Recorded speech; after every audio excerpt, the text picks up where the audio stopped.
A mysterious prince walked into the royal court of Karzan, his footsteps echoing in the grand hall as he brought with him treasures beyond imagination, glowing pearls, enchanted fabrics, and an army of loyal servants.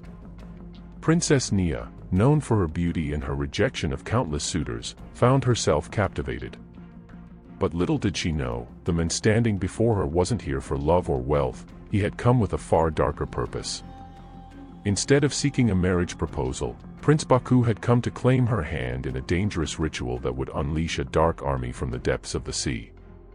What began as a charming courtship soon spiraled into a deadly game of power, magic, and deception. The fate of Karzan rested on a knife's edge, and Nia would soon discover that her kingdom's survival hinged on the choices she made. They thought they were dealing with a simple prince looking for a match. But they were gravely mistaken.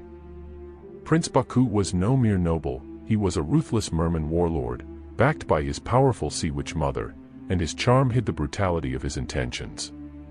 Nia, however, was no naive princess. With the strength of the elder tide at her back and the wisdom of her ancestors, she would soon reveal that the greatest threat to Karzan wasn't Baku's army, but the quiet strength and unity of its people. This is the story of how one prince's ambition would lead to an epic showdown that would expose hidden truths, uncover dark magic, and force a kingdom to unite against an unstoppable force. It is the tale of how Princess Nia, who rejected suitors for her pride, would find herself battling for her people's survival against the greatest enemy they had ever known. Before we dive into the epic struggle, I'd love to know where you're watching from today. And if you're enjoying these stories, don't forget to subscribe. Tomorrow's story is one you won't want to miss. The sun dipped below the horizon, casting long shadows over the bustling city of Karzan. A gentle breeze swept through the golden streets, and the scent of exotic flowers filled the air. The people of Karzan had been preparing for the grand festival that would celebrate the harvest and the unity of their empire. The streets were alive with color, music, and the sounds of laughter, but beneath the excitement was an undercurrent of unease. It began with the sudden appearance of a figure on the shores of Karzan's grand palace, a figure unlike any other the people had seen. A ship of dark wood, carved with mysterious symbols, had appeared on the horizon without warning. It glided silently through the water, its sails catching the last rays of sunlight, casting an eerie glow. The ship seemed to move with a purpose, as if it had been summoned by the very wind itself. From the deck of the ship, a man stood tall. His features were sharp, his eyes gleaming with an unnatural intensity, and his hair, as dark as the midnight sky, flowed in the wind like a cascade of shadows. His name was Prince Baku, and his reputation had preceded him. Tales of his wealth, his power, and his charm had spread across the land like wildfire. But there was something else in the air, something that made the people of Karzan hold their breath, an unspoken fear. Baku's ship came to a gentle stop by the palace gates, and the people gathered to see what was about to unfold. The grand doors of the palace opened, and the royal court came into view, led by none other than Princess Nia. Princess Nia was the most beautiful woman in all of Karzan. Her skin shimmered like polished bronze, her hair cascaded like a waterfall of midnight, and her eyes held the depth of 1,000 secrets. She was graceful, poised, and adored by many, but despite the many suitors who sought her hand, she had rejected them all. No one seemed worthy of her beauty, her strength, or her intelligence. Her heart, cold and untouchable, had remained locked away. But when Baku stepped off his ship, something stirred in her. Nia watched as the prince walked toward her, his every movement fluid and captivating. He was dressed in regal attire made of shimmering fabric, and his footsteps were as silent as the ocean. The jewels on his necklace glittered in the fading light, and in his hand, he held a golden box. Inside, glowing pearls of various colors danced like the stars in the night sky. The sight was mesmerizing. "Your Highness," Baku's voice was like the distant rumble of thunder, deep and powerful.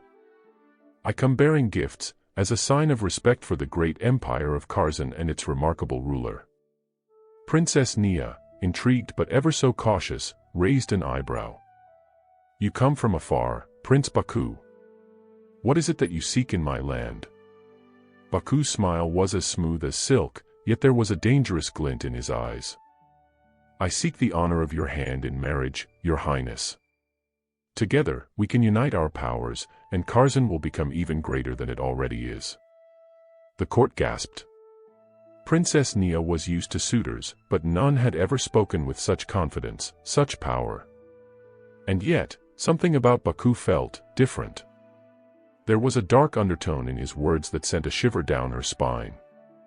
"You speak boldly, Prince Baku," Nia replied, her voice calm and measured. "But I have turned away many suitors before you. What makes you think you are worthy of my hand?" Baku's eyes sparkled. "It is not my wealth, nor my power, that should concern you, princess," he said, his tone smooth like honey. "It is the future of your kingdom. For I bring more than gifts, I bring an army that can protect you, that can elevate Karzan to the heavens themselves." Nia frowned. "And why would I need an army, prince? My kingdom is strong, and my people are loyal." Baku's smile widened, revealing a glimpse of sharp teeth, not human, but something more, aquatic. "Because, princess, there are forces in the world far beyond your comprehension. Forces that move in the deep, forces that can either destroy you, or make you invincible." At that moment, Nia felt a shiver crawl up her spine. She could see it now, the faint glow in Baku's eyes, the strange way his voice seemed to carry with the wind, the subtle yet undeniable power that radiated from him. This was no ordinary man. As the courtiers whispered among themselves, Princess Nia stood in silence, her mind racing. She had heard rumors of strange beings from the sea, of powerful mermen who could control the tides, who ruled the deep with an iron grip. But this was the first time she had encountered one face to face. The air around them seemed to grow heavier, charged with an unseen energy. The sky above darkened as though the sun itself was retreating, and the once golden streets of Karzan now seemed shadowed by an unspoken threat. It was as though the earth itself was holding its breath. "You seek to marry me, Prince Baku," Nia said, her voice steady despite the storm of emotions brewing within her. "But what is it that you truly want? Power?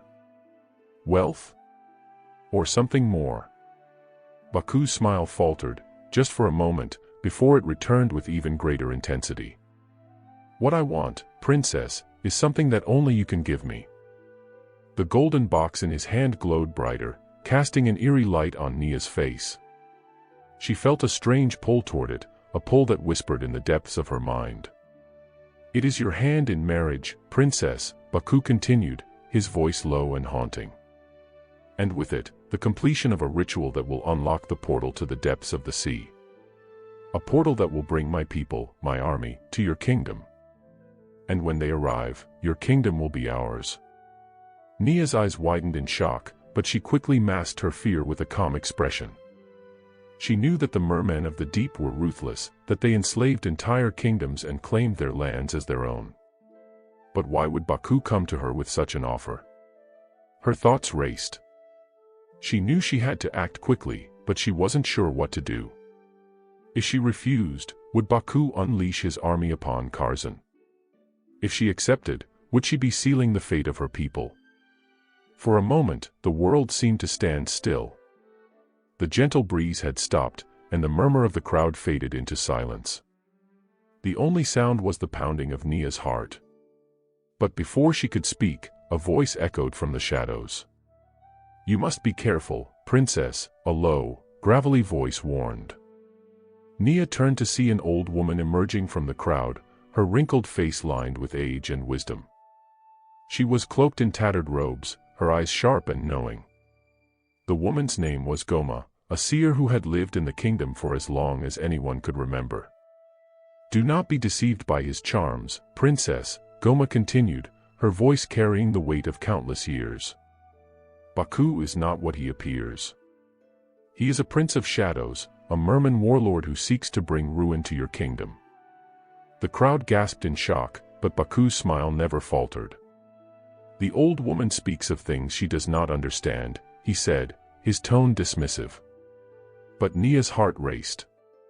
What Goma had said rang true in her mind. Something was not right about Baku. His gifts, his charm, and his power, all of it felt wrong.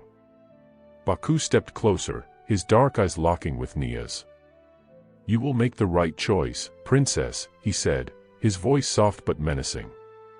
"We are destined to rule together." Nia swallowed hard, her mind spinning. She had a choice to make, one that would determine the fate of her kingdom and her people. But which path would lead to salvation, and which one would lead to doom? The winds shifted suddenly, as though the very air around the palace had changed. The oppressive weight of Baku's words hung heavy in the air, and Princess Nia's heart pounded in her chest. She had never felt so unsettled, even in the face of countless suitors who had sought her hand in marriage. But there was something far darker about Prince Baku, something she could not put her finger on. Something hidden behind his charm and apparent generosity. As the whispers of the courtiers died down, Nia felt a chill creep over her skin, and for a moment, she thought she saw the shadows around Baku deepen, as though they were alive, curling and twisting in his wake. But no one else seemed to notice. The palace was still. The people waited in silence, awaiting her response. For a heartbeat, Nia considered her options. Her mind raced, recalling the stories she had heard about mermen and the deep, dark sea they came from, stories that spoke of their merciless conquests, of cities submerged and kingdoms wiped off the map, all for the thirst of power and revenge. These creatures were known to use their charm to deceive and ensnare their victims. But was Baku one of them? She glanced at the old woman, Goma, who stood in the back of the crowd, her piercing eyes locked onto Baku, her lips pressed together in a thin line of concern. Goma was known throughout the kingdom for her wisdom and strange visions, which had never been wrong. Nia felt a stirring of doubt rise within her, like a seed being planted in the depths of her heart. "You speak of a kingdom that will rise to greater heights, Prince Baku," Nia said, her voice steady, but a tremor of suspicion lingered beneath her words. "But at what cost? I've heard the whispers of your people. I've heard the tales of the mermen who subjugate lands and enslave the innocent." Baku's smile widened, but his eyes grew colder, darker. "Those are just stories, princess," he said smoothly, his voice honeyed and calm. "Stories created by those who fear what they do not understand. What I offer is an alliance, a joining of two great powers. Together, we will be unstoppable." But Nia was not so easily swayed. She had heard enough to know that there was more to this prince than met the eye. And if he truly wanted her hand in marriage, it could not be for simple love or alliance. There was something deeper, more sinister at play. "You do not speak like a prince seeking an alliance, Baku," Nia said, her eyes narrowing slightly. "You speak like a conqueror. You speak like a man who believes he is owed something." Baku took a step closer, his gaze unblinking, as though testing her resolve. "What I seek is nothing less than the power to protect you, princess. The strength to see Karzan flourish. And in return, I ask for your hand. Nothing more." Nia stood firm, her thoughts swirling like the wind. Was he truly offering protection, or was this part of a greater plan to bring destruction upon her people? She could not shake the feeling that she was standing on the edge of something far more dangerous than she could fully comprehend. Then, she remembered the glowing pearls, those strange, ethereal jewels he had presented to her. They seemed to pulse with a life of their own, as if they were calling to her. The idea of the pearls haunted her, tugging at the edges of her thoughts. What power did they hold? As if reading her mind, Baku spoke again, his voice low and inviting. "Those pearls you see are no mere trinkets. They are the keys to the ritual I must perform, keys that can unlock the portal to the sea, and bring forth my army." At his words, Nia felt a sudden wave of nausea. The weight of his words sank deep into her heart. The ritual. The army. She was no fool, she knew exactly what he was planning. The pieces of the puzzle were falling into place. "And what is this ritual?" Nia asked, though her voice shook slightly. She needed to understand. She needed to know what she was truly facing. Baku's lips curled into a smile. "It is a simple act, really," A joining of two great forces, the sea and the land. Your hand in marriage will serve as the final step. With the blood of the princess of Kharzan, the portal will open, and my people will come. Your kingdom will become a part of my empire, and you, my dear, will rule beside me. Together, we will conquer the lands beyond your borders. The implications of his words were clear. Baku sought not only her hand but the very soul of her kingdom. And the price for Kharzan's protection was far too high. She would not allow her people to fall under his rule, no matter how powerful or alluring he seemed. Suddenly, Nia knew what she had to do. She would not accept Baku's proposal. She would not allow herself to become part of his dark scheme. I refuse, Nia said, her voice strong and unwavering. I will not marry you, Prince Baku. Your promises are hollow, and I will not be swayed by your gifts or your threats. The court fell silent. No one dared to speak. The tension in the air was so thick, it felt as though the very walls of the palace were pressing in on them. For a moment, there was nothing but the sound of the distant waves crashing against the shore, a reminder of the danger that lurked just beyond the horizon. Baku's eyes narrowed, the warmth in his smile vanishing like smoke. His face hardened, and his voice became a low growl. You do not know what you have done, princess. You think you can stand against me, against the power of the deep. I gave you the chance to join me, to protect your people. But now, you have sealed your fate. Nia stood her ground, her heart pounding, but her mind clear. She had made her decision, and she would not back down. You are mistaken, Prince Baku, she said, her eyes burning with defiance. It is you who has made a grave mistake. The people of Kharzan will not fall under your rule. Not while I stand as their queen. Baku's gaze flickered, and for a moment, Nia thought she saw something else, a flicker of doubt, a crack in his facade. But it was gone as quickly as it had appeared. The shadows around him seemed to grow, stretching long and dark across the stone floor of the palace. You will regret this, princess, he hissed, his voice colder than before. You will regret defying me. The sea never forgets, and neither do I. With that, Baku turned and swept from the room, his dark figure disappearing into the shadows. His ship awaited him on the horizon, and Nia knew that this was far from over. This was only the beginning of a war that would shake Kharzan to its core. As the doors closed behind him, Nia felt the weight of the decision settle upon her. She had rejected Baku's offer, but she had no illusions about the danger that now loomed over her kingdom. The merman prince would not give up so easily. And soon, she would have to face him again, in a battle for the future of Kharzan. But for now, she could only hope that she had made the right choice. The days that followed were heavy with the weight of what had transpired in the palace. Princess Nia could not shake the images of Baku's piercing eyes, the shadowy aura that clung to him, or the haunting sound of his final words echoing in her mind, "You will regret this, princess. The sea never forgets, and neither do I." Her decision to reject Baku had not come without a cost, and she knew that the price would be paid soon. Kharzan was a powerful kingdom, known for its wealth, its strength, and its beauty, but it was also vulnerable to the forces that lay beyond the horizon, the forces of the sea. Nia had spent the past few days conferring with her advisors and generals, preparing for the worst. The city was on high alert. Soldiers lined the walls of the palace, and the gates were reinforced, but deep down, Nia could not shake the feeling that something far worse than an ordinary army was coming. She could feel it in the air, an ominous energy that hummed beneath the surface of the earth itself, as though the sea itself was stirring with rage. The people of Kharzan had always respected the ocean and its vast power, but they had never faced a threat like Baku and his merman army. Nia stood at the palace balcony, gazing out at the distant shore where the sea met the sky. The waves, usually gentle and calm, now appeared restless.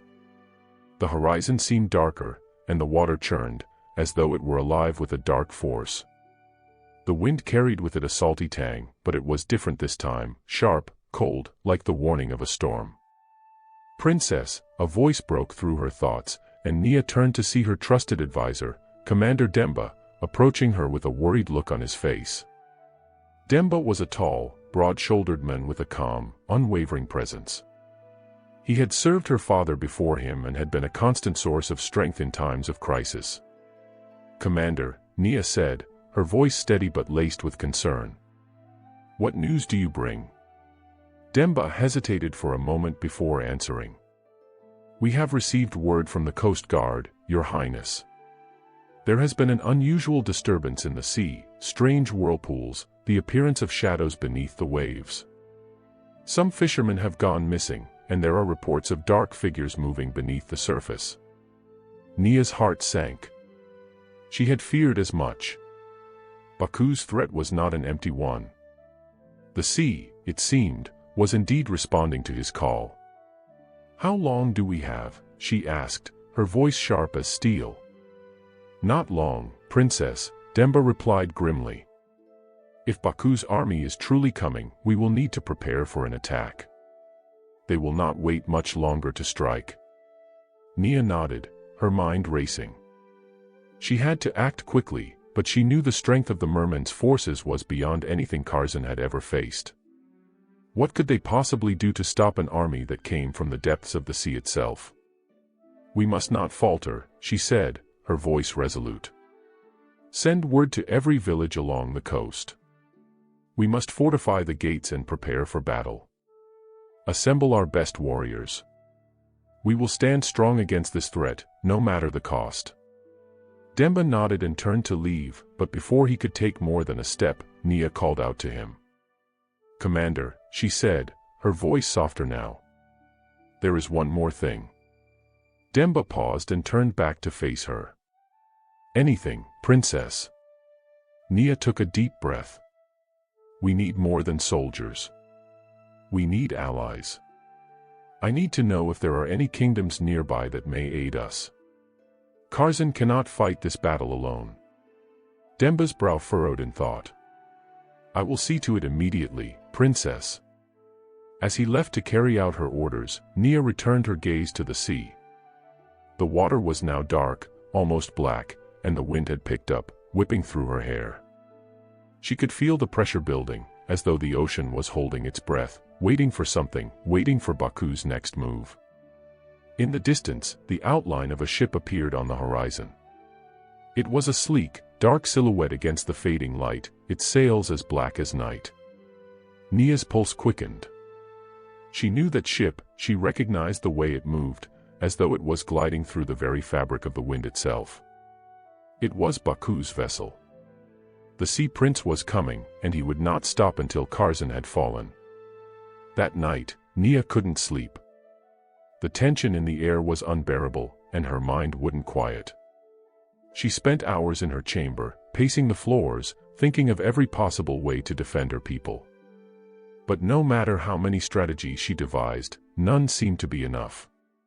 The mermen were unlike anything they had faced before, creatures of the deep, with strength beyond measure and powers that no army could challenge. As dawn broke over the kingdom, the first signs of the invasion began.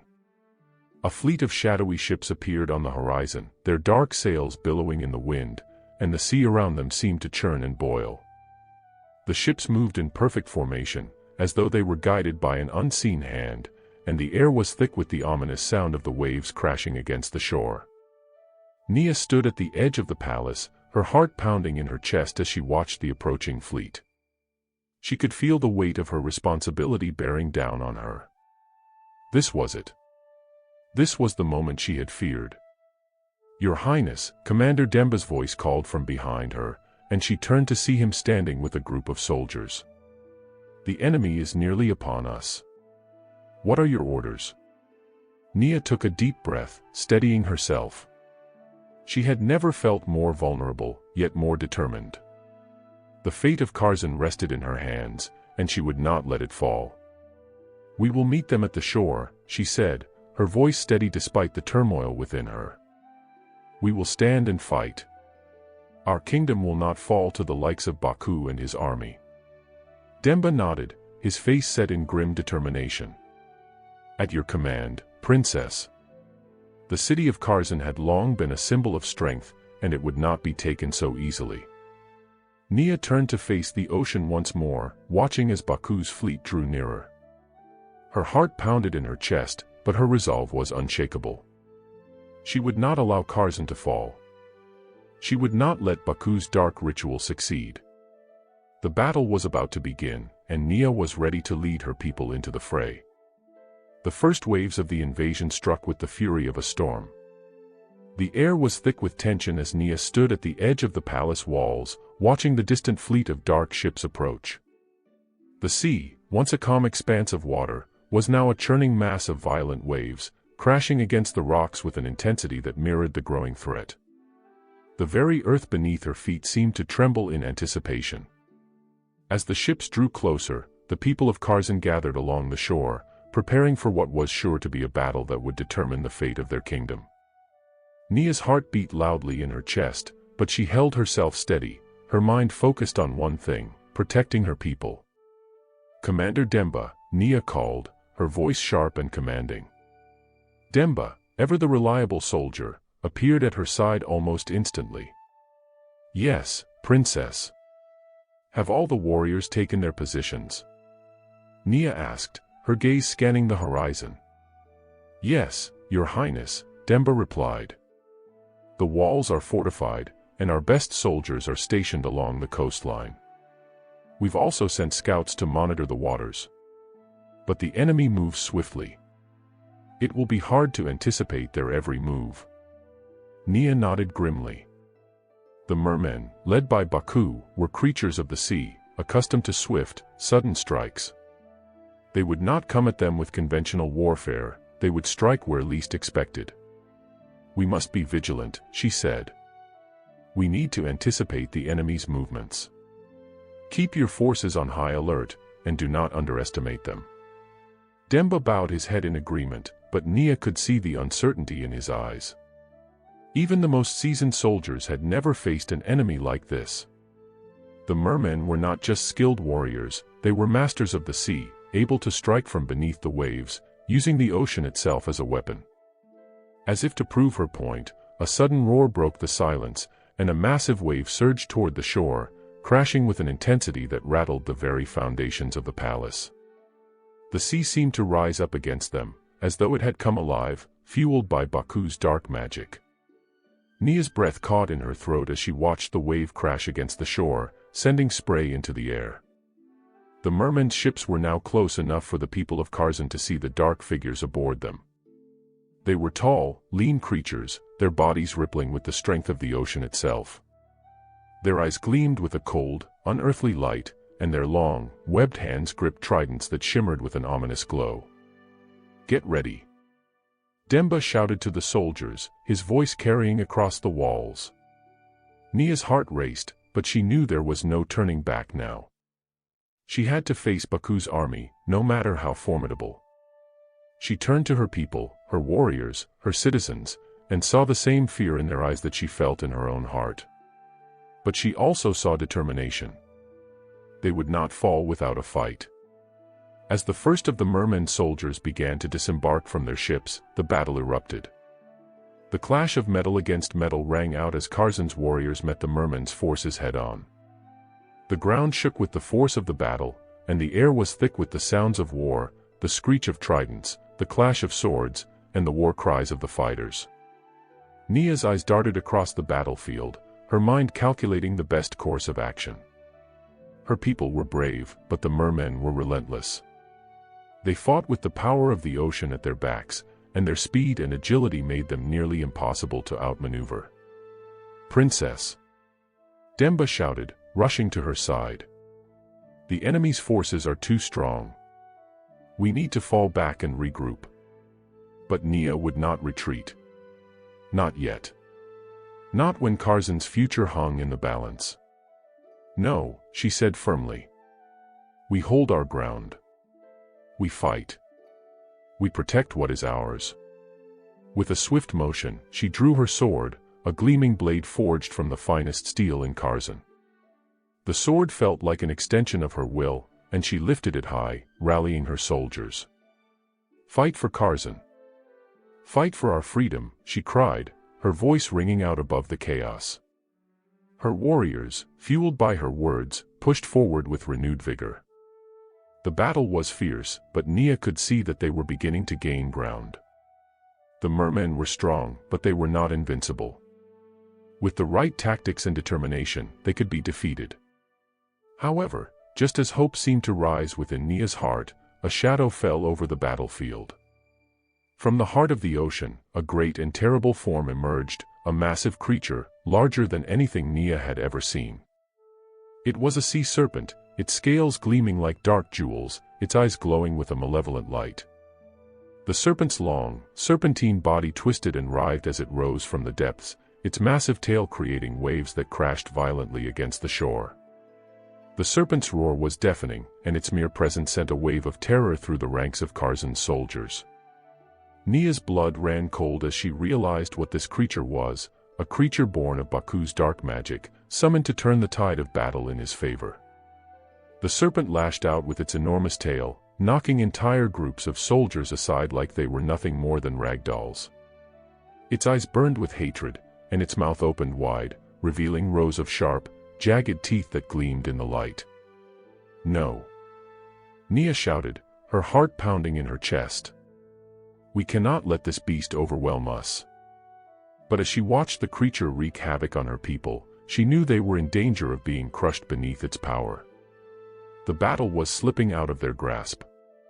And as she turned her eyes to the distant merman ships, she saw Baku standing at the helm of his flagship, his figure dark and imposing against the backdrop of the stormy sky. He watched the chaos unfold with a cold smile, his eyes locked onto Nia's from across the battlefield. The shadows around him seemed to pulse with power, and for a moment, Nia felt the weight of his gaze as though it were a physical force, pressing down on her. This was no ordinary battle. This was a war for Curzon's very soul, and Baku would stop at nothing to claim victory. Nia's mind raced. There had to be a way to stop the serpent, to turn the tide in her favor. She scanned the battlefield, searching for any sign of hope, any opportunity for a counterattack. And then, she saw it, a glimmer of light in the distance. A figure standing tall against the dark waters, a figure that seemed to shimmer with a power of its own. It was Goma, the old wise woman, her hands raised high in the air, her voice chanting words that Nia could not understand. Goma's eyes were closed, but there was a strange, radiant glow surrounding her, as if she were calling upon the forces of nature itself. Nia felt a surge of hope rise within her. Goma was powerful, she had always known things that others could not. "Commander Demba."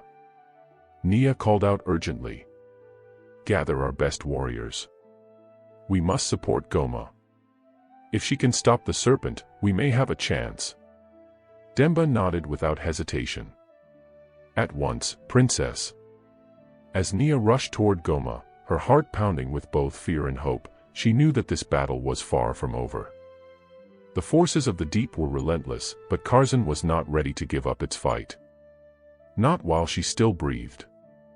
The ground shook with each thunderous crash of the serpent's tail. Curzon's soldiers were retreating, their will beginning to waver in the face of the unstoppable force of nature that was the sea serpent. It was as if the ocean itself had come alive, and the creature was its furious embodiment. Nia could see her warriors faltering, their movements slow and disoriented, caught in the wake of the serpent's power. Panic spread like wildfire, but Nia refused to let her people crumble. She pressed forward, determined to find a way to turn the tide of battle. The sight of Goma standing firm against the storm was like a beacon in the dark. The old woman's presence radiated a calmness that cut through the chaos. Her frail form seemed to defy the violence of the battle around her, as though the very earth had wrapped itself around her to shield her from the storm. Nia pushed through the frenzied soldiers, her heart pounding in her chest as she made her way toward the wise woman. Demba and a handful of warriors followed her closely, their faces grim but resolute. As Nia reached Goma, she could feel the intensity of the magic swirling around her, the air thick with energy. The old woman's hands were raised high, her lips moving in silent incantation, her eyes closed in deep concentration. She was not merely chanting spells, she was speaking to the very heart of the earth, to the forces of nature itself. "Grandmother," Nia said softly, placing a hand on Goma's arm. The old woman's eyes fluttered open, and for the first time, Nia saw something different in them, a wild, unearthly glow, like the depths of the sea had poured into her very soul. "Princess," Goma's voice was a low, ancient murmur, like the wind over a storm-tossed ocean. "The serpent is not merely a creature. It is a manifestation of the sea's wrath, summoned by Baku's blood. Only a force greater than his can stop it." Nia's heart quickened. "But how can we stop it? Our soldiers are falling, the city is being overrun." Goma raised a hand to silence her, her expression stern yet calm. "There is a way, but it is fraught with danger.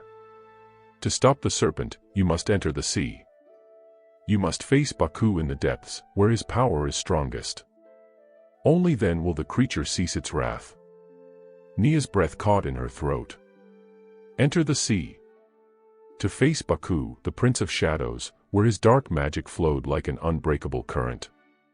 She had heard the legends, the stories of the deep-sea warriors who had once ruled the oceans, and the power they wielded. But she also knew that this was her only chance to protect Karzan. "How do I reach him?" Nia asked, her voice steady despite the fear gnawing at her insides. Goma's gaze softened. "I can help you, princess. But you must trust in the magic of the earth. You must let go of your fear and let the sea guide you. The sea is not just an enemy, it is a living force, full of both darkness and light. You must learn to listen to it." Nia nodded. "I will do whatever it takes." With a sharp gesture, Goma began to chant again, her voice rising in power. Nia could feel the earth beneath her feet vibrating, the air thick with magic. Suddenly, the ground seemed to give way, as if the earth itself was opening up to swallow her. But it wasn't the earth that was pulling her, it was the sea. Nia's heart pounded as she stepped into the shifting pool of water that had formed beneath her feet. The water was cool at first, a soft trickle that moved around her legs. But as the chanting grew louder, the water began to swirl faster, pulling her deeper, as though it were alive.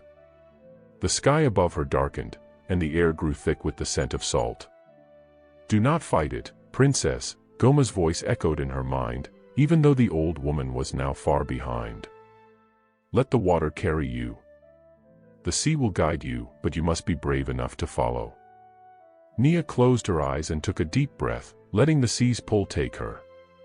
The water surrounded her, rushing up to her waist, her chest, until she was fully submerged. Her breath caught in her throat as she sank deeper and deeper, the world above fading into a distant, muffled echo. For a long moment, Nia felt nothing but the cold weight of the sea pressing in on all sides. Her mind screamed in panic, but she forced herself to stay calm, focusing on Goma's words. She had to trust the sea. She had to trust that it would not take her life, but rather, lead her to the heart of the battle, to Baku. Suddenly, a great force surged beneath her, pulling her downward with such speed that she couldn't even process what was happening. The water around her churned, swirling like a vortex, as if it had come alive with a mind of its own. She could hear the sound of waves crashing in the distance, and then, a deep, guttural voice reverberated through the water. "You come, princess," the voice echoed, low and menacing. "You are brave, I will give you that. But you are foolish to think you can defeat me." The water around her suddenly cleared, and she found herself in a vast, underwater cavern, the walls slick with moss and algae. A cold, eerie glow filled the space, and the very air seemed to hum with power. It was here that the ocean's magic was strongest, here that Baku's dark power had rooted itself like a poison. In the center of the cavern, standing tall and proud, was Baku. His figure was taller than any man, with skin that shimmered like polished scales, his long black hair flowing around his face like a dark wave. His eyes glowed with an unnatural light, cold and unfeeling. "You are brave, Princess Nia," Baku said, his voice smooth like silk, yet laced with an undeniable menace. "But your kingdom is doomed. You cannot stop what has already begun." The sea answers to me now. Nia lifted her chin, her gaze unwavering. I will stop you, Baku. You may command the sea, but I command the heart of my people. I will never let you enslave them. Baku's smile was chilling, his sharp teeth gleaming in the dim light of the cavern. You misunderstand, princess. The sea does not obey. It devours, it destroys, it is chaos incarnate. And soon, your kingdom will know that chaos. Nia stepped forward, her heart beating with purpose. Then I will become the storm that answers your wrath. With those words, she reached deep within herself, tapping into the power that lay dormant within the earth and the sea. She felt the water, the currents, the magic swirling around her, and she began to chant, softly at first, but then louder, stronger. She called upon the earth's strength, upon the forces that had always been hidden beneath the surface. Baku's smile faltered for the first time, a flicker of unease in his eyes. You are a fool, princess. The sea cannot be tamed. But Nia did not falter. She would not let her kingdom fall. Not while there was still breath in her lungs. The cavern around Nia pulsed with an ancient, oppressive energy, the water swirling around her like a dark force intent on pulling her under. But she stood firm, her feet planted in the seabed, her spirit unyielding. The words of Goma echoed in her mind, guiding her, reminding her of the strength within her. She wasn't just fighting Baku, the Prince of Shadows, she was fighting for her people, for her kingdom, and for the future of Karzan. Baku's eyes glinted with amusement as he watched Nia gather her strength. You believe you can control the sea. You, a mere mortal, who has never known the depths of its wrath. His voice was like a distant thunderclap, reverberating through the water. You misunderstand, Baku, Nia said, her voice steady despite the tumultuous power that raged around them. I do not seek to control the sea. I seek to understand it. I seek to find the balance that you have corrupted with your selfishness and your darkness. Baku's laugh was deep and unsettling. Balance. There is no balance in the sea. There is only power. And I have harnessed it all. The water around them seemed to respond to his words, growing colder and more turbulent. It swirled violently, the currents twisting with the force of his magic. The sea serpent, still looming in the depths, seemed to stir at his command, its massive form coiling and uncoiling like a great beast preparing to strike. Nia felt the serpent's presence, its malice seeping into the very air. The creature was more than a beast, it was an extension of Baku's will, a manifestation of the chaos he had unleashed upon the ocean. To defeat him, she would need to do more than face the serpent, she would have to undo the very foundation of his power. You have corrupted the sea, Nia said, her voice growing stronger as she called upon the magic of the earth and the water. But it is not yours to command. The sea belongs to no one. It is a force of nature, a living, breathing entity. You cannot own it. Baku's smile faded, his expression hardening. You speak as though you understand it, princess. But the sea is not a benevolent force. It is a destroyer. And now, it will destroy you. With a flick of his wrist, Baku summoned a wave of water that shot toward Nia like a spear. It was fast, powerful, and unrelenting, but Nia was ready. She stretched out her hand, her fingers glowing with a soft, golden light. The sea around her began to calm, the water swirling with the energy she had summoned. She pulled the magic of the earth and the sea into her, feeling it surge within her body, filling her with strength and resolve.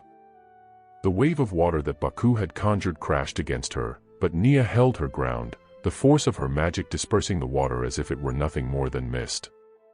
She could feel the sea responding to her, the currents shifting under her control. For the first time, she felt the deep, ancient rhythm of the ocean, its pulse echoing in her heart. Baku watched in disbelief as Nia stood unfazed, the water around her calming like a storm subsiding. His eyes narrowed, a flicker of fear crossing his face. How are you doing this? He demanded. Nia's gaze never wavered from his. I am not controlling the sea, Baku. I am listening to it. I am working with it, not against it. The sea responded to her words, the waters swirling around her in intricate patterns, moving with purpose and grace. The serpent, once poised to strike, hesitated, sensing the change in the air. The creature's massive head reared back, its glowing eyes fixed on Nia with growing unease. "You cannot defeat me, princess," Baku said, his voice trembling with the first hints of doubt. "The sea will never turn against me. I have made it my servant." Nia's eyes flashed with determination. "The sea is not your servant, Baku. It is not yours to command. You may have summoned it, but it will not obey you forever." With those words, Nia lifted her hands high, and the sea responded. The waters around her surged, twisting and curling with a power that was both raw and ancient. The serpent let out a low, guttural roar as it writhed in the depths, its massive form convulsing in the throes of the magic that Nia was unleashing. The ocean seemed to respond to Nia's call, a deep, resonant hum filling the cavern. It was as if the sea itself was awakening, shaking off the dark influence that Baku had cast over it. The currents shifted, the waters rising and falling with a new rhythm, a new purpose. The serpent, once a creature of pure destruction, now hesitated, its movements slower, more deliberate. "No," Baku hissed, his voice filled with rage. "You cannot turn it against me. You cannot undo what I have done." But Nia wasn't trying to undo anything. She was simply restoring balance. She was calling the sea back to its true nature, to its rightful place as a force of life, not death. As she continued to chant, the water around her began to glow with a soft, ethereal light, a light that seemed to pulse with the heartbeat of the ocean itself. And then, in a moment of silence, everything changed. The sea serpent stopped moving, its massive body frozen in place. The waters around it shimmered and then began to settle, the turbulence slowly dissipating until there was nothing but calm. The serpent's glowing eyes dimmed, and for the first time, it looked like a creature at rest rather than a force of destruction. Baku stared at the serpent, his expression one of shock and disbelief. "What have you done?" he whispered, his voice barely audible. "I have restored balance," Nia replied, her voice strong and steady. "The sea is not yours to control, Baku. It is not a weapon. It is life, and it will not be your tool for destruction." Baku's form trembled with fury, his dark power crackling in the air like a storm. "You are a fool, princess. You may have stopped the serpent, but you cannot stop me. I am the Prince of Shadows. I am the sea's true ruler." Nia shook her head, her eyes filled with unwavering resolve. "No, Baku. You are nothing but a shadow. And shadows cannot rule the light." With those final words, Nia raised her hand once more, and the sea responded. The water around her surged forward, not in violence, but in a powerful wave of cleansing light. The currents wrapped around Baku, pulling him into the depths of the ocean. His scream echoed through the cavern as the waters closed in around him, swallowing him whole. For a moment, there was silence. The cavern was calm, the water still, as if the very ocean was holding its breath. Then, slowly, the light faded, and Nia found herself standing alone in the quiet depths of the sea. The serpent, now at rest, drifted peacefully in the water, no longer a creature of terror. Nia exhaled, her body trembling with exhaustion. She had done it. She had faced Baku and defeated him, not with force, but with the power of balance, with the power of understanding. But as the waters around her began to clear, she knew that the battle was not truly over. The sea had been freed, but Karzan still needed her. Her kingdom, her people, were still at risk. And there was one more thing she had to do. As the waters settled around Nia, the reality of what she had just accomplished began to sink in. She had faced Baku, the ruthless Prince of Shadows, and had defeated him with the power of the sea. Yet, despite the momentary calm, she knew deep down that the battle was far from over. The Prince of Shadows was not easily vanquished. The dark magic he had woven would not simply disappear with the ebb of the tide. With a heavy heart, Nia turned away from the great cavern and began her ascent back to the surface. The water felt heavier now, as if it, too, had acknowledged the weight of the battle that had just transpired. Her body, weary and bruised, ached with exhaustion, but her mind was sharp, focused on the task ahead. She couldn't afford to be complacent. The kingdom still needed her. As she swam upwards, the darkness around her slowly began to lighten. The pressure on her chest eased, and the water seemed to part, guiding her toward the surface.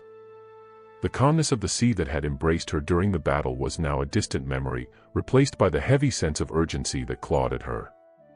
She had to return to Kharzan. She had to ensure that her people were safe from whatever remnants of Baku's dark influence still lingered. The surface of the water finally broke, and Nia emerged into the open air. The sky above was dark with storm clouds, the horizon a swirling mass of black and gray. The wind howled like a wounded beast, whipping her hair around her face. But it wasn't just the storm that filled the air, it was something darker, something more ominous. Nia gasped as she looked around. The shores of Kharzan lay before her, but they were not the same as she had left them. The once vibrant city was now a ghostly silhouette against the tumultuous sky, the walls of the palace barely visible through the heavy mist. The storm had not only risen in the sky but had spread its claws into the very heart of the kingdom. Fear gripped her chest as she swam toward the shore, her arms slicing through the water with urgency. What had happened while she was beneath the surface? How had the storm spread so quickly? Baku was gone, but his influence, it seemed, had not vanished with his defeat. As Nia reached the shore, her feet finally touching solid ground, she saw the familiar faces of her people in the distance. But their expressions were not those of relief or joy. They were faces twisted in fear and confusion. The soldiers who had fought valiantly to protect the city now stood in a disorganized line, their weapons lowered, eyes scanning the horizon as if waiting for something terrible to arrive. Nia's heart pounded in her chest as she rushed toward them. What happened? What is going on? One of the soldiers, a tall man named Jolly, turned to her, his face pale. Princess, the storm, it came without warning. The sky darkened, the winds howled, and the sea rose higher than it ever has before. We've tried to defend the city, but the waters have come crashing over the walls. The gates are flooded. We cannot hold them back any longer. Nia's mind raced. The sea had always been a force of nature, unpredictable and powerful, but this was something different. It was as if the storm had a mind of its own, an intelligence behind its fury. Could Baku's dark magic still be at work? Could he have called upon some final, terrible curse before he was defeated? Where is my father? Where is the king? Nia demanded. Jolly's eyes darkened, and his shoulders slumped. The king is in the palace, princess. But the palace is surrounded by the sea. No one can get in or out. We fear that the palace itself may not survive the storm. A chill ran through Nia's spine. She had to act quickly. The storm was not just a natural disaster, it was an attack. Baku had used the sea as his weapon, and now the sea itself was rebelling against Kharzan. But she also knew that the sea's fury could not be tamed by simple force. She had called upon the sea to protect her people once before. Could she do it again? Take me to the palace, Nia ordered, her voice sharp with determination. Jolly hesitated for a moment but then nodded. Of course, princess. The two of them, along with a small group of soldiers, made their way toward the palace. The streets were eerily quiet, save for the sound of the wind whistling through the buildings and the distant crash of waves against the shore. The usual vibrancy of the city was gone, replaced by an unnatural stillness that seemed to hang in the air like a thick fog. As they neared the palace gates, Nia felt the full force of the storm. The wind was now a roaring beast, howling in fury as it whipped through the streets, sending debris flying in every direction. The sea, once calm and steady, now seemed to be alive with malevolent intent, its waves crashing higher and higher, as if it sought to consume the very land itself. The palace gates, usually a grand entrance adorned with intricate carvings, were now half submerged in the rising water. Soldiers struggled to keep the gates closed, but it was clear they were fighting a losing battle. The sea had already breached the walls, and the water was pouring into the palace courtyard. "We must get inside," Nia said, her voice steady despite the chaos around her. She turned to Jolly. "Gather the others.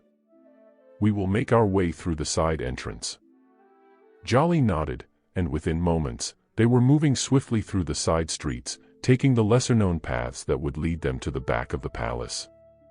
The wind howled around them, but Nia remained focused, her thoughts centered on her father, the king. If he was still alive, they needed to get him to safety, fast. As they reached the back entrance of the palace, Nia's heart skipped a beat.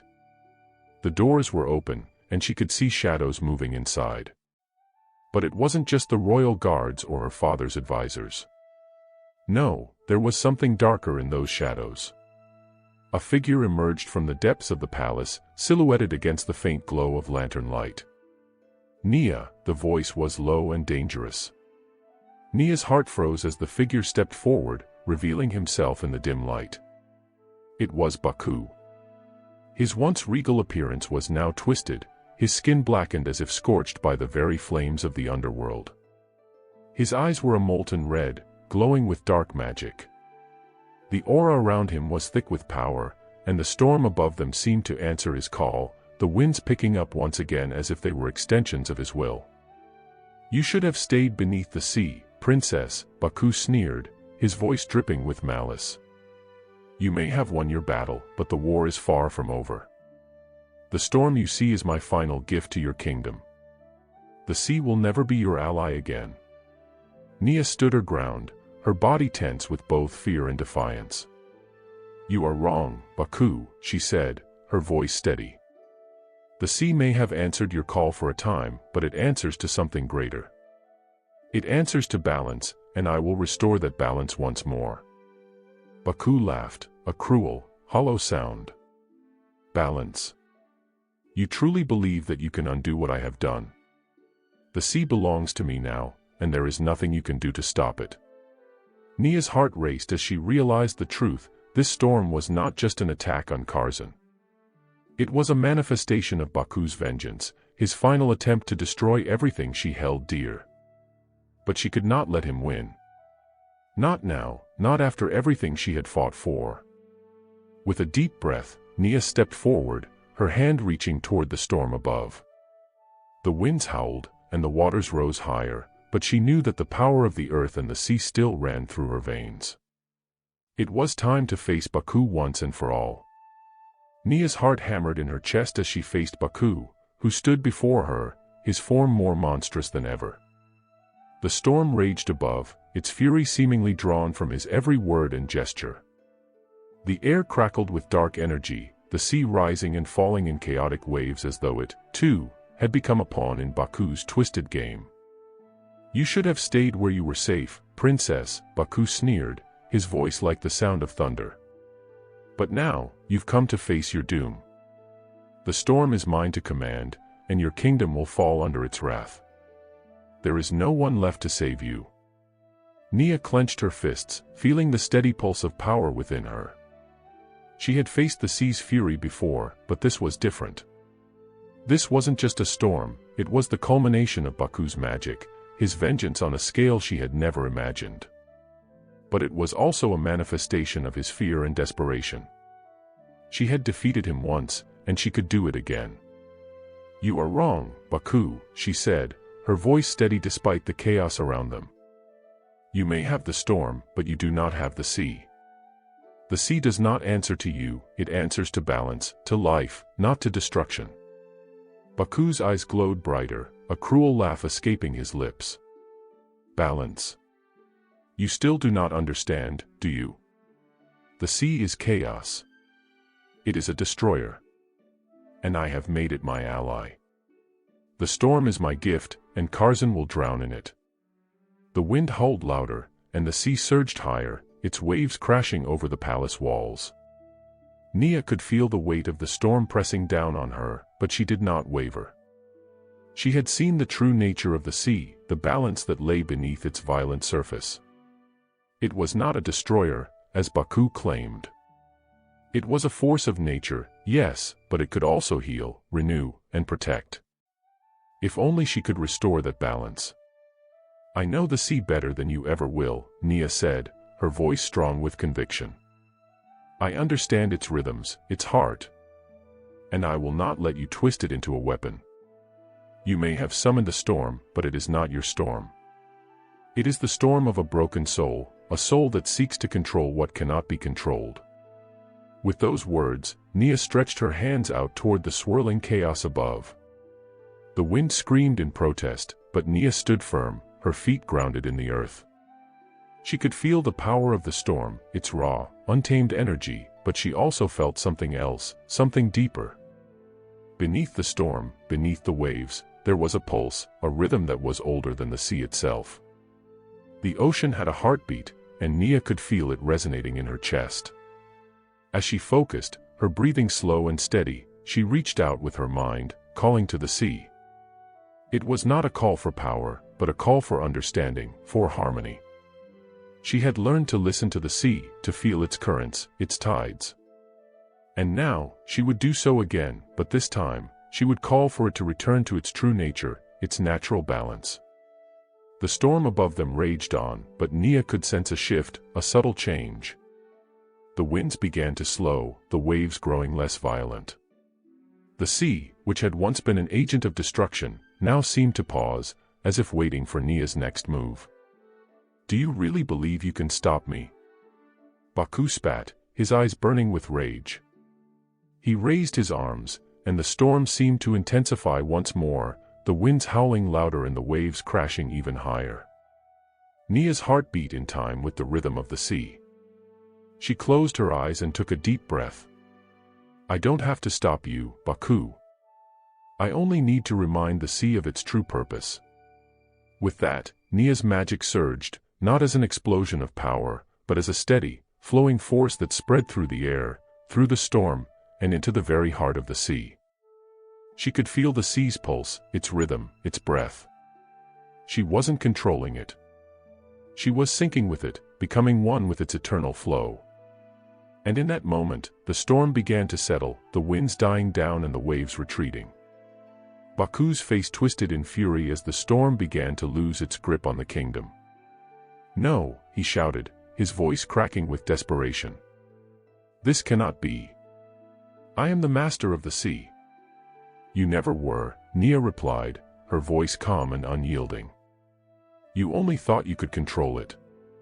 But the sea cannot be tamed by force. It is not yours to rule." The water around them shimmered as Nia's magic reached its peak. The storm, once wild and untamable, began to settle, the winds weakening and the waves receding. The sky, once black with fury, slowly began to clear, the first hints of sunlight breaking through the clouds. Baku fell to his knees, his hands clutching at the water, his eyes wide with disbelief. "This isn't possible," he muttered, his voice hollow. I was supposed to rule." "You were never meant to rule the sea," Nia said, her voice soft but filled with the weight of truth. "It is not meant to be ruled by any one being. It belongs to the earth, to the land, to the sky. It is a force of balance, not dominance." With a final, resolute movement, Nia extended her hand toward the storm, and the last of its fury dissipated into the air. The winds calmed, the waves settled, and the storm that had threatened to destroy Kharzen was no more. The air felt still, almost sacred, as if the very kingdom had been granted a second chance. But Baku was not done. He rose to his feet, his form shuddering with the last remnants of his dark magic. "This isn't over," he hissed, his voice low and threatening. "You may have stopped the storm, but the sea is still mine. And I will come for you again." Nia's eyes narrowed, but she remained calm. "You may have power, Baku, but you do not have the heart of the sea. And that is where your magic fails." With a final, piercing glare, Baku vanished into the water, disappearing beneath the waves as quickly as he had appeared. The storm had passed, but the echoes of his darkness still lingered in the air, like the last traces of a nightmare fading into the dawn. Nia stood alone, the sea now calm and still around her. Her heart raced, her breath coming in short gasps, but she felt something else, something deep within her. The sea had answered her call, but it wasn't just the sea. It was her connection to the land, to the world around her, to the balance of life itself. She had won, but the battle was far from over. Curzon was safe, for now. But Baku's words echoed in her mind. This wasn't over. The sea was still his ally, and his hunger for vengeance had not been sated. He would return, and when he did, Nia would be ready. As the last remnants of the storm faded, Nia made her way toward the palace. Her kingdom was safe, but there was no time for rest. There was much work to be done, and the war for the soul of Curzon was far from finished. The morning after the storm, Curzon's air was thick with a lingering heaviness. The sun shone faintly through the clouds, casting a dull light across the ruined city. Everywhere Nia looked, there were signs of the storm's destruction: trees uprooted, buildings collapsed, and debris scattered in every direction. The sea had taken its toll, and yet, as the city stirred to life, there was a feeling of unease that clung to the people like a shadow. Nia stood at the edge of the palace's outer courtyard, gazing out at the endless horizon. The waves, once violent and raging, now lapped gently at the shores, as though the sea itself had tired of its battle. It was hard to believe that only the day before, the kingdom had been on the brink of ruin. Yet, despite the calm, she could not shake the feeling that something far darker still lurked beneath the surface, waiting to rise again. Jolly, the tall soldier who had stood by her through so much, approached cautiously. His armor was dented, his face weary, but his eyes were filled with determination. "Princess," he said softly, bowing his head. "The people are beginning to rebuild, but there are many questions. They wonder if this storm is truly over. They wonder if Baku is truly gone." Nia turned her gaze to him, her brow furrowed in thought. "The storm may have passed, Jolly, but Baku's magic still lingers in the air. We cannot be certain that he is truly gone." Jolly nodded, understanding the gravity of her words. "What will we do, Princess? Should we send out scouts to search for any signs of his return?" Nia took a deep breath, the weight of leadership pressing on her shoulders. "Yes, but we must do more than that. We need to find out where Baku's power comes from. He may have been defeated for now, but his influence runs deep. There's something about him that we still do not fully understand." Jolly remained silent for a moment, clearly troubled. "And the sea seems so quiet now, like it's holding its breath. Do you think the storm could have been a sign of something more? Something that we haven't seen yet?" Nia's heart clenched at his words. She had already suspected it. The sea was not just a weapon for Baku, it was his lifeblood, his power, and now that power had been disrupted. But what if that disruption had awakened something else? Something deeper, more ancient? "I don't know," Nia admitted, her voice tinged with uncertainty. "But I have to find out. There is a force beneath the surface of the sea, something that Baku has touched. And I fear that if we don't stop it now, it will rise again, stronger, darker, and more dangerous than before." Jolly's gaze hardened, his resolve unwavering. "Then we will fight, Princess. We will fight until there is no enemy left to stand against us." Nia smiled faintly, grateful for his loyalty, but deep down, she knew that this battle was unlike any they had fought before. The sea was not a simple foe to be defeated with steel and strength. It was a living, breathing entity, older than any kingdom or empire, and its depths held secrets that even she could not fully comprehend. As the days passed, Nia began to prepare for a journey into the heart of the sea itself. She knew that she had to uncover the true source of Baku's power, and that meant venturing to places where the human eye could not see. The sea held mysteries that could not be unraveled by force alone. She would need to listen, to understand, to communicate with the very heart of the ocean. She gathered a small group of trusted warriors, including Jolly, and set off for the coast, where the sea was said to hold the ancient ruins of a long-forgotten temple. It was a place of legend, a place whispered about in stories, where the old gods of the sea had once been worshipped. The temple, if it still stood, might hold the answers they sought. The journey was long and treacherous. The coast was rugged, the cliffs towering high above them, and the wind, though not as fierce as the storm, still carried a chill that seemed to seep into their bones. The further they traveled, the more Nia could feel the presence of something ancient, something powerful just beneath the waves. The sea's pulse was strong, and yet, it was different, darker. They arrived at the temple just as the sun began to set, its orange light casting a strange glow on the stone ruins. The temple was half submerged, the waves lapping at its base as if the sea itself had claimed it as its own. The walls were covered in intricate carvings, depicting scenes of ancient sea creatures and gods, their faces worn with age. At the center of the temple stood a massive stone statue of a great fish, its mouth open as if to swallow the sky. Nia felt a shiver run down her spine as she approached the statue. There was something about it, something familiar, something that called to her. She knelt before the stone fish, her fingers brushing against the cold, damp surface. Suddenly, the sea seemed to respond. The waters at the base of the statue began to churn, and a low rumble echoed from beneath the earth. The waves crashed higher, as if something was stirring deep within the ocean's depths. Jolly stepped forward, his hand on his sword. "Princess, what's happening? What have we awakened?" Nia's heart raced as she watched the water shift and move, the sea responding to something, or someone, deep beneath the surface.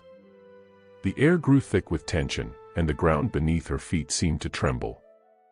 "I don't know," she said softly, her voice tight with fear and uncertainty. "But I think we've just uncovered the heart of Baku's power." The rumbling grew louder, and then, with a deafening roar, the water around them surged upward, flooding the temple and crashing over the stone walls. In the distance, a figure rose from the depths, silhouetted against the darkening sky. It was not Baku. This was something else, something ancient, something that had been waiting for centuries to awaken. The figure stepped forward, the water cascading off its massive form, revealing a creature unlike anything Nia had ever seen. It was a being of the sea, its body covered in shimmering scales that glowed faintly in the dim light. Its eyes were the color of the deepest ocean, and its face was both beautiful and terrifying, a mixture of human and fish, a being of both land and sea. "Who dares to awaken me?" the creature's voice boomed, echoing through the ruins like the roar of 1,000 storms. Nia stepped forward, her heart pounding in her chest. "I am Princess Nia of Karzan, and I seek answers. What is this place? What power lies beneath the waves?" The creature's eyes narrowed, its gaze piercing into Nia's soul. "You seek answers, Princess. Very well. But know this, there are forces at work here that even you cannot control. The storm that Baku unleashed was merely a glimpse of what lies beneath. The sea has its own will, and you are but a small part of its eternal rhythm." Nia swallowed, trying to steady her breathing. She had not expected this, had not expected to uncover such ancient power. But now she had no choice but to face it. "Please," she said, her voice steady despite the fear rising within her, "I need to know how to stop Baku. He seeks to destroy everything. The sea, he controls it with dark magic. How do I stop him?" The creature studied her for a long moment, its eyes searching hers. Finally, it spoke. "To stop Baku, you must first understand the sea's true nature. It is not a force to be wielded, it is a force to be understood. Only by embracing the deep waters can you restore balance. But know this, the deeper you go, the more dangerous it becomes. The sea does not forgive those who seek to control it. Only those who listen to its voice will survive." Nia nodded slowly, her mind racing. The journey ahead would be perilous, but she had no choice. She had to save her kingdom, and to do that, she would have to dive deeper than she ever had before, into the heart of the sea itself. The moon hung high in the night sky, casting a pale light over the sea as Nia stood before the great sea creature, her heart heavy with the weight of its words. The creature, an ancient being, older than any living memory, had spoken of a power far beyond anything she had ever imagined. The sea's true nature was not a force to be wielded, it was a mystery to be understood, a living entity with its own desires and will. To defeat Baku, she would have to listen to it, to embrace its deep currents and uncharted depths. But could she do that? Could she truly comprehend the sea in all its vastness? The creature had warned her that the deeper she ventured, the more dangerous the waters would become. She was no longer just a princess, no longer merely a ruler. She was becoming part of the sea, and it was unclear whether the sea would embrace her or consume her. The ruins of the ancient temple were silent now, save for the occasional lapping of the waves against the stone. The creature, standing tall and imposing, regarded Nia with a mixture of curiosity and caution. "You are brave, princess," the creature said, its voice echoing in the night air, "but bravery alone will not save you. You must be prepared to lose yourself in the process. The sea is not a thing of control. It is a thing of surrender." Nia shivered, but she stood firm. "I will do whatever it takes," she said. "I will surrender if that is what is required. But I need to understand the sea. I need to know how to stop Baku." The creature seemed to contemplate her words for a moment before nodding solemnly. "Very well. But be warned, to hear the voice of the abyss is to hear the truth of existence itself. It will change you. You may never return from it the same." The sea creature turned, its massive form gliding smoothly through the water, a trail of bioluminescent light following in its wake. "Come," it called. "Follow me." Nia glanced back at Jolly and the others, who had stood in silence, their faces filled with uncertainty. They had followed her on this journey, but they did not fully understand the weight of what was about to happen. "Stay here," she told them, her voice soft but resolute. "This is something I must do alone." Jolly hesitated for a moment, his brow furrowed in concern. "Princess, are you sure? The depths are dangerous. We don't know what awaits you there." Nia gave him a small smile, though her heart was filled with apprehension. "I have to do this. If I don't, Curzon will fall. The sea is our ally, but only if we can understand it. I will return, I promise." With those final words, Nia turned and followed the creature into the water, the sea's cool embrace enveloping her as she plunged into the depths. The water was dark and cold, its depths stretching far beyond the reach of light. Nia swam beside the creature, her body moving with the rhythm of the ocean. The deeper they went, the more the world above seemed to disappear, replaced by an eternal quiet broken only by the sound of her own heartbeat and the slow, steady pulse of the sea around her. The water felt alive, its currents swirling in strange patterns, guiding her forward. Every movement, every flick of the sea creature's tail seemed to resonate through Nia's body, as though the sea itself was calling to her, urging her onward. "You feel it, don't you?" the creature's voice echoed in her mind, soft and distant, as though coming from the very heart of the ocean itself. "The pulse of the deep. It is a rhythm older than time. It is the heartbeat of the world." Nia nodded, her mind racing as she swam deeper. "I can feel it. But I don't understand. What is it? What is the voice of the abyss you spoke of?" The creature did not answer immediately, but instead led her into an even darker part of the ocean. Here, the water was thick with ancient silt, and strange creatures, unseen but sensed, moved in the dark. The pressure around them increased, pressing in on her chest, but Nia fought through it. She had come this far, and she would not turn back now. "Do you see it?" the creature asked, its voice growing more distant as they continued. "The truth of the abyss. The power that lies in the silence." Nia strained her eyes, her senses sharpening as she adjusted to the darkness. And then, in the distance, she saw it, a faint glow, like 1,000 stars swirling together in a brilliant spiral. It was not a natural light, but something ancient, something otherworldly. "What is that?" Nia breathed. The heart of the ocean, the creature whispered, its voice now deep and resonant, as if it was emanating from the very water around them. The source of all that is. It is here that the true nature of the sea resides. It is both creator and destroyer, healer and taker. It is the balance of life itself. Nia's breath caught in her throat as she neared the glowing light. She had heard legends of the heart of the ocean, but she had always believed them to be just stories, tales whispered by sailors who dared not venture too deep. But now, here she was, standing on the edge of the abyss, staring into the very source of the sea's power. The sea is not a force to be controlled, the creature continued. It is a force to be understood. The darkness of the deep is its heart, its core. Without it, there is no light. Without the storm, there is no calm. Nia hesitated, a wave of doubt crashing over her. She had thought that understanding the sea meant controlling it, using its power to defeat Baku and save her kingdom. But now, it seemed that the sea was not something that could be used, it was something that had to be embraced in its entirety, with all its chaos and order, destruction and renewal.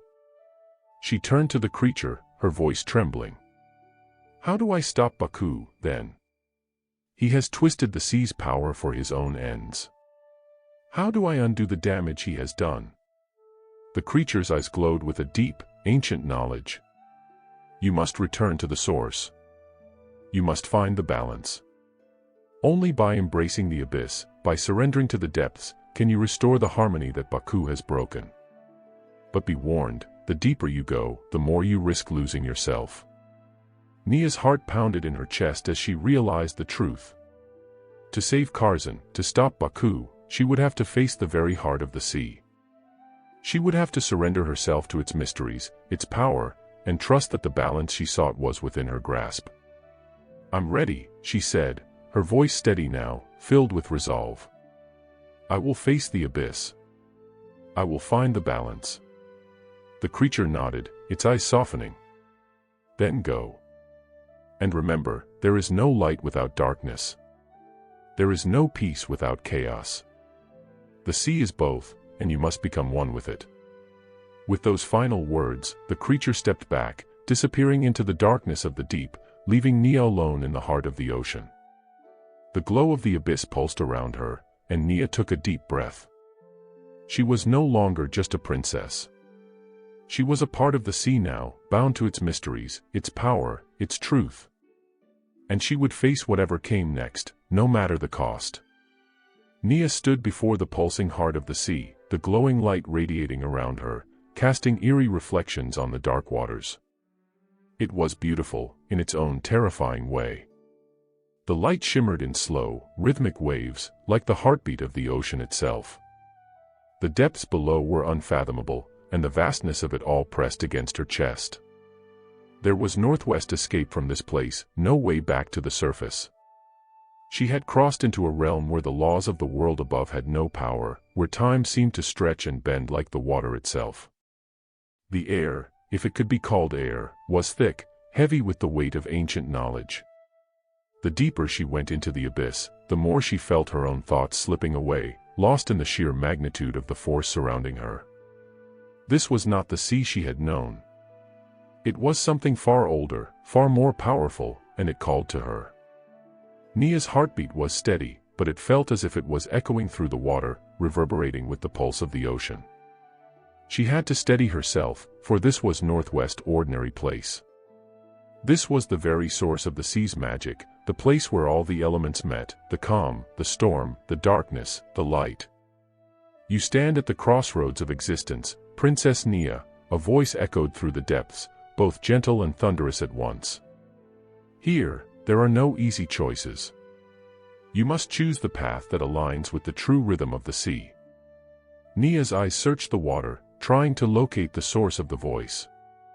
It was not the creature she had followed here, it was something more. Something older. Something vast. Who are you? She asked, her voice trembling slightly as the coldness of the depths seeped into her bones. I am the voice of the abyss, the voice replied, echoing through the water.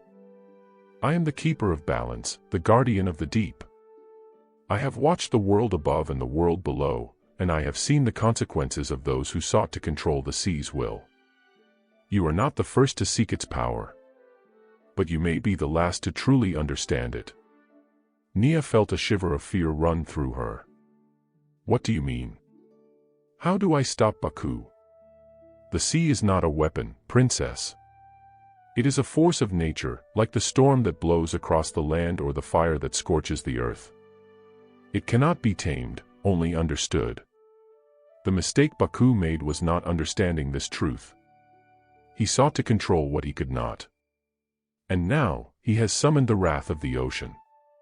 To stop him, you must become one with the sea, not just its conqueror, but its listener. The voice paused, as if considering her next words. "You see, the storm that ravaged Kharzan was not just the work of Baku. It was a warning that the balance of the sea has been disturbed. The ritual that Baku sought to perform, the one that would open the portal to his dark army, is not the true threat. The true threat is what he awakened in the deep. The sea is a living entity, but when it is forced into chaos, it can turn against everything, against you, against him, and even against itself." Nia's mind raced. So, if Baku's ritual was just a symptom of the greater problem, then how do I fix it? How do I restore balance? The voice was silent for a moment, and Nia felt her heart drop. Could it be that she had come this far, only to find there was no answer? No way to save her kingdom, her people, or herself? Then, just as her thoughts began to spiral, the voice spoke again. "To restore balance, you must journey to the heart of Baku's darkness. The power he seeks to control comes from an ancient wellspring, the source of all that he commands. He has already begun to bind himself to the sea, to manipulate its essence. The only way to undo the damage is to return the magic to where it belongs, to realign the natural forces. But be warned, princess, to challenge Baku in his own domain is to challenge the very fabric of the ocean itself. You will face trials that will test every fiber of your being. You must decide, Princess Nia, will you embrace the storm or fight it?" The water around Nia swirled, the pressure increasing as if the ocean itself was responding to the voice's words. Nia felt her lungs constrict, her heart hammering against her chest as the weight of the ocean seemed to press in on her. She was at the crossroads now. To continue meant surrendering herself completely to the forces she had no understanding of, to the chaos of the deep. But to turn back meant leaving her kingdom to face Baku's wrath without her. "I'm ready," she whispered, her voice steady but filled with a deep, unwavering resolve. "I will face whatever trials you give me. I will fight to restore balance, for my people, for Kharzan, and for the sea itself." There was a long pause before the voice replied, its tone softer, as if it had found something to respect in Nia's determination. "Very well, princess. But remember, the sea is not just water. It is air, it is earth, it is fire, it is everything that exists. To truly restore balance, you must become a part of all of these elements. You must let go of who you were and become who you are meant to be." The glowing light from the heart of the sea began to intensify, swirling around Nia like a vortex. The water, once cold and still, now thrashed violently as if in response to her decision. The force was overwhelming, pulling her deeper into the heart of the abyss. The darkness closed in around her as Nia felt herself falling, no longer in control of her own body, but swept along by the currents of the ocean's will. The water surrounded her, pulling at her very soul, tugging her through strange realms where light and shadow collided, where the past and future merged. She could feel the presence of ancient forces, beings and powers she could not see, but felt with every fiber of her being. The sea was alive, and it was watching her. In the distance, she saw it, a shadowy form, emerging from the depths. It was Baku. He was different now, his once regal form was now darkened, his features twisted by the power of the sea. His eyes glowed with an unnatural light, and his body shimmered with an otherworldly aura. "You have come," he said, his voice a whisper that seemed to vibrate through the very air around her. "I knew you would. But it is too late, princess. The sea has chosen me." Nia's heart surged with a renewed sense of determination. The sea does not belong to you, Baku. It belongs to itself, to the balance that has kept the world in order. I will not let you twist it to your will. Baku's laugh echoed through the deep, mocking and cruel. You cannot defeat me. The sea has already chosen. It is mine, and soon, it will be yours, whether you accept it or not. Nia raised her arms, feeling the energy of the sea swirling around her. She was not alone in this battle. She was a part of the ocean, just as Baku was. And she would fight to restore the balance, no matter the cost. The dark waters churned with an unnatural fury as Baku and Nia faced one another in the heart of the abyss. The pressure in the depths was immense, but neither of them flinched. The sea itself seemed to hold its breath, suspended between two opposing forces, one seeking domination, the other fighting for balance. Baku's form shimmered with an eerie glow, his skin slick with the essence of the ocean. His once regal features were now hardened, cruel, as though the sea had twisted his very nature.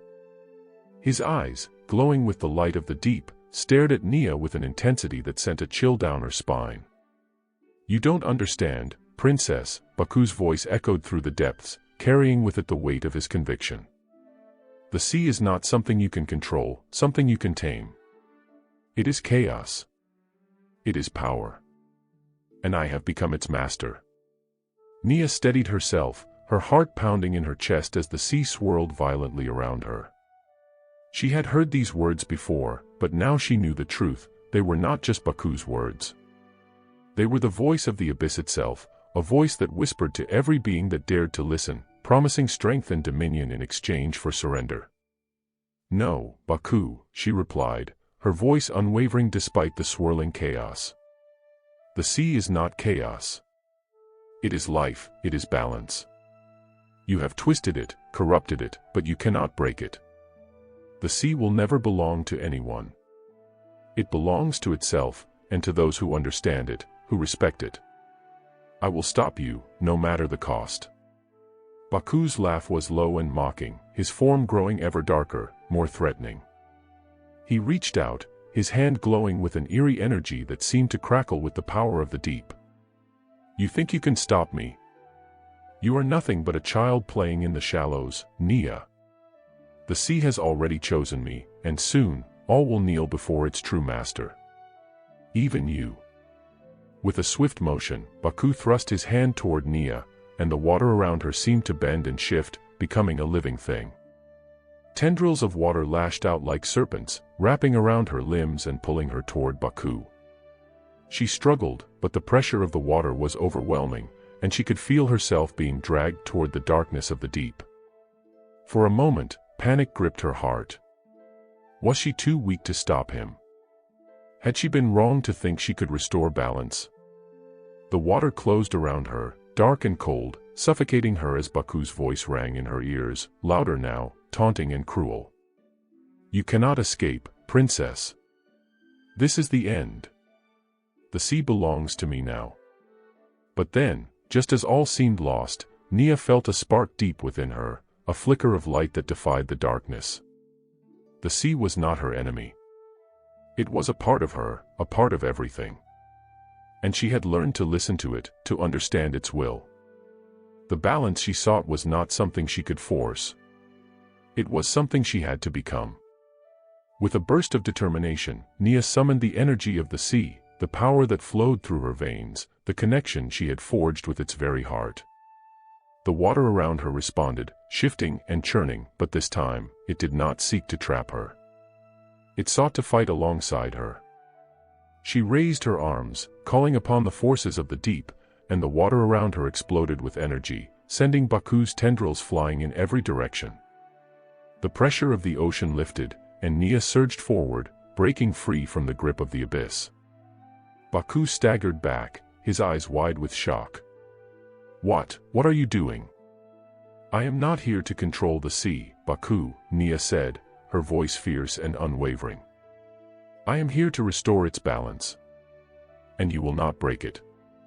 Not while I still breathe. The battle had only just begun. Nia moved with the speed of the current, her body becoming one with the rhythm of the sea. She was no longer just a princess, no longer just a ruler of land. She was a force of nature, a creature of the deep, bound to the will of the ocean itself. And with that power came a strength she had never known.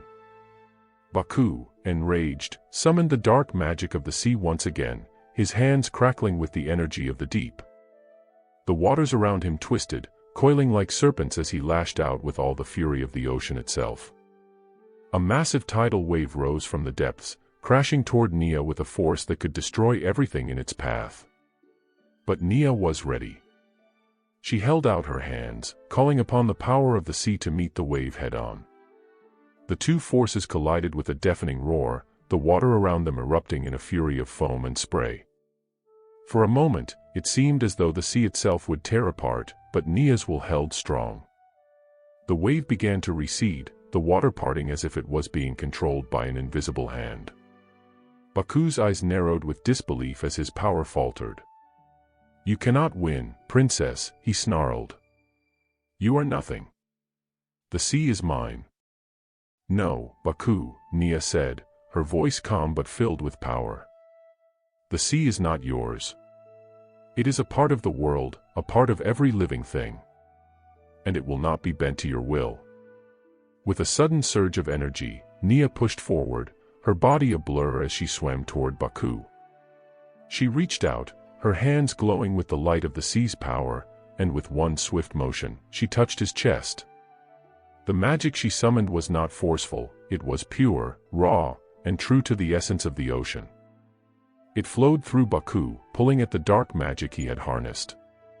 His body shuddered, his eyes widening as he felt the power of the sea surging through him. No, this cannot be. But it was. The sea was not a tool to be used. It was a living, breathing force, and Nia had become its voice. The darkness that Baku had summoned began to unravel, his power fading as the light of the ocean consumed him.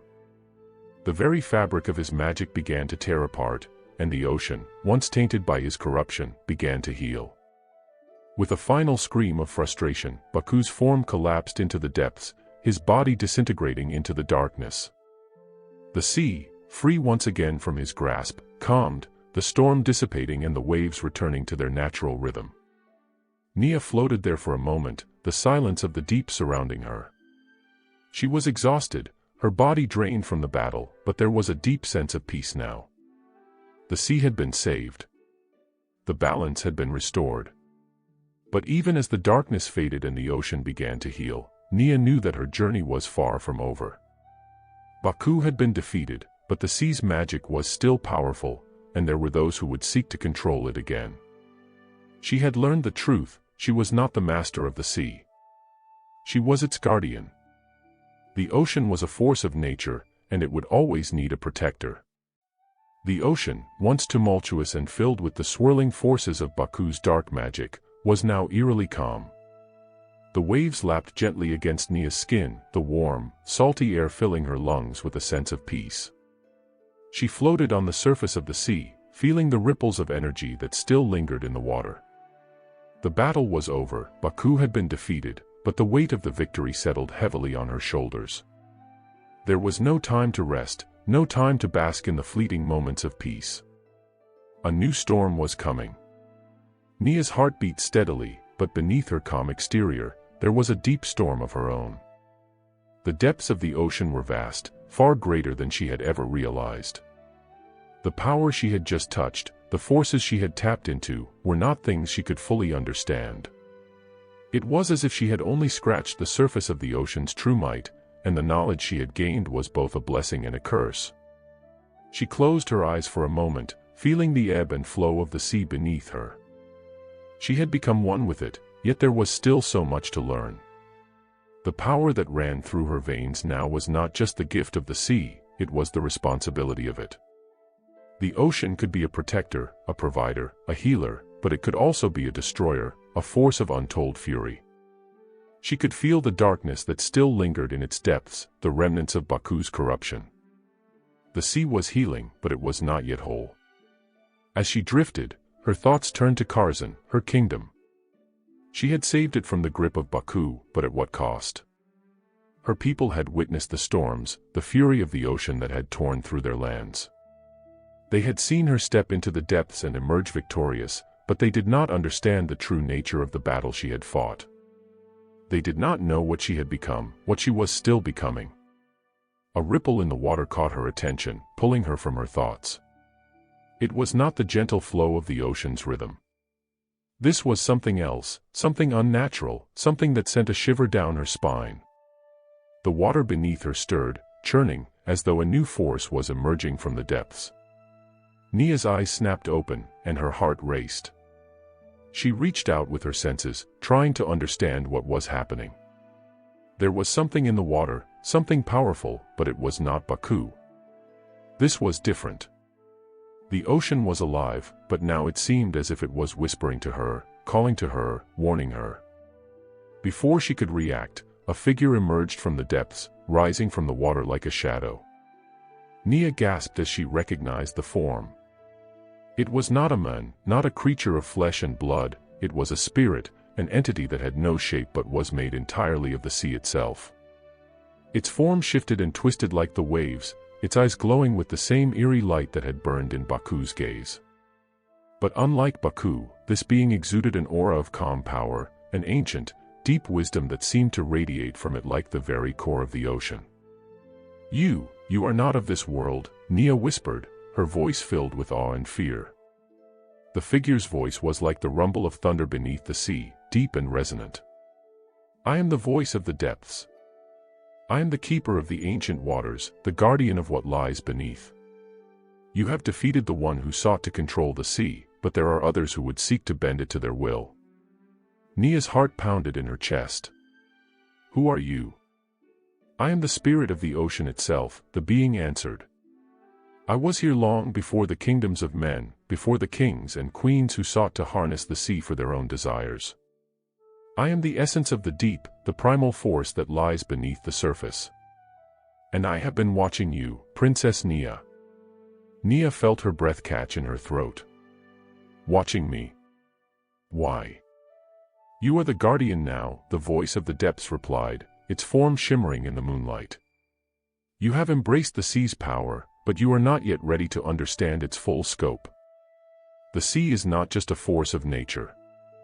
It is a living entity, a consciousness that exists beyond the mortal realm. And it is in danger." The words sent a chill down Nia's spine. "What do you mean? What danger?" "The danger lies not in the land, but in the depths," the spirit continued, its voice grave. "There are those who seek to awaken what has been slumbering beneath the ocean for centuries. An ancient power, older than any kingdom, older than any sea. It is a force of destruction, and it is waking." Nia's heart raced. "What is this power? And how can I stop it?" The spirit's glowing eyes dimmed slightly. "It is the elder tide, the ancient force that once ruled the oceans before the world was created. It was sealed away, bound by the greatest of sorcerers and kings. But now, the seals are weakening. The magic that holds it in check is fading. And you, Princess Nia, are the only one who can stop it from returning." Nia's mind reeled with the weight of the revelation. The elder tide. An ancient force that could destroy everything, the very ocean itself. She had faced Baku, and she had defeated him, but now she was being asked to face something far greater, far more dangerous. And she had no idea how to even begin. "I don't understand," Nia whispered. "How do I stop something like that?" The voice of the depths grew still, its form rippling like the surface of the ocean in a storm. "The key to stopping the elder tide lies in the heart of the sea, the place where the ocean's magic was born. But to reach it, you must journey to the farthest depths of the ocean, where even the bravest of sailors have never dared to go. There, you will find the power you need to seal the elder tide away once more." Nia swallowed hard. The journey would be dangerous, perhaps even deadly. The ocean was vast, its depths filled with creatures and forces that no mortal had ever seen. But she knew that she had no choice. She had already become a part of the sea's magic. She had already accepted the responsibility of being its guardian. And now, she had to protect it from the greatest threat it had ever known. "I will do it," Nia said, her voice filled with resolve. "I will stop the elder tide. I will go to the heart of the sea and save the ocean from the destruction that is coming." The voice of the depths seemed to pause for a moment, as if considering her words. Then, slowly, it nodded. "You are brave, princess. But be warned. The elder tide is not something you can defeat with force alone. It is an ancient power, a force that is both part of the ocean and beyond it. To stop it, you will need more than just strength. You will need wisdom. You will need understanding. And you will need the heart of the sea itself." With those final words, the spirit began to fade, its form dissipating into the darkness of the ocean. Nia was left alone, her mind swirling with the weight of what she had just learned. The ocean was alive, it was powerful, but it was also vulnerable to forces that even she could not comprehend. And she was the only one who could stop it. Nia stood on the edge of the shoreline, the cool breeze ruffling her hair as the ocean stretched out before her. She had always felt a deep connection to the sea, but now, with the voice of the depths' words echoing in her mind, she felt the weight of the ocean's ancient power pressing down on her. The journey she had to undertake was unlike anything she had ever imagined. To find the heart of the sea and stop the elder tide was no simple task. The ocean's secrets ran deep, deeper than she could fathom. She glanced back at the palace. Her kingdom, Karzan, seemed so distant now, though it was only a few miles inland. The people there believed the worst was over, the storm had passed, and Baku was no longer a threat. But they did not understand the true danger that loomed beneath the surface, just waiting to be awakened. They did not understand that the ocean, their protector and lifeblood, was now under siege by an ancient, dark force. Taking a deep breath, Nia turned her gaze back to the water. It beckoned her. The sea was calling her to begin her quest. There was no turning back. Behind her, the city of Karzan seemed peaceful. The market was busy, the streets full of life, and yet, the undercurrent of fear she had felt before Baku's arrival remained. The kingdom had suffered, and now, it was time for Nia to step into her true role, not just as a princess, but as the guardian of the ocean itself. With one last glance at her city, Nia waded into the surf. The water, though warm, seemed to swirl with a strange energy, as though it sensed her purpose. She let it carry her deeper, feeling the pull of the sea as it responded to her presence. She had learned much since the battle with Baku, but there was still so much more she needed to understand. The heart of the sea, where was it? How would she reach it? What would she find once she arrived? The ocean, it seemed, held its secrets well. Nia swam further out into the open sea, the moonlight guiding her through the dark waters. She had been swimming for hours, but the shoreline had already disappeared from view, and the only thing surrounding her now was the vast, endless ocean. She had been following the whispers of the sea, trusting her instincts, but they were beginning to feel like fleeting hints, clues scattered through the waves, leading her deeper into the unknown. The voice of the depths had told her she needed to reach the heart of the sea, but how would she recognize it when she found it? What would she face along the way? The dangers that lay ahead were far greater than anything she had encountered before. The ocean had its own rules, its own world beneath the surface, a world she could no longer control, only navigate. Suddenly, as if the ocean itself had been waiting for her, a strong current began to pull at her, stronger than any she had encountered before. It was not a force meant to drown her, but one that urged her forward, deeper into the sea. She followed the pull without hesitation, trusting the water's guidance, though her heart raced. Something was coming. A shape loomed ahead in the distance, barely visible against the dark horizon. It was massive, larger than any creature she had ever seen, moving toward her with a slow, purposeful grace. Her pulse quickened. Was it a danger? A sea monster? The ocean's creatures were vast and powerful, but none so large as this. As the shape drew closer, Nia realized it was not a beast, but a colossal structure, a giant stone edifice rising from the ocean floor. It was the heart of the sea. The heart of the sea was not a place that could be found on any map. It was a hidden sanctum, built by the ancient sorcerers and kings who had once ruled over the oceans. The structure was alive with magic, its stone walls covered in intricate carvings, symbols that seemed to glow faintly in the moonlight. Nia swam closer, the current guiding her toward the massive, arched entrance that stood like a gateway to the unknown. She hesitated for a moment, but then she felt a pull, stronger than before, a calling that resonated in her very soul. This was the place. This was where her journey had led her, and she knew that to go forward would be to face the greatest challenge of her life. Taking a deep breath, Nia swam toward the entrance. As she crossed the threshold, the world around her shifted. The water no longer felt cold. It felt warm and alive, almost as if it were embracing her. She descended deeper into the heart of the structure, her surroundings lit by a soft, ethereal glow.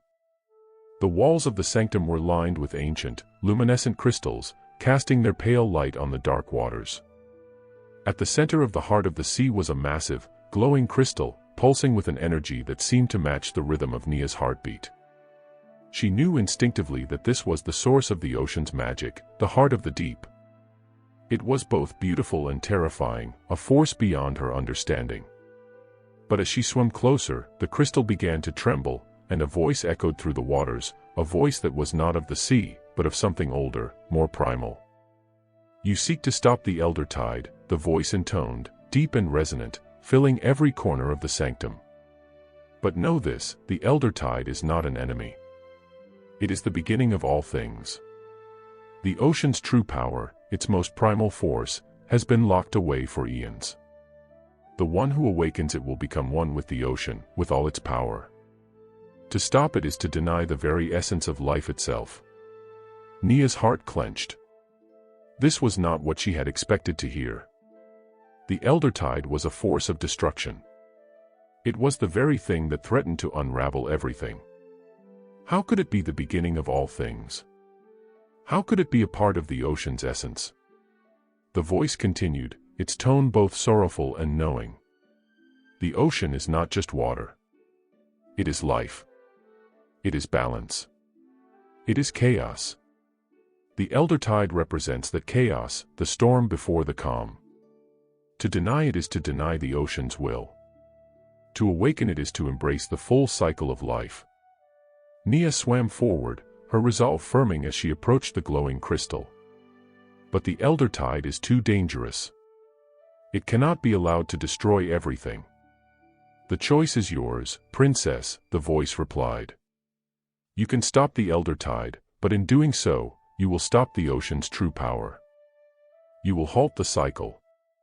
But if you allow it to awaken, the world will change, forever." Nia felt the weight of the decision settle upon her. The ocean was alive, and it was not just a force to be controlled. It was a part of the world itself, a world that was constantly shifting, constantly evolving. The elder tide was both a beginning and an end, a necessary chaos that could bring about the renewal of the sea. But was she ready to accept that chaos? Was she ready to allow the elder tide to awaken? She reached out her hand, touching the glowing crystal. The energy that surged through her was overwhelming, but she stood her ground. The ocean was not just something to be tamed. It was something to be understood. And understanding came with the acceptance of its true nature. Nia's fingers hovered just above the surface of the glowing crystal, the energy beneath her skin tingling as if the ocean itself was reaching out to touch her. The choice was unbearable, yet it was the only choice left. Her heart pounded as the voice of the heart of the sea echoed in her mind. "You must choose, princess. The elder tide is already awakening. You can no longer delay the storm." The ocean had spoken. The deep, eternal force that had governed the tides and the winds for as long as time itself had now placed its will upon her. But Nia wasn't just a princess anymore, she was the guardian of the ocean. She was its voice, its heart, and its protector. And that meant understanding its ways, even when they seemed to defy the very laws of nature. She felt the pulse of the elder tide in the very bones of the sea, a primal, dark energy thrumming beneath her skin. It was ancient, older than any story, older than any king or kingdom. The elder tide was not an enemy to defeat, it was a force that needed to be understood, embraced, and channeled. If she could find a way to control it, to direct it, perhaps she could use it to save the world instead of destroy it. Nia's thoughts swirled like a tempest inside her mind. She had seen what Baku's ambition had done to her kingdom. She had watched as he tried to conquer her people with dark magic and deception, seeking to bend the ocean's power to his will. But Baku had not understood the ocean. He had not respected its balance, its natural chaos. And now, as she stood before the heart of the sea, she realized that it was not her job to defeat the ocean's power. It was her job to protect it, to ensure that it remained in balance. She took a deep breath, steadying herself. The elder tide was already stirring, the ancient magic awakening within her. The choice was no longer about stopping it, it was about controlling it. About guiding the storm, not fighting it. And so, with a resolve that burned like the fire of 1,000 suns, Nia placed her hand on the crystal. The instant her skin touched the surface, the world around her exploded in a burst of light and sound. The ocean roared, its waves rising and crashing with the fury of 1,000 storms. The crystal pulsed, sending a shockwave of energy through the water, and Nia felt herself being lifted, pulled deeper into the heart of the sea. The water around her swirled, spinning into a vortex of light and shadow. Her body was weightless, suspended in the energy of the elder tide. For a moment, Nia lost herself in the sensation. It was as if she had become one with the ocean itself, the energy of the tides, the pull of the moon, the vastness of the deep. She was no longer just a princess, no longer just a mortal. She was the ocean, and the ocean was her. But with the power came the knowledge, the wisdom of the deep. The elder tide was not a force of destruction, but of renewal. It was the storm that brought the calm. It was the chaos that brought creation. It was the heartbeat of the world, the pulse of the very earth beneath the sea. The elder tide was not to be feared, but understood. It was the primal force that had shaped the oceans for eons, and it was her task now to guide it, to harness its energy and protect it from those who would abuse it. The storm raged around her, but Nia felt its fury becoming her own. The power surged through her, and she felt the darkness of the deep, the elder tide's ancient hunger for destruction. But she did not fear it. She did not resist it. She embraced it. The energy within her grew, until it felt as though her body could no longer contain it. The ocean churned beneath her, the very tides bending to her will. The waves rose higher, the current stronger, and the sea creatures that had once been mere observers now gathered around her, as though they, too, could feel the power awakening within her. It was then that Nia heard the voice again, the deep, resonant voice of the ocean, guiding her, whispering to her. "You are ready, princess," the voice said. "You have embraced the storm. You have accepted the chaos. Now, you must learn to control it." Nia nodded, though she knew that this would be no easy task. The elder tide was not something to be tamed. It was something to be guided, like a ship navigating through the fiercest of storms. She had to learn to ride its waves, to steer its course, to prevent it from spiraling out of control. The crystal pulsed again, and Nia could feel the energy flowing through her, filling her with knowledge that she had never imagined. The ocean's ancient secrets, the ways of the deep, the magic that had shaped the tides for centuries, all of it was now within her grasp. But with this knowledge came a heavy burden. She was no longer just Nia, the princess of Karzan. She was the guardian of the sea, the one who held the balance of the ocean in her hands. And if she failed, if she lost control of the elder tide, everything she had worked for, everything she had fought to protect, would be lost. As Nia swam deeper into the heart of the sea, she could feel the power of the elder tide shifting, its energy aligning with hers. The waters around her began to calm, the waves no longer crashing with the same violent force. The storm inside her had not subsided, it had simply been tamed, directed. She had learned to channel its energy, to guide it like a master navigator steering a ship through the storm. But even as she embraced the power, Nia knew that this was only the beginning. The Elder Tide was still a dangerous force, still a primal magic that could destroy everything if misused. It was not a force to be wielded lightly. But it was hers now, and she would use it to protect the ocean, to protect her kingdom. The choice had been made. The storm had been awakened, but it was under her control. Nia emerged from the depths of the heart of the sea, her body humming with the energy of the Elder Tide.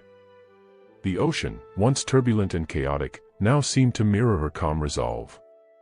The storm inside her had settled, but its power remained, simmering beneath the surface. She was no longer the naive princess who had stumbled into this adventure. She had become something else, something ancient, something with the potential to shape the future of the seas. Her mind raced as she ascended toward the surface. The ocean's vastness stretched before her, a limitless expanse of water and sky. But even as she swam back toward the shoreline, her thoughts were consumed by the weight of the power now coursing through her veins. The Elder Tide was hers to command, but what would that mean for Kharzan? For the kingdoms that lay beyond the horizon? And for Baku, the ruthless merman warlord whose ambitions still loomed large? As Nia reached the surface, the cool night air greeted her, and she swam toward the familiar shore. The waves parted before her like a curtain, as if the ocean itself were acknowledging her newfound strength. She pulled herself onto the beach, her limbs heavy with the power of the sea, her heart still pounding from the intensity of the transformation. But there was no time to rest. The storm that had been awakened was not just an internal shift, it was a harbinger of something far greater. The Elder Tide was a force that could change the very balance of the world. The ocean was no longer a place of calm tranquility. It was a storm on the horizon, a chaos that would touch every kingdom, every realm. Nia knew she could not allow it to spiral out of control. She had to prepare. Her first thought was of Kharzan, her kingdom. She had left it in the hands of her council and her trusted advisors, but she now realized that her kingdom was more vulnerable than ever. The very balance of the world had shifted with the awakening of the Elder Tide, and the forces of the deep were beginning to stir. She needed to return to the palace, to warn her people, to ensure that they were ready for what was to come. As Nia made her way back toward the palace, she felt the subtle tremors of the ocean beneath her feet. It was not just the sea that had changed. The land itself felt different, as though the awakening of the Elder Tide had rippled out into the very bones of the earth. The trees swayed unnaturally, their branches twisting as if the wind had taken on a strange new life. Even the air felt charged with energy, as though the storm was not just in the sea, but in the very atmosphere surrounding her. When she reached the palace, the guards at the gates recognized her immediately. She was no longer the princess who had left the city. She had changed, her eyes were brighter, her posture more regal, more confident. Her very presence seemed to command attention. "Princess Nia," one of the guards said, bowing deeply. "We have been waiting for your return. The kingdom is on edge. There are rumors of strange storms on the horizon. The people are uneasy." Nia nodded grimly. She had feared this. The awakening of the Elder Tide would not go unnoticed. The very power that now coursed through her veins would send ripples of uncertainty throughout the kingdom. But she had no choice. She had to prepare them. The storm that had been unleashed was not something they could ignore. "I must speak with the council," Nia said firmly, her voice carrying a new authority. "We are facing a new threat, one far greater than any we have known. The Elder Tide has awakened, and it will bring chaos to our shores. We must be ready." Inside the grand hall of the palace, the council was already assembled. The room fell silent as Nia entered, her presence commanding the attention of everyone in the room. The council members, older, wiser men and women who had served the kingdom for decades, stared at her in awe. They had expected her to return from her journey changed, but none of them could have anticipated the transformation that had taken place. "Princess," one of the elders said, his voice quivering slightly with both respect and concern. "You look different." What has happened? Nia took a deep breath, gathering her thoughts. The ocean has given me power, she said, her voice steady. The elder tide has been awakened. It is a force that cannot be controlled by ordinary means. We must prepare for the storm that is coming, not just to Kharzan, but to every kingdom along the coast. The council members exchanged uneasy glances. They had heard of the elder tide, of course. Ancient legend spoke of a time when the ocean's chaos would return, bringing destruction and rebirth in its wake. But no one had ever truly believed it would come to pass. How can we prepare for something like this? One of the advisors asked. The elder tide is a myth, an old legend. No one has seen its power in centuries.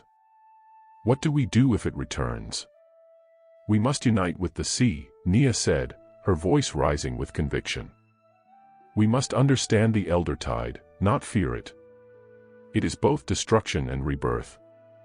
It is the storm that brings the calm. But we cannot face it as we are now. We need more than just our soldiers. We need to understand the magic of the sea, the true power of the elder tide. We must learn how to control it before it controls us. The council fell silent.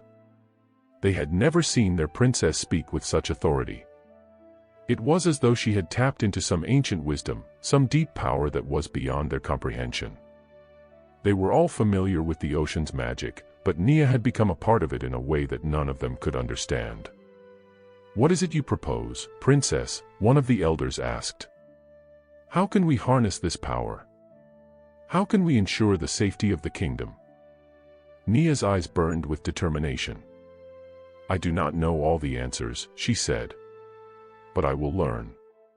The heart of the sea has shown me a path. I will find others who understand the ways of the ocean, who can help us harness its power. We will not face the elder tide alone. We will gather those who have the knowledge, the magic, and the courage to face the storm." The council was still murmuring among themselves when a loud, crashing sound echoed from outside. The windows of the palace shook as a tremendous wave slammed against the shore. Nia turned sharply, her heart racing. The storm was coming faster than they had anticipated. Without another word, she rushed to the balcony. The sky had darkened, and the waves beyond the palace seemed to twist and churn, rising higher than normal. The ocean was restless, its energy growing stronger with each passing moment. "It is time," Nia whispered to herself, the weight of her responsibility settling upon her shoulders. The storm was not just a threat, it was a call. A call to action. She had awakened the elder tide, and now she would face the consequences. But she would not face them alone. She would unite the kingdoms, gather allies, and learn to control the storm before it consumed them all. The night was thick with the energy of the ocean, the very air heavy with the promise of a storm unlike anything Kharzan had ever known. The waves roared against the shore as if in a fevered frenzy, the sky above churning with dark clouds, swirling in unnatural patterns. The wind howled through the trees, and the very ground beneath Nia's feet seemed to tremble as the ocean's power rose in a crescendo. It was clear now, there was no avoiding the coming storm. The elder tide, the ancient force Nia had awakened, was not merely an isolated force confined to the depths of the sea. It was a power that would ripple through the world, a chaos that would reshape the lands, the kingdoms, and the lives of all who lived beneath the sky. Nia felt the weight of the responsibility on her shoulders, the knowledge that everything was shifting, and she, as the guardian of the sea, would have to steer the course of what was to come. She stood on the palace balcony, gazing out over the turbulent sea. The waves were crashing violently against the cliffs, foaming like beasts eager to tear through the land. The storm's presence was felt not just in the ocean, but in the air, in the very soil beneath her. The energy was pulsing, building, and the rest of Kharzan had yet to fully grasp what was happening. Nia's thoughts turned to Baku, the merman warlord who had already set his dark plan in motion. He had sought to use the elder tide for his own purposes, to conquer the kingdom and enslave her people. But Baku had made one critical mistake. He had underestimated her. He had not understood that Nia was not merely a princess. She was the daughter of the sea, the one chosen to protect its balance. And now that the elder tide had been awakened, Nia was not the same person she had been. She was stronger, more connected to the ocean, and she would not allow Karzan, or any kingdom, to fall to Baku's ruthless ambitions. Turning from the balcony, Nia made her way down to the courtyard where her closest advisors awaited her. The royal council had gathered in haste, their faces grim with the knowledge that the future of Karzan, and possibly the world, hung in the balance. "We must act quickly," Nia declared as she entered the room. Her voice was steady, though inside, her heart raced with urgency. "The storm is only the beginning. We must prepare for the full force of the elder tide. If we are to have any hope of controlling it, we need to gather allies, those who understand the magic of the sea, those who can help us protect Karzan from Baku and his dark forces." An elder named Fola, a man known for his wisdom and experience with the magic of the land, stepped forward. His brows furrowed as he spoke, his voice carrying a deep concern. "Princess, the ocean's power is ancient. There are few who understand it fully, and even fewer who can control it. We must tread carefully. The more we tamper with the elder tide, the greater the danger to us all." Nia nodded, understanding the elder's concern. "I know the risks. But we do not have the luxury of time. Baku is already preparing his forces, and I fear that if we do not act quickly, it may be too late to stop him." One of her other advisors, a fierce woman named Amara, who had served as Nia's protector for many years, spoke up. "What do you propose, Princess? We know the elder tide is a force of great power, but what do you need from us? How can we help you harness it?" Nia's eyes glimmered with determination. "We need to gather those who have knowledge of the ocean's magic. We need to find the ancient sea shamans who have long been exiled. They are the ones who can help us control the elder tide's power. We need to travel to the distant shores and seek them out." Amara's eyes narrowed as she considered the idea. The sea shamans. They are a dangerous lot. Their magic is not easily understood, and many of them are reluctant to help outsiders. It will be no easy task to convince them. Nia's voice grew firm. "I will go. If necessary, I will do whatever it takes to earn their trust. We need their help, and I will not allow Karzan to fall because of our hesitation." As the royal council deliberated over the next steps, Nia felt the call of the ocean growing stronger, urging her forward. She knew that the journey would be fraught with danger. She would have to face treacherous waters, ancient forces, and possibly even the wrath of the sea itself. But the storm was already coming, and she had no choice but to face it head-on. The next morning, Nia gathered her closest companions, Amara, the fierce warrior, Fola, the wise elder, and a few trusted soldiers.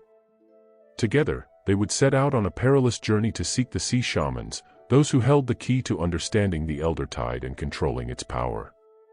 The first leg of their journey took them through the coastal villages of Karzan, where the people had begun to feel the effects of the storm.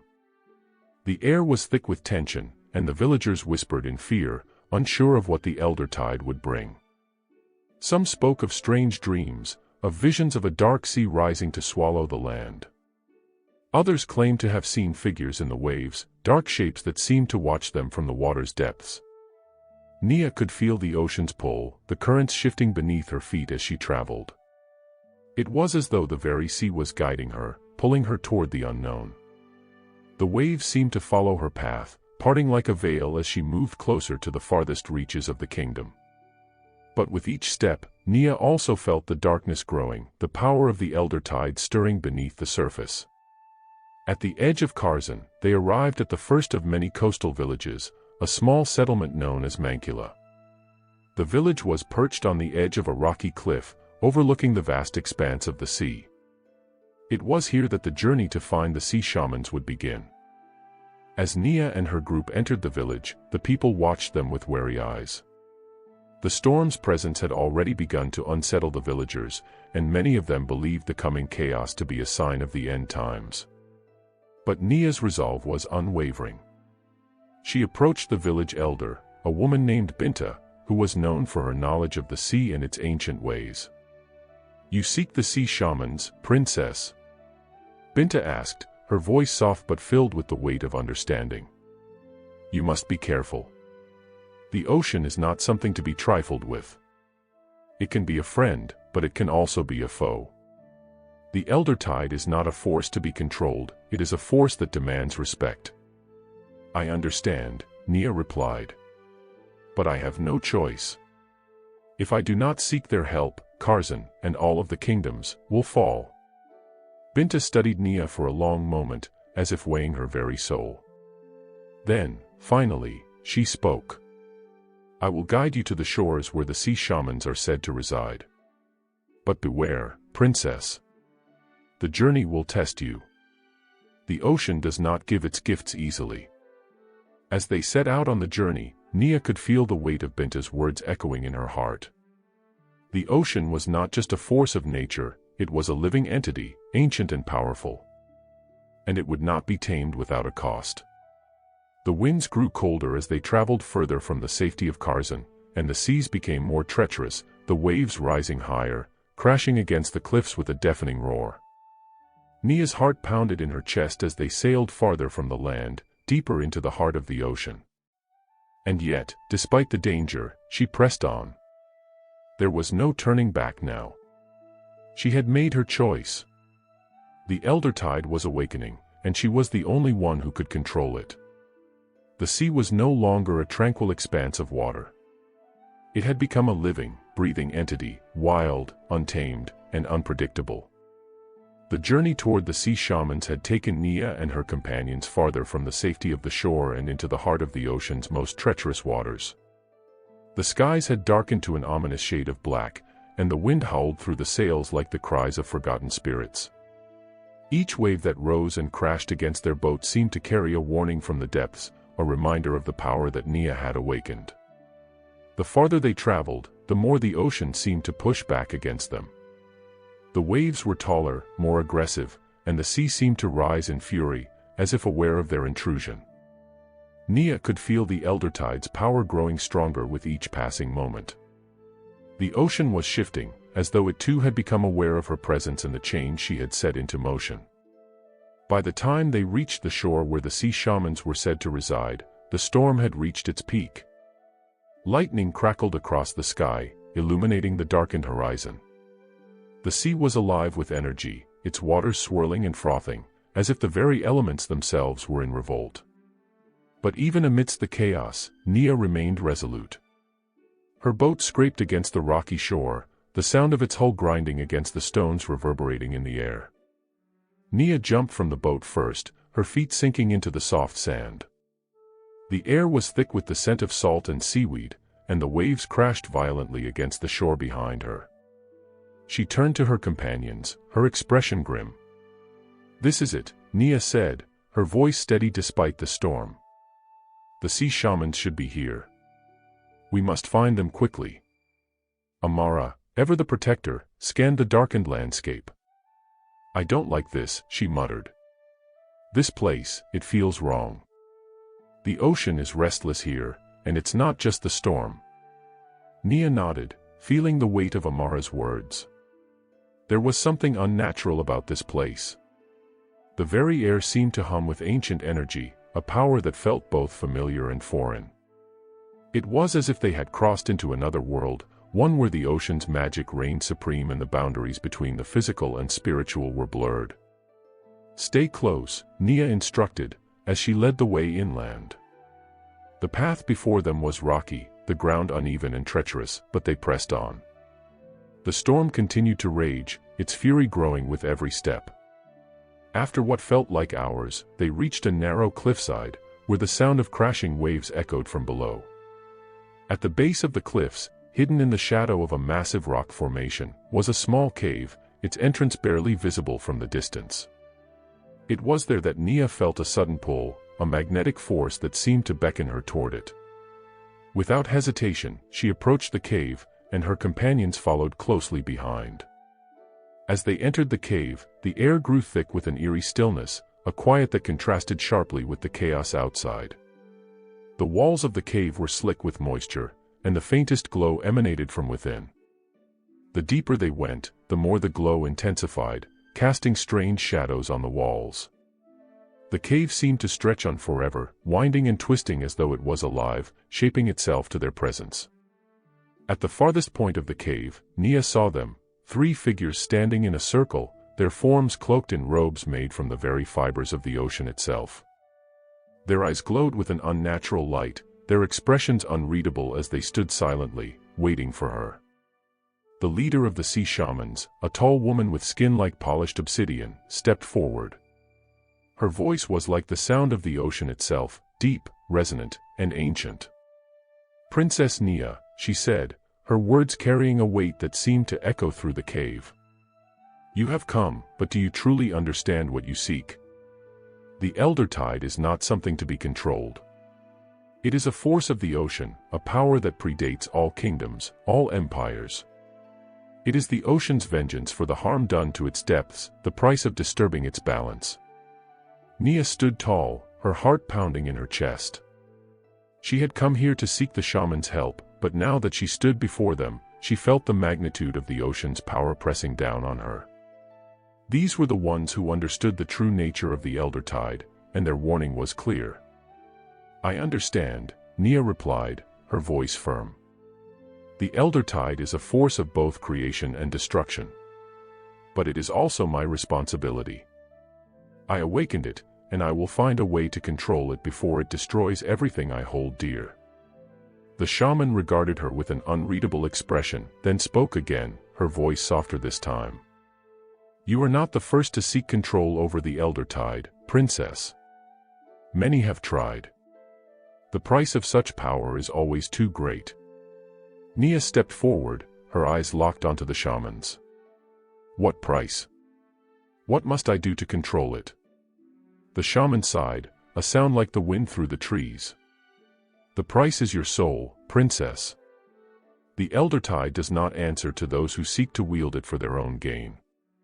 It answers only to those who understand the balance of the sea, those who are willing to sacrifice everything for the greater good." Fola, who had been standing quietly at Nia's side, spoke up. "You ask her to sacrifice herself? To give up her very soul? That is a price no one should be expected to pay." The shaman turned her piercing gaze toward him. "The Elder Tide is not a simple thing. It cannot be controlled by mere will. To harness it, to make it work for you rather than against you, requires a deep understanding of the ocean's heart. It requires an offering." Nia's mind raced. She had heard of sacrifices before, of kingdoms giving up riches, of people making pledges to gods and spirits in exchange for power. But she had never imagined that the cost could be her soul. "If I do this, will I be able to stop Baku?" she asked, her voice a mixture of desperation and determination. "Will I be able to save Karzan?" The shaman's eyes softened, just for a moment. The power of the Elder Tide is vast, but even it cannot promise victory over the darkness in a man's heart. Baku is not merely a conqueror, he is driven by vengeance, by a thirst for domination. No matter how much power you gain, you cannot fight what he has already become. Nia's heart sank. This was not the answer she had hoped for. The ocean's power was immense, but it would not guarantee her victory. It would not guarantee the safety of her kingdom. "What must I do?" she asked, her voice barely a whisper. The shaman stepped forward, her face inches from Nia's. "You must choose, Princess. You can wield the power of the Elder Tide, but it will come at a cost. You will have to sacrifice something precious, your own humanity, your connection to the world above the sea." Nia's breath caught in her throat. The choice was more difficult than anything she had ever imagined. To save her kingdom, to defeat Baku and protect those she loved, she would have to become something else. Something other than human. The cave seemed to hold its breath as Nia stood before the sea shaman, the weight of the decision pressing down on her like an unrelenting wave. Her mind raced, torn between the duty she had sworn to her kingdom and the terrifying cost of the Elder Tide's power. The shaman's words echoed in her mind, repeating like a chant she could not escape, "To wield the Elder Tide, you must sacrifice your humanity. It was a heavy burden for one so young, a princess whose life had been filled with opulence and privilege.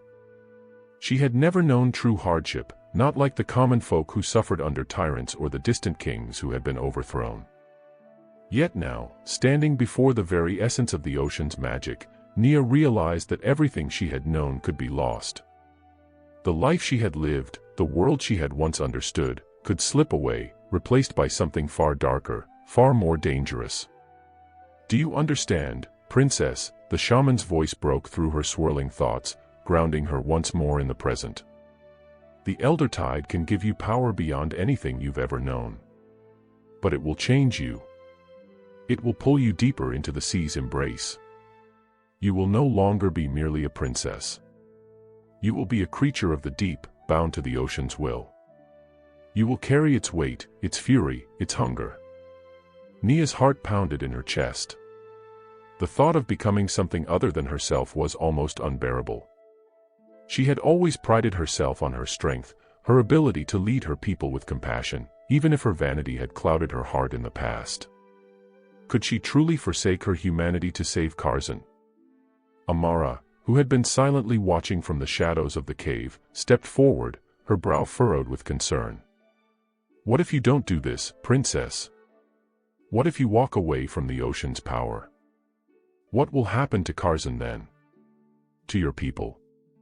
Nia met Amara's gaze, her lips trembling as she opened her mouth to speak, but no words came out. It was a question she had asked herself 100 times over. What would happen if she chose the easier path, if she chose to reject the power of the elder tide and fought Baku with only her will, her intellect, and the strength of her people? "We do not have the luxury of time," Fola spoke, his voice deep with the wisdom of age. "The elder tide is already awakening. It is drawing near. Baku will not stop until he has what he wants, and if he succeeds in opening the portal, nothing in Karzan will be safe. The elder tide could sweep over this kingdom like a flood." The words hit Nia like a strike to the chest. It was true. There was no time to hesitate. She had come so far, but the cost was still looming like a shadow over her. She had no choice but to decide. The shaman waited, her expression unreadable, as Nia stood motionless. The air in the cave seemed to hum with the energy of the sea, as if it too was urging her to make her decision. Every part of her body screamed for her to retreat, to flee from the idea of losing herself. But deep inside, something within her stirred, a fire, a determination she had not known she possessed. "I will do it," Nia said, her voice steady but filled with the weight of the decision. "I will harness the power of the elder tide. I will not let Baku destroy Karzan. I will protect my people, even if it means sacrificing myself." A low murmur of approval passed through the shaman's lips. "Then you must prepare yourself. The ritual will take everything you have, your mind, your spirit, your soul. Once the transformation begins, there is no turning back. But know this, the elder tide does not choose its champions lightly. If you are unworthy, it will consume you." The cave grew colder, and the glow from the walls intensified as the sea's energy gathered around Nia, drawn to her presence. The shaman raised her arms, and in an instant, the air shimmered with raw, untamed magic. "Come, princess," the shaman beckoned, her voice as ancient as the sea. "It is time to begin." Nia stepped forward, her heart heavy but her resolve unwavering. The sea's power surged toward her, swirling like a living entity, curling around her limbs and pulling her toward the center of the cave. She closed her eyes, feeling the pull of the ocean's magic, the weight of its ancient energy sinking deep into her bones. The world around her blurred, and for a moment, she felt as if she were no longer standing in the cave at all. The walls melted away, replaced by an endless expanse of water. She was submerged in the depths of the sea, surrounded by creatures of legend, their eyes glowing with a strange, ethereal light. The ocean's pulse beat within her, its rhythm syncing with her own heartbeat. She could feel the pressure of the deep, the weight of the water pressing down on her from all sides. The elder tide surged inside her, demanding to be released, to be wielded. She opened her mouth to scream, but no sound came. Instead, the magic of the sea poured into her, filling her mind, her body, her very soul with a force so powerful that it threatened to tear her apart. But Nia held on, her thoughts focused on Curzon, on her people, on the kingdom she had sworn to protect. She would not allow herself to be consumed. She would not let the darkness overtake her. The ocean's voice whispered in her mind, ancient and vast, a chorus of voices that spoke of power, of destruction, of creation. She could hear the waves crashing in the distance, the call of the deep, the voice of the elder tide. And in that moment, Nia realized what she had to do. "Take me," she whispered to the sea, surrendering herself to the power that swirled around her. "Make me your champion. I will wield you, but I will not become you. I will keep my heart, my soul, my humanity." The ocean paused, and for a moment, the world seemed to hold its breath. Then, with a force that shook her to the core, the magic of the elder tide surged through her, binding itself to her very being. The transformation was excruciating, as if her very essence was being torn apart and reforged.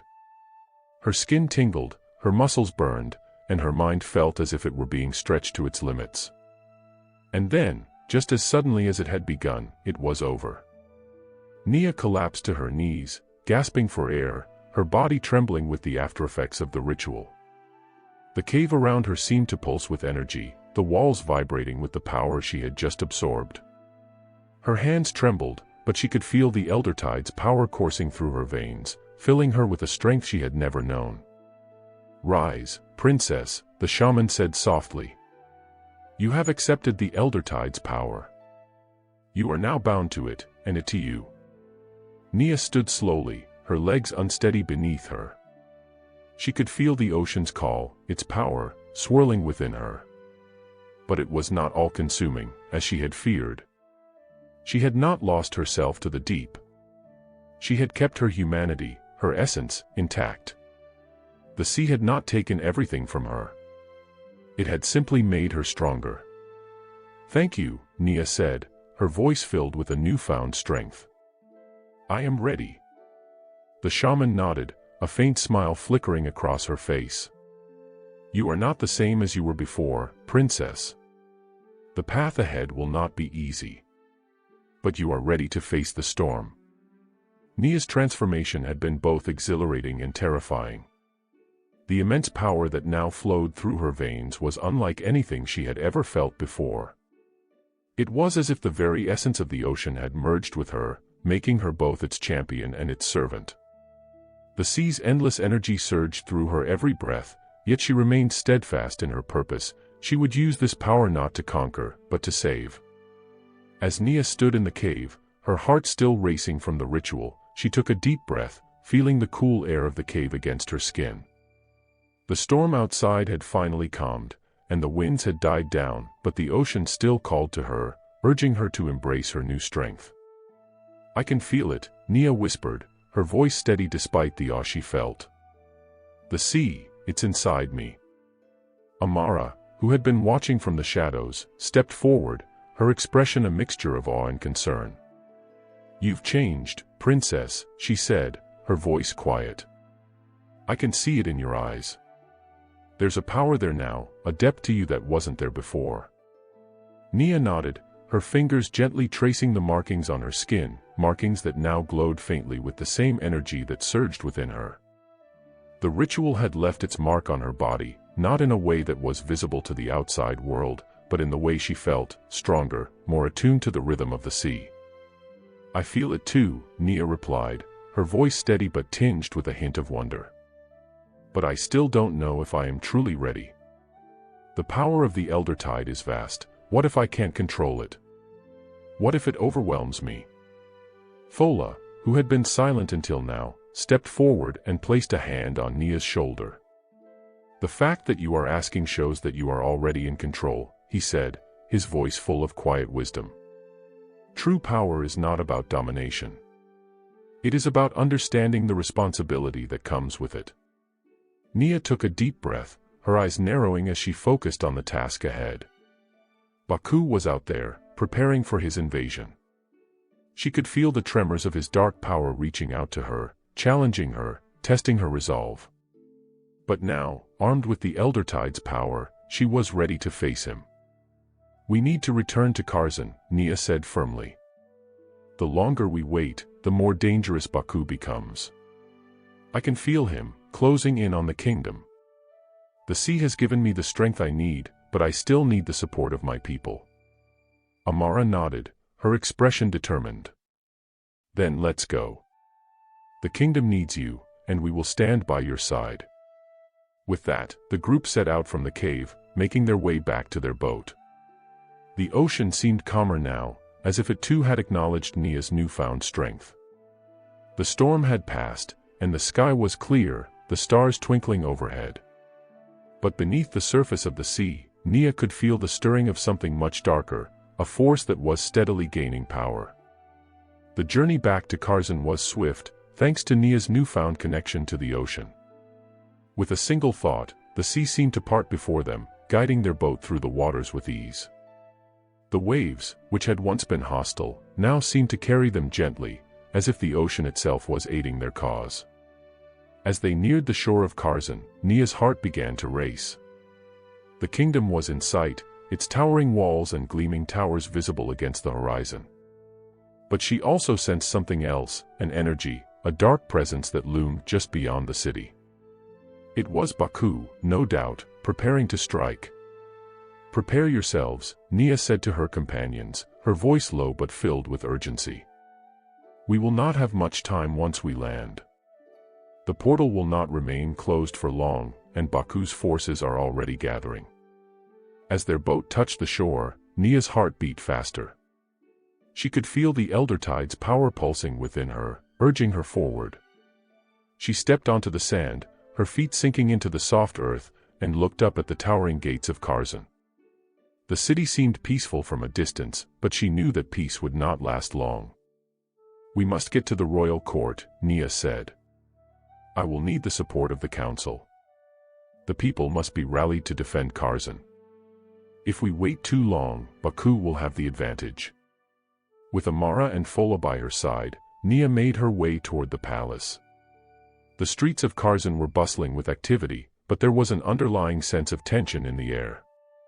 The kingdom had been on edge ever since Baku's first arrival, and the fear of invasion was palpable. Nia's heart swelled with both pride and sorrow as she walked through the familiar streets, pride for her people, for their strength and resilience, sorrow for the inevitable conflict that awaited them. As they reached the palace gates, Nia was greeted by the royal guard, who recognized her at once. The news of her return had already spread throughout the city, and there was no question in their eyes as to who she was now. The princess who had once been a symbol of beauty and vanity was now something much more, something dangerous, something powerful. Inside the palace, the council was already assembled. The elder advisors, who had once dismissed Nia as a child, now looked at her with a mixture of awe and fear. They had heard the rumors of her transformation, of her connection to the Elder Tide. Some of them were skeptical, others uncertain, but none dared question her. Nia, the chief advisor, a man named Olsen, greeted her with a respectful bow. "You've returned. But I must ask, are you truly ready to face Baku? His forces are growing stronger every day." "I am ready," Nia replied, her voice strong and unwavering. "I have taken the Elder Tide's power within me. But this is not my fight alone. We must unite the people of Karzan, prepare them for the war that is coming. If we stand together, we can defeat Baku." There was a moment of silence, and then Olsen nodded. "Very well. We will begin the preparations. The kingdom will be ready." Nia turned to face her companions, who had been standing silently at her side. "We must act quickly," she said. "The longer we wait, the more dangerous Baku becomes. His forces are already gathering outside the city, and if we don't strike soon, it will be too late." The days following Nia's return were a blur of activity, the kingdom of Karzan bracing itself for the impending invasion. The council met daily, strategizing defenses, rallying troops, and preparing the people for the worst. Nia, though burdened by the weight of her new power, found herself at the center of it all, her presence now a symbol of both hope and fear. The people of Kharzan looked to her for guidance, and she could feel their trust in her growing, even as she struggled to come to terms with the depth of the power she had embraced. The royal palace, once a place of luxury and comfort, now felt like a fortress under siege. The once beautiful halls echoed with the sounds of hurried footsteps, the clatter of weapons being forged, and the constant murmur of anxious voices. Nia spent her days in the war room, poring over maps, discussing battle plans with Fola, Amara, and the royal generals. The warriors of Kharzan, long known for their strength and valor, were now more determined than ever to defend their homeland from the approaching darkness. Despite the preparations, Nia could not shake the sense of unease that gnawed at her. She had felt Baku's presence more acutely in the past few days, a dark, oppressive force that seemed to creep closer with each passing moment. The elder tide, which had once filled her with such power, now felt like a weight she could barely bear. She could feel its energy pulsing within her, its immense power at once thrilling and terrifying. There were times when it felt as if it was pushing against her will, as if it wanted to consume her completely. But she held on, determined not to let it overwhelm her. That night, as she stood alone on the palace balcony, gazing out over the kingdom, Nia couldn't help but feel the gravity of the moment. Kharzan, the kingdom she had sworn to protect, was on the brink of destruction. She could see the distant outline of the mountains, the forests that bordered the kingdom, and beyond them, the endless stretch of the sea. Somewhere out there, Baku was waiting, gathering his forces, preparing to strike. The sound of footsteps behind her brought her back to the present, and she turned to see Amara approaching, her face drawn with concern. "Princess," Amara said softly, her voice laced with worry. "You've been standing here for hours. You need to rest." Nia shook her head, her gaze never leaving the horizon. "I can't rest. Not while Baku is out there, plotting his next move. I feel him, Amara. He's getting closer." Amara stepped beside her, placing a hand on her shoulder. "I know," she said quietly. "We all feel it. But you don't have to face this alone. We're with you, and so are the people of Kharzan. We've seen the strength in you, Nia. You are not just the princess of this kingdom. You are its heart." Nia closed her eyes, taking a deep breath. The words meant more than she could express. She had once been a vain, self-centered princess, but now she felt the weight of leadership in her bones. The people of Kharzan had placed their trust in her, and she would not let them down.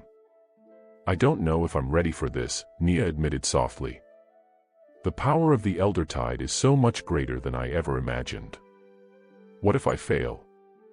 What if I can't control it?" Amara's eyes softened with understanding. "You won't fail. You're stronger than you realize.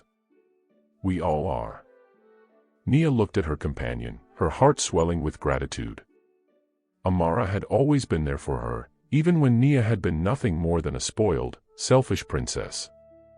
Now, Amara was her most trusted ally, and she knew that together, they would face whatever challenges lay ahead.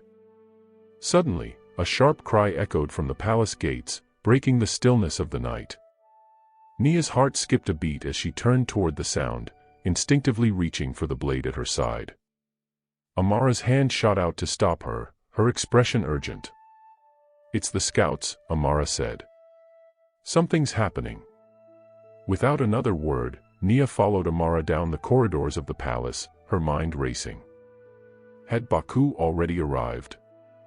Were his forces closing in on the kingdom? As they entered the war room, Nia was met with a flurry of activity. The royal generals were gathered around the central table, their faces tense and grave. Fola stood at the head of the table, his brow furrowed in concentration as he listened intently to the messenger who had just arrived. "Report," Nia demanded, her voice sharp and commanding. The messenger, a young scout, bowed low before her. "Your Highness, the enemy is near. We've spotted Baku's forces just beyond the western hills. They are moving quickly, and it seems they have brought with them something dark." Nia's stomach twisted in knots. "What do you mean, something dark?" The scout hesitated for a moment, then spoke, his voice low and trembling. "There is a storm, Your Highness. A storm unlike anything we've ever seen. It's as if the very sky is being torn apart. The waters, they're churning, as if they're alive." Fola stepped forward, his face grim. "It's Baku," he said quietly. "He's bringing the full force of the sea with him. The storm is the manifestation of the Elder Tide's power. He's using it to weaken our defenses, to make the land vulnerable." Nia felt a chill run down her spine. She had known that Baku was powerful, but this was something else. He had summoned the fury of the ocean itself, twisting its energy to his will. It was as if the sea was fighting against them, a living force bent on destruction. "We must prepare," Nia said, her voice steady despite the fear that gripped her heart. "Gather the army. We will meet him head-on." The night sky above Karzan had darkened as if in response to the storm that raged on the horizon. The wind howled through the city, carrying with it the scent of salt and brine. Nia stood at the front of the royal army, her hand gripping the hilt of her sword. Her heart pounded in her chest, but she held her head high. The time had come. She had embraced the Elder Tide's power. Now, she would use it to protect her kingdom. As the first wave of Baku's forces approached, the air around Nia seemed to thrum with energy. She could feel the sea's pulse inside her, its ancient rhythm beating in time with her own heart. The storm that raged on the horizon was a mirror of the storm inside her, the fury of the ocean and the fury of the battle about to unfold. The clash of metal rang out as the two armies collided, the sound of war filling the air. Nia's eyes narrowed as she watched the enemy soldiers advance, their faces twisted with hatred and malice. But she was not afraid. She had the power of the Elder Tide within her, and she would wield it with all the strength she had. The battle had begun. The first clash of swords rang out like a thunderclap, echoing across the battlefield as the armies of Karzan and Baku's forces collided in a violent frenzy. The air was thick with the scent of salt water and sweat, and the once quiet kingdom of Karzan had turned into a war zone.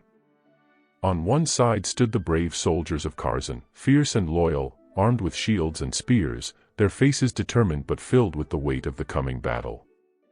On the other stood Baku's twisted army, a dark and relentless force, their eyes cold and merciless. Nia stood at the front, her sword gleaming in the dim light of the stormy day, her every movement fueled by the power of the Elder Tide. Her heart raced as she faced the chaos before her. The storm above them raged in tandem with the battle on the ground, the winds howling and the waves crashing violently along the shore.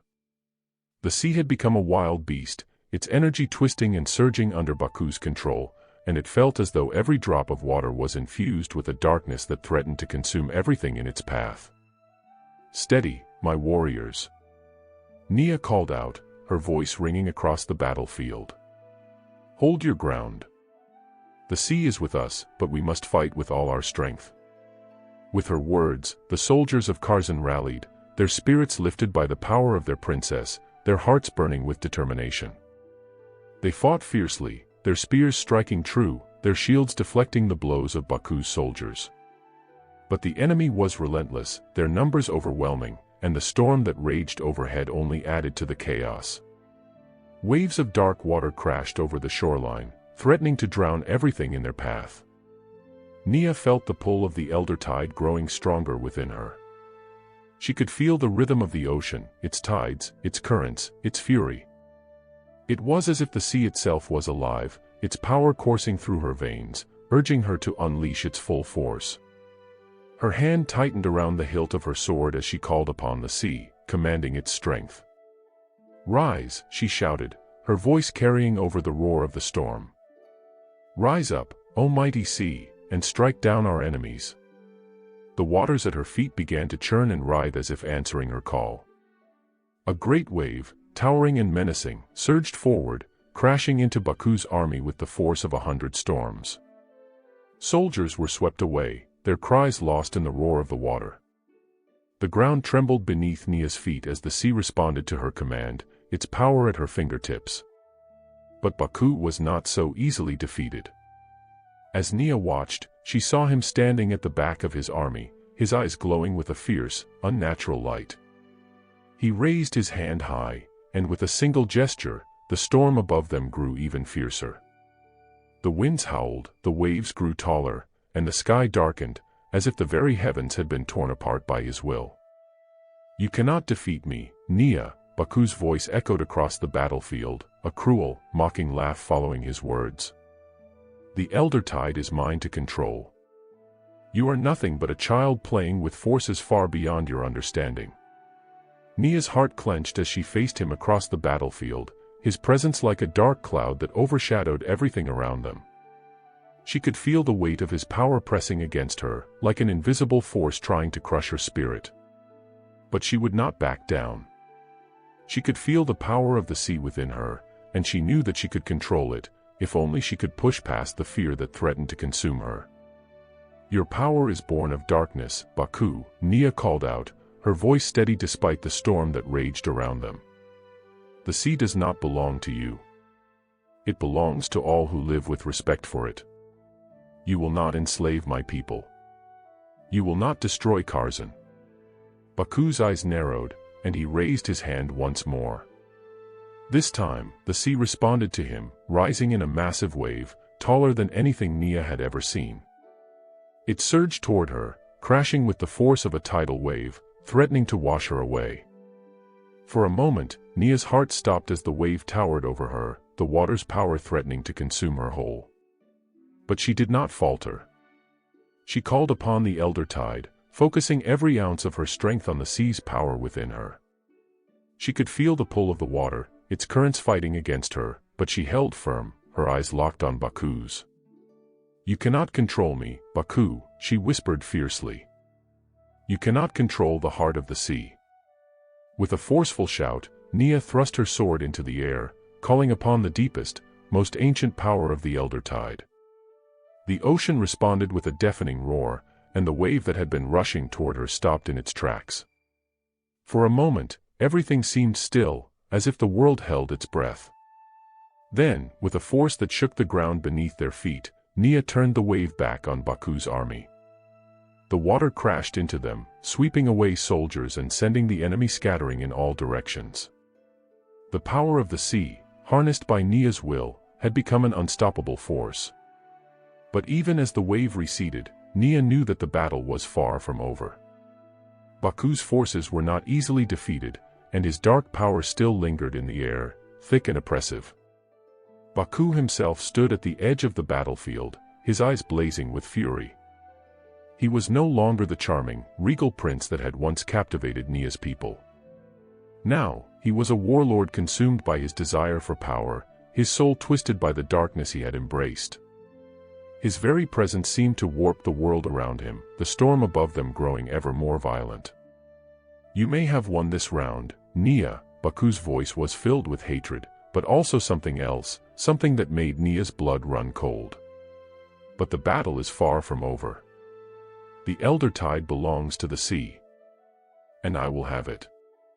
With a final, hate-filled glance, Baku turned and vanished into the storm, his army retreating in his wake. The battlefield was left in stunned silence, the echoes of the clash still ringing in the air. Nia's heart pounded in her chest as the adrenaline began to fade, leaving her breathless and exhausted. The storm that had once raged above them slowly began to dissipate, the dark clouds parting to reveal the stars once more. The sea, though still turbulent, seemed to calm, as if recognizing the power of its true master.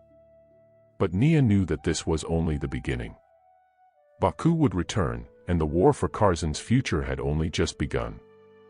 The battle left behind a silence that hung thick in the air, the echoes of the clash fading into the distance as the last remnants of Baku's forces retreated into the night.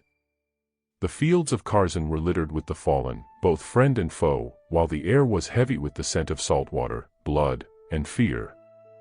Nia stood at the edge of the battlefield, her breath coming in sharp gasps as she surveyed the aftermath. The wave she had commanded had pushed Baku's soldiers back, but at what cost? Many of her own had fallen, their faces now etched with the brutal reminder of war. Her heart ached for the lives lost, and the weight of it nearly crushed her. But there was no time for sorrow. The storm had not passed, and Baku was still out there, somewhere, plotting his next move. He was relentless, and his thirst for domination would not be easily quenched. "Princess, we've secured the perimeter," Fola's voice broke through her thoughts. He stood beside her, his face smeared with dirt and blood, but his eyes sharp with purpose. "The enemy has retreated, but we know they will regroup. They'll be back." Nia nodded slowly, her mind already racing with the consequences of their actions. "We can't stop here. We need to prepare for what's coming next." Fola's gaze softened. "You've already done more than anyone could have imagined, Nia. You wield the power of the Elder Tide like no one before you. But even you can't face this alone." Nia turned to look at him, the weight of his words settling over her. The battle had proven that she was capable of wielding the sea's power, but it also made her painfully aware of her limitations. The Elder Tide was a force unlike any other, and though it surged within her, it wasn't something she could control with ease. Every time she tapped into its depths, she felt the power pushing back, testing her resolve, and she feared the day when it would consume her entirely. "I don't want to lose control," Nia admitted, her voice barely above a whisper. "I feel it inside me, the power. But sometimes it feels like it's pulling me under. I don't know how much longer I can keep this up." Fola placed a hand on her shoulder, his grip firm and reassuring. "You don't have to do it alone. You have us, and you have the people of Karzan. You're not just the wielder of the Elder Tide. You're our leader. And we will stand by you, no matter what comes." Nia swallowed the lump in her throat, grateful for his words, even if they couldn't entirely quell the fear gnawing at her. She had always been a princess of privilege, a daughter of the great kingdom of Karzan, but now she had become something far greater, something far more dangerous. She had become the keeper of the Elder Tide, and with that power came a responsibility she wasn't sure she was ready for. "We'll need more than courage to face Baku," Nia said, her voice hardening with determination. "He will come back, and next time, he will be prepared. We need to find his weakness." Fola nodded, his eyes darkening. "I've already sent scouts to track his movements. We need to know where he's hiding, and what forces he has at his disposal. If we can disrupt his plans, we might have a chance. But we need more than information," Nia countered, her mind whirring with strategies. "We need allies. The Elder Tide is strong, but it's not enough to face an army that controls the sea itself. We need to unite the kingdoms of the coastal lands." Fola raised an eyebrow. "The coastal kingdoms? They've never trusted us. They've kept their distance for years, and many of them have ties to Baku's seafaring allies." "I know," Nia said, her expression grim. "But we have no choice. If we don't unite, Baku will conquer them all, and the storm he brings will be unstoppable. I'll go to them myself." Fola hesitated. "That's a dangerous path, Nia. These kingdoms have their own rulers, their own allegiances. You might not be welcome there." "I know," she said again, her voice firm with resolve. "But I'll make them understand. The future of Karzan, and of the whole coast, depends on it." Nia's journey to the coastal kingdoms was fraught with peril. She traveled with a small group of her most trusted soldiers, the winds of the Elder Tide at her back, guiding her along the path. The land around her was still scarred from the recent battle, the fields littered with the remnants of war. But as they moved closer to the coast, the terrain began to change. The air grew thick with the scent of the sea, the waves crashing in the distance like an ever-present drumbeat. The coastal kingdoms were spread across the shores, each ruled by a different leader, each with their own interests and fears. Some had once been allies of Karzan, but over the years, old alliances had fractured, replaced by distrust and jealousy. Now, as Nia approached, she could only hope that the strength of her message, of the power she now commanded, would be enough to unite them. The first kingdom they reached was an isolated one, nestled at the foot of towering cliffs. Its ruler, King Asim, was known for his seafaring prowess and his deep connection to the sea. His people had long relied on fishing and trade, but Asim's eyes had turned cold over the years, his heart hardened by the bitterness of the world around him. As Nia's entourage arrived at the kingdom's gates, she could see the soldiers on the walls, their eyes wary as they watched her approach. She had sent word ahead, but she knew that Asim would not be easily convinced. "Princess Nia," a voice called from the walls, and she turned to see a familiar figure stepping forward. It was one of her former advisors, now serving as an emissary in the coastal kingdoms. "King Asim has agreed to meet with you, though I warn you, his mood is not favorable." "I understand," Nia replied, her voice steady. "I did not come to ask for his favor. I came to ask for his help." The gates creaked open, and Nia stepped into the kingdom's heart, her eyes scanning the streets. The people looked at her with a mix of curiosity and apprehension. Word of the battle at Karzan had likely spread, and many of them had heard rumors about the power she wielded. She was led to the palace, where King Asim awaited her in a grand hall overlooking the sea. The room was filled with the scent of salt water, the windows wide open to allow the sea breeze to flow through. Asim sat upon a throne of stone, his expression stern, his eyes sharp. "Princess Nia," he said, his voice low and measured. "You come here at a time of great turmoil. The sea has become a battleground, and I hear whispers of your power. What is it that you seek from me?" Nia stood before him, her gaze unwavering. "I seek your alliance, King Asim. Baku is coming, and if we do not stand together, we will fall one by one. His forces are vast, and he has the sea at his command." Asim studied her for a long moment, his face unreadable. "And what makes you think I would ally myself with Karzan? What makes you think I would trust someone who wields the very power of the sea itself?" Nia took a deep breath. "Because the sea does not belong to Baku. It belongs to us all. We have the power to defeat him, but only if we fight together." The tension in the room was palpable, the weight of her words hanging heavy in the air. Asim's eyes narrowed as he considered her plea. Finally, after what seemed like an eternity, he spoke. "You ask for an alliance, but you offer me nothing in return," he said. "What can you give me that would convince me to join your cause?" "I offer you the promise of freedom," Nia said, her voice strong. "Together, we can reclaim the sea. Together, we can stop Baku and ensure that the future of the coastal kingdoms is not controlled by a single tyrant." Asim's gaze softened slightly, but there was still doubt in his eyes. "And what of Karzan? Will you fight for the coastal kingdoms, or will you fight only for your own kingdom's survival?"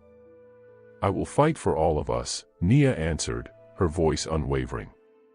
"Karzan's survival is tied to the survival of the coastal kingdoms. If we fall, the whole coast falls."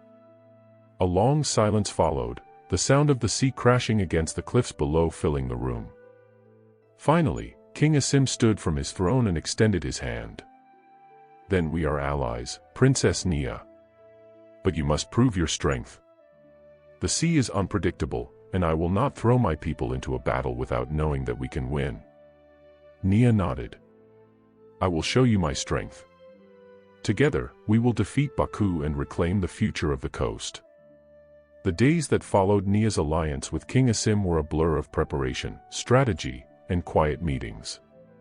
The battle with Baku was far from over, and the princess knew that it would take more than a few alliances to face the warlord's vast power. Nia and her small group of soldiers traveled to the other coastal kingdoms, seeking more allies to join her cause. Each journey was a test of her will, as the coastal rulers were not quick to trust Karzan's princess or the power of the Elder Tide. But with every step, she grew more resolute. The sea would not be conquered by darkness. As Nia moved from one kingdom to the next, her name began to carry weight, her legend growing with every story whispered along the shores. The people spoke of the princess who commanded the waves, who could bend the storm to her will. It was not only her strength that impressed them, but her resolve. She was not like the others who had come before her, those who sought to claim the throne with promises of power and wealth. Nia offered only one thing: freedom. The kingdoms she visited, from the coastal cliffs of Dakira to the lush shores of Morani, all had their own rulers and their own fears. Some were willing to fight, some were not. Nia did not force them into alliances but persuaded them with the truth of their plight. The sea was being controlled by Baku, and soon he would turn it against them all. She told them of his rise to power, of his merman army, and his mother, the powerful sea witch, Nia's own grandmother, who had instilled in Baku the dark rituals of the ocean. There were those who doubted her, and others who feared the idea of opposing Baku. But time and time again, Nia was able to sway them with her passion, her belief that the sea belonged to everyone, not just to the tyrants who sought to wield it for their own gain. Slowly, one by one, the kingdoms began to rally behind her. Now, standing on the balcony of King Asim's palace, Nia gazed out at the vast ocean below. The winds had calmed since the battle, but she knew that the calm was only temporary. The storm that loomed on the horizon was not a natural one, it was the storm of war, and it was coming for them. Nia's mind wandered back to the moment when she had called the sea to her aid, the wave that had sent Baku's army reeling. She had felt the power surge within her, the connection to the elder tide deepening with each passing day. But with that power came a growing unease, a sense that it was no longer just a force to be controlled but something that was beginning to control her. Princess Nia, Fola's voice interrupted her thoughts, and she turned to find him standing at the door of the balcony, his face serious. The scouts have returned. There's movement in the west. Baku is gathering his forces. Nia's heart sank, but she steeled herself.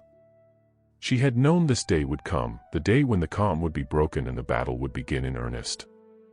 But now, with her allies growing in number, she felt ready. They would fight, not only for their kingdoms but for their very survival. "Prepare the army," Nia said, her voice firm. "We march at dawn." The next morning, the sun rose over the vast sea, casting a golden light over the warriors assembled on the shore. The armies of the coastal kingdoms stood together for the first time, their banners flapping in the breeze as the soldiers prepared for the coming battle. Nia stood before them, her heart pounding in her chest. This was the moment that would determine their future. She could feel the weight of it on her shoulders, the weight of all the lives she was about to send into the fight. "Today, we face a storm like no other," Nia began, her voice carrying across the ranks. "Baku and his army think they can control the sea. They think they can enslave us all. But the sea does not belong to them. It belongs to every one of us. Together, we will stand, and together, we will fight for our freedom." The soldiers cheered, their voices a roar of unity, and Nia's heart swelled with pride. They were ready. The armies of Karzan, Morani, Dakira, and the other kingdoms were united in a way they had never been before. It was not just the promise of the elder tide that had brought them together, it was the hope that together, they could defeat Baku and reclaim the future of the coast. Fola stepped forward, his eyes intense. "The scouts report that Baku's forces are massing on the eastern shore, near the cliffs of Morani. They are waiting for us. Then we will meet them head-on," Nia said, her jaw clenched with determination. "We will show them that they cannot control the sea. We will make sure they never return to our shores." As the sun climbed higher, the armies began to move, their footfalls heavy on the earth, their hearts light with the promise of victory. The sea, which had once been an uncertain and dangerous force, was now their ally, and the power of the elder tide surged within Nia as they marched toward the cliffs of Morani. The journey was long, and the tension was palpable. The soldiers spoke little, each of them lost in their own thoughts, each of them preparing for the fight to come. The sea, once calm and serene, now seemed to be growing restless, its waves crashing harder against the rocks as they drew closer to Baku's forces. By the time they reached the cliffs of Morani, the sky had turned a dull gray, the air thick with the promise of rain. On the horizon, the shadowy outline of Baku's army could be seen, dark and menacing against the sky. The sight of them sent a chill down Nia's spine, but she steeled herself. This was it. The final confrontation. She turned to her army, her voice steady as she addressed them once more. We fight not only for our kingdoms but for our future. We fight for the sea, for the land, and for the generations that will come after us.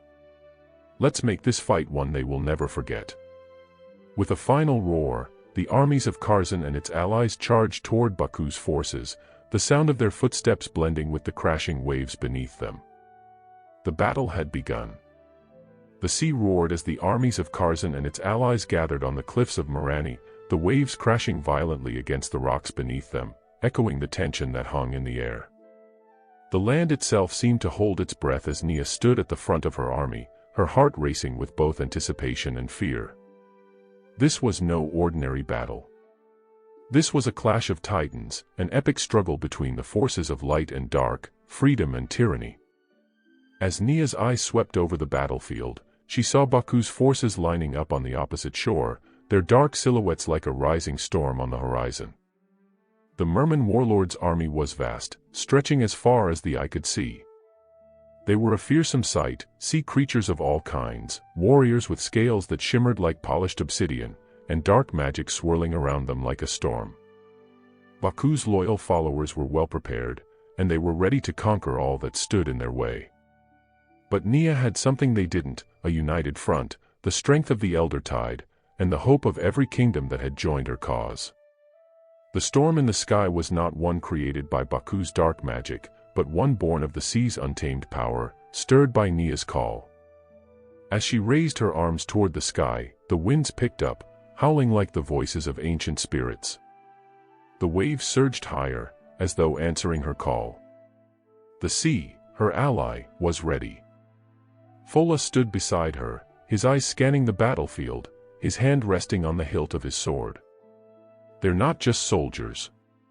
Baku has brought the creatures of the deep.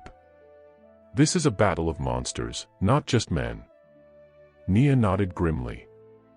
She had seen these creatures before, giant sea serpents with eyes like burning coals, hulking brutes with arms like tree trunks, and sharks with razor-sharp teeth.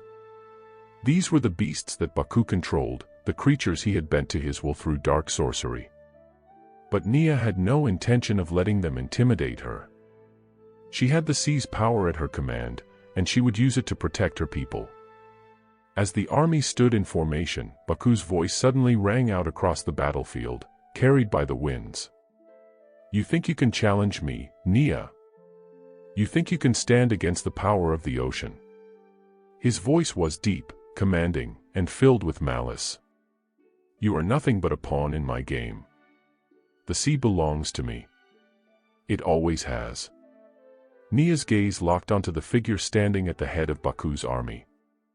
There he was, the Merman warlord, tall and imposing, with skin as dark as the midnight sea and eyes that gleamed with the cold fire of vengeance. His hair flowed like black seaweed, and his teeth were sharp, glistening in the light. He stood tall, his presence overwhelming, as though the very ocean bent to his will. "I will stop you, Baku," Nia called back, her voice unwavering. "The sea does not belong to you. It belongs to all who live by its shores. And today, we reclaim it." Baku's lips curled into a sinister smile. "We shall see," he said softly, almost as if to himself. "We shall see who truly controls the tides." With a sharp motion, Baku raised his trident high, and the waters of the ocean seemed to respond. The sky darkened further, and a fierce wind whipped across the battlefield, causing the soldiers of both sides to brace themselves against the oncoming storm. The waves crashed higher, crashing against the cliffs and sending spray into the air like a torrential rain. Baku's army surged forward, their weapons gleaming in the dim light, and the battle began. Nia's heart pounded in her chest as she felt the familiar surge of power rise within her. The Elder Tide flowed through her like a great river, its energy alive within her veins, ready to be unleashed. She raised her arms once more, calling on the waves to rise. The sea responded to her command with a mighty roar, and the waves surged forward, crashing against the enemy's front lines. The Merman soldiers stumbled, thrown back by the force of the water, but they quickly regained their footing, moving forward with terrifying determination. "Forward!" Nia cried, her voice filled with the power of the ocean itself. "For Kharzan! For the kingdoms. For the sea. The warriors of Kharzan and its allies surged forward, charging at Baku's forces with swords raised high, their battle cries mixing with the sound of the crashing waves. The clash of metal rang out as the two armies collided in a deafening roar. The battlefield became a swirling maelstrom of violence, with creatures of the deep battling against human soldiers, and waves of water crashing over everything. Nia fought with all the strength of the Elder Tide, her movements graceful yet deadly as she wielded the power of the sea like a weapon. She called on the waves to form shields of water, to strike her enemies with crushing force, to turn the tides of battle in her favor. The power surged within her, a wild force that threatened to consume her, but she fought against it, keeping control just long enough to direct it toward her enemies. But as the battle raged on, Nia could feel the strain of the power building within her. The Elder Tide was a force of nature, and though she had learned to command it, it was not an easy task. With every wave she summoned, with every strike of the water, she could feel herself being pulled deeper into the storm, and a fear began to grow in her heart. Was she losing herself to the power? Would she be able to control it long enough to win? Then, through the chaos, she saw him, Baku, standing at the center of the battlefield, his trident raised high. He was calling on the ocean's dark magic, and Nia could feel it, the malevolent energy rising around him like a dark cloud. The ocean itself seemed to respond to him, twisting and contorting under his control. It was as if the sea had become his weapon, a force of destruction in his hands. Nia knew that if she didn't stop him, the entire battlefield would fall under his control. Her people, her army, they would be lost. With a cry of determination, Nia called upon all her strength. She reached deep into the Elder Tide, summoning the full force of the ocean, willing it to bend to her will. The sea responded, but this time, it was different. The power surged through her, wild and uncontrollable, and for a moment, she feared that she would be consumed by it. But then, with a final cry, she pushed it outward, unleashing a wave of raw power that crashed toward Baku. The wave was enormous, a towering wall of water that surged forward like a tidal wave. Baku's eyes widened in surprise as the wave struck him with the force of 1,000 storms. His army faltered, thrown back by the sheer power of the ocean, but Baku remained standing, his trident glowing with dark energy as he struggled to regain control. No. Baku roared, his voice filled with fury. You cannot defeat me. But Nia did not relent. She summoned the power again, calling on the sea to rise higher, to overwhelm him. The waves swelled around Baku, and for a moment, it seemed as though the ocean itself was closing in on him, ready to swallow him whole. And then, with a final surge, the wave crashed down on Baku, knocking him off his feet and sending his trident flying from his grasp. The sea seemed to swallow him whole, and for a moment, Nia thought the battle was over. But then, through the swirling water, she saw him, Baku, rising from the depths, his body crackling with dark magic. The merman warlord was far from defeated, and Nia realized that the battle was far from over. The battlefield was a scene of chaos, the sounds of battle drowned by the deafening roar of the waves crashing against the shore. Nia stood at the center of the storm, her body trembling with the weight of the ocean's power. The Elder Tide surged through her, a mighty force that threatened to consume her every thought, every action. But she could not let it. Not now. Not when so many lives depended on her. Baku had risen from the depths, his dark magic pulsing with an eerie glow. His body, once sleek and graceful, was now twisted and contorted, his merman form distorting into something far more monstrous. His eyes burned with a fiery rage, and his trident crackled with dark energy as he brandished it before him. Foolish girl, Baku hissed, his voice low and guttural. You cannot hope to defeat me.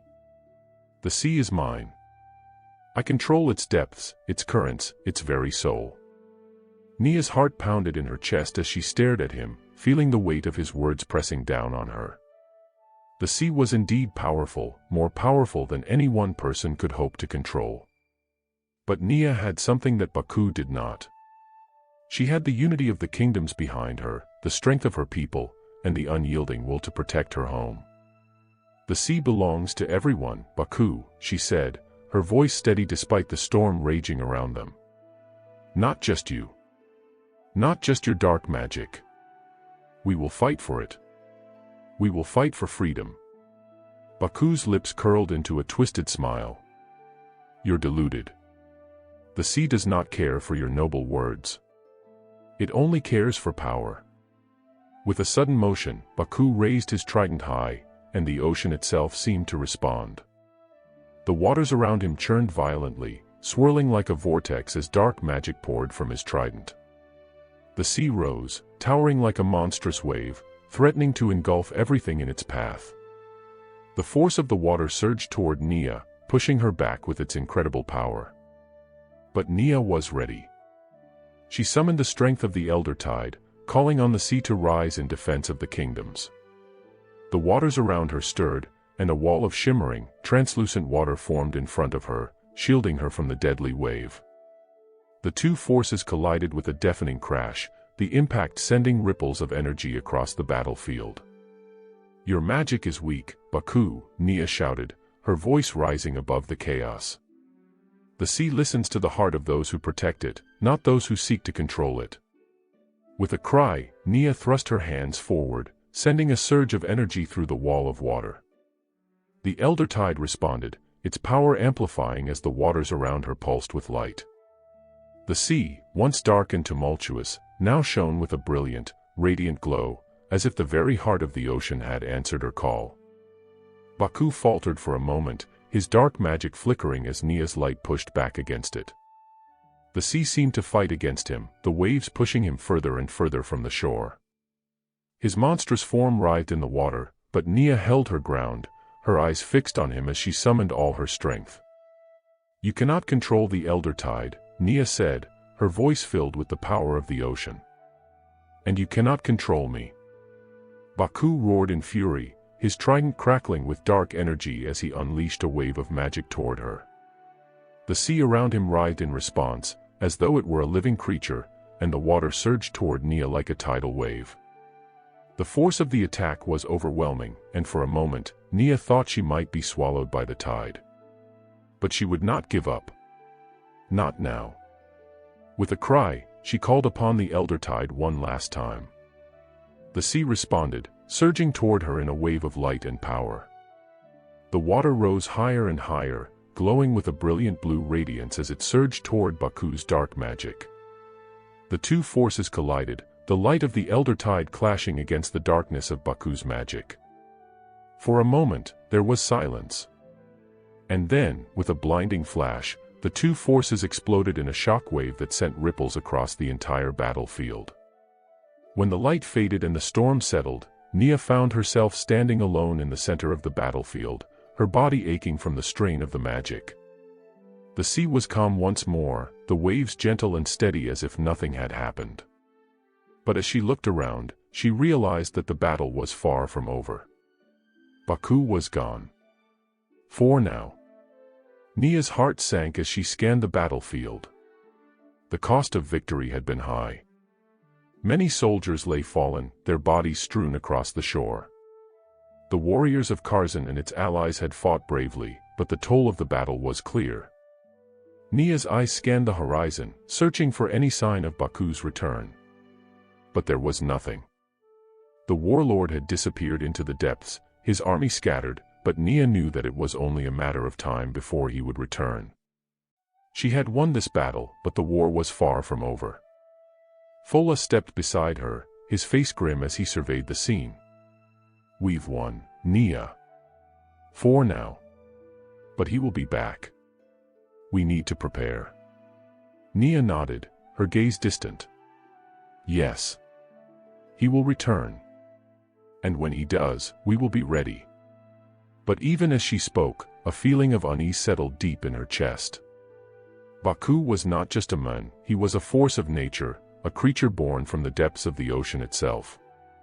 And with his mother, the powerful sea witch, at his side, Nia knew that the battle was far from over. The dark magic that Baku wielded would only grow stronger, and the sea itself might yet turn against them. She could feel the weight of her responsibility pressing down on her. The elder tide was powerful, but it was not invincible. And the more she used it, the more it seemed to consume her, to pull her deeper into its depths.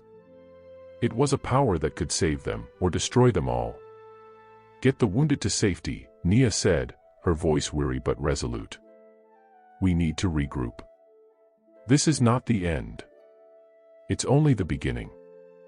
As Fola and the others moved to tend to the wounded and secure the battlefield, Nia turned her gaze to the horizon once more. The sea stretched before her, vast and unyielding.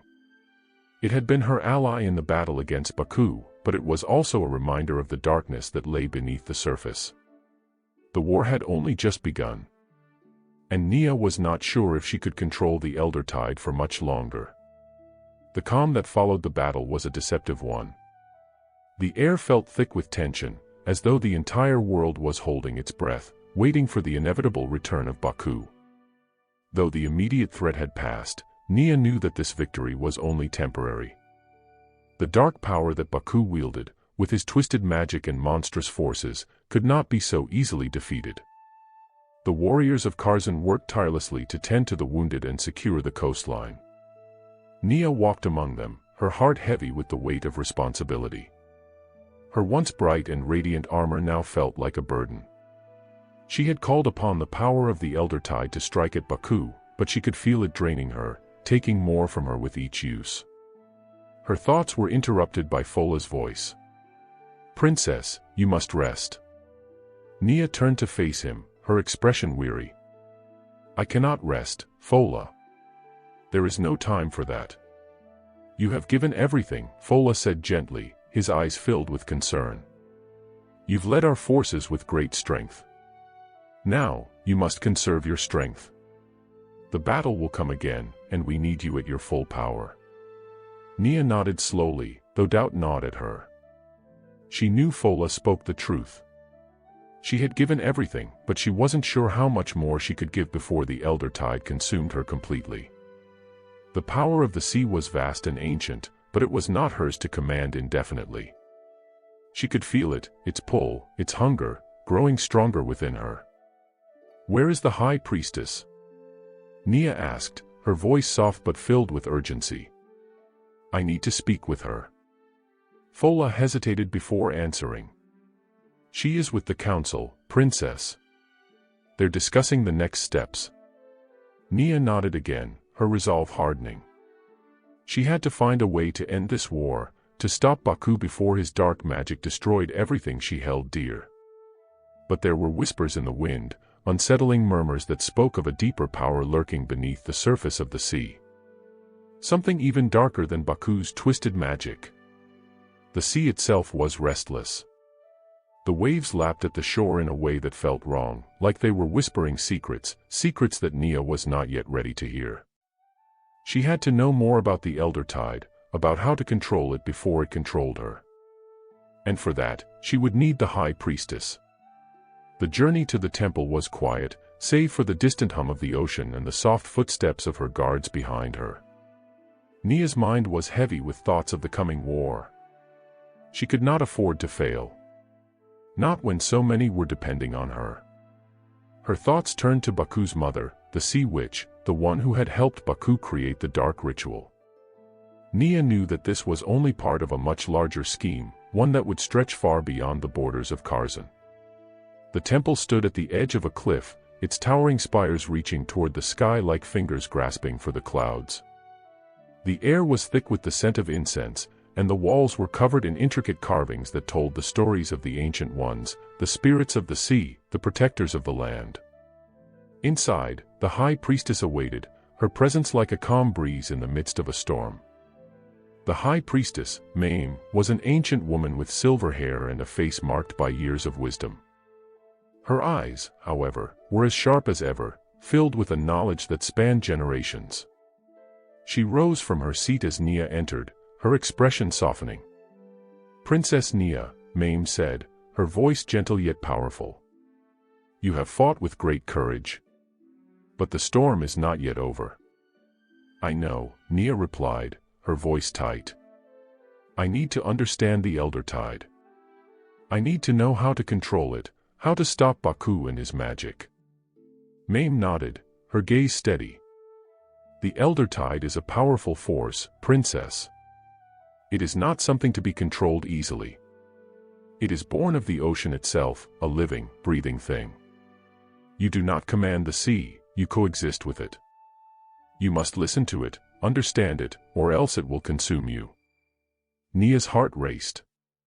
But I need to use it to protect my people, to stop Baku. The sea will protect those who respect it, but it will not yield to those who seek to dominate it, Mame warned. You must learn the balance, Nia. If you use the elder tide without understanding it, you will lose yourself. The power you seek is both a gift and a curse. I don't have a choice, Nia said, desperation creeping into her voice. I can't let Baku win. He will destroy everything. Mame regarded her for a long moment, her eyes softening with understanding. I know, child. But there are dangers you do not yet understand. The sea has its own desires, its own will. And the more you draw from it, the more you risk awakening something darker beneath the waves. Nia's brow furrowed. What do you mean? Mame's eyes grew distant, as though she were seeing something far beyond the temple walls. There are ancient forces in the ocean, forces that were locked away long before the kingdoms were founded. Forces that even Baku's mother cannot control. If you push too far, if you draw too much from the elder tide, you may awaken something that will not be so easily contained. The words sent a chill down Nia's spine. What are you saying? There are whispers in the deep, princess, Mame continued, her voice low and grave. Whispers of a being older than the ocean itself. It is not of this world. It is something that exists in the spaces between the waves, something that has lain dormant for millennia. If you continue to call upon the elder tide without understanding its true nature, you may awaken it. Nia felt her blood run cold. What will happen if this being is awakened? Mame's expression darkened. It will bring destruction, far greater than anything Baku could ever conjure. The sea will rise up, and it will consume everything in its path. The kingdoms, the people, even the very land itself, it will be swept away. Nia's mind raced. She had to find a way to stop Baku without risking the wrath of the ancient forces beneath the waves. The elder tide, the sea, it was all tied together. But how could she control such a vast and uncontrollable power? I don't know if I can do this, Mame, Nia whispered, her voice filled with doubt. Mame placed a hand on Nia's shoulder, her grip firm yet comforting. You are stronger than you think, princess. But you must learn to listen. You must find the heart of the ocean, the source of the elder tide, and understand its true power. Only then will you be able to stop Baku and save your people. Nia nodded, her heart heavy with the weight of the task before her. The battle was not over, and the true challenge had just begun. She had to learn the secrets of the sea, to find its heart before Baku and the dark forces could consume it. The night after her conversation with the high priestess, Nia lay awake in her chambers, staring up at the moonlight filtering through the windows. The stillness of the night was a stark contrast to the storm that raged inside her heart. The weight of her new understanding pressed heavily upon her, and she could not shake the feeling that time was running out. Baku's dark magic would not wait. And the ancient forces beneath the sea were stirring. The whispers Mame had spoken of were more than just warnings, they were a grave reality. Nia had to find the heart of the ocean, the source of the elder tide, before it was too late. But where could she find it? The sea was vast and infinite, stretching beyond the horizon. No one had ever claimed to understand its true depths, and no one had ever dared to seek the heart of the ocean. It was said to be hidden in the deepest part of the sea, a place where no mortal could survive. But if Nia did not find it, the ocean itself might turn against her, and the ancient being Mame spoke of would be unleashed upon the world. The next morning, Nia summoned Fola to her chambers. He entered with a look of concern, his brow furrowed as he noticed the weariness in her eyes. "Princess, you look troubled," Fola said, his voice soft but full of concern. "I am troubled, Fola," Nia replied, her tone heavy. "The sea is more dangerous than I ever realized. It is not just Baku's magic I must fight, it is the very power of the ocean itself." Fola's expression darkened. "What do you mean?" "There are ancient forces beneath the sea, forces that even Baku cannot control," Nia explained, her voice strained. "If I continue to draw on the elder tide, I may awaken something far worse than Baku's army, something that could destroy everything." Fola was silent for a moment, his mind racing as he processed what Nia had said. "And what do we do, princess? How can we stop it?" Nia's gaze hardened as she looked out over the ocean from her balcony. "I need to find the heart of the ocean, the source of the elder tide. It is the only way to truly control its power. But the journey will not be easy. The heart of the ocean is hidden in the deepest part of the sea, a place where no one has ever returned." Fola's eyes widened in disbelief. "But how will you survive? The depths of the ocean are treacherous." "I don't know," Nia said quietly, her voice filled with resolve. "But I have no other choice. If I do not find it, Baku will return stronger than before, and the sea will turn against us all. I must take the risk." Fola nodded slowly, his eyes filled with a mixture of admiration and fear. "Then I will go with you. We will find it together." Nia turned to face him, her heart grateful for his loyalty. "No, Fola. This is something I must do alone. The elder tide is a bond between the sea and me. If I bring anyone else, I might jeopardize the journey. I must face this challenge on my own." Fola opened his mouth to protest, but Nia raised her hand, silencing him. "Please, Fola. You have been by my side through so much already. This is my burden to bear. I need you to stay here, protect the kingdom, and prepare for the battles to come." Fola hesitated, his eyes searching hers, but in the end, he nodded. "I understand, princess. I will do as you ask. But promise me you will return." "I promise," Nia said softly, her heart heavy with the weight of the promise she had just made. With that, Nia set out on her journey, the weight of the ocean's power and the future of her people resting on her shoulders. The days that followed were filled with preparation. Nia consulted the ancient texts in the temple, searching for any clue that might lead her to the heart of the ocean. But the texts were cryptic, filled with riddles and tales of long-lost civilizations that had vanished beneath the waves.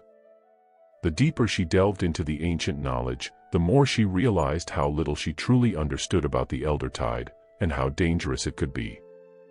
As the days passed, Nia's determination grew.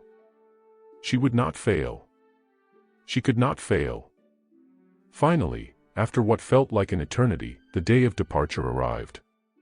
The sun was setting on the horizon as Nia stood on the shore, the salty breeze whipping through her hair.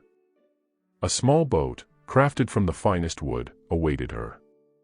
It was said that only the most skilled sailors could navigate the treacherous waters of the deep, but Nia had no choice. She had to trust in the ocean, even as she feared what it might bring.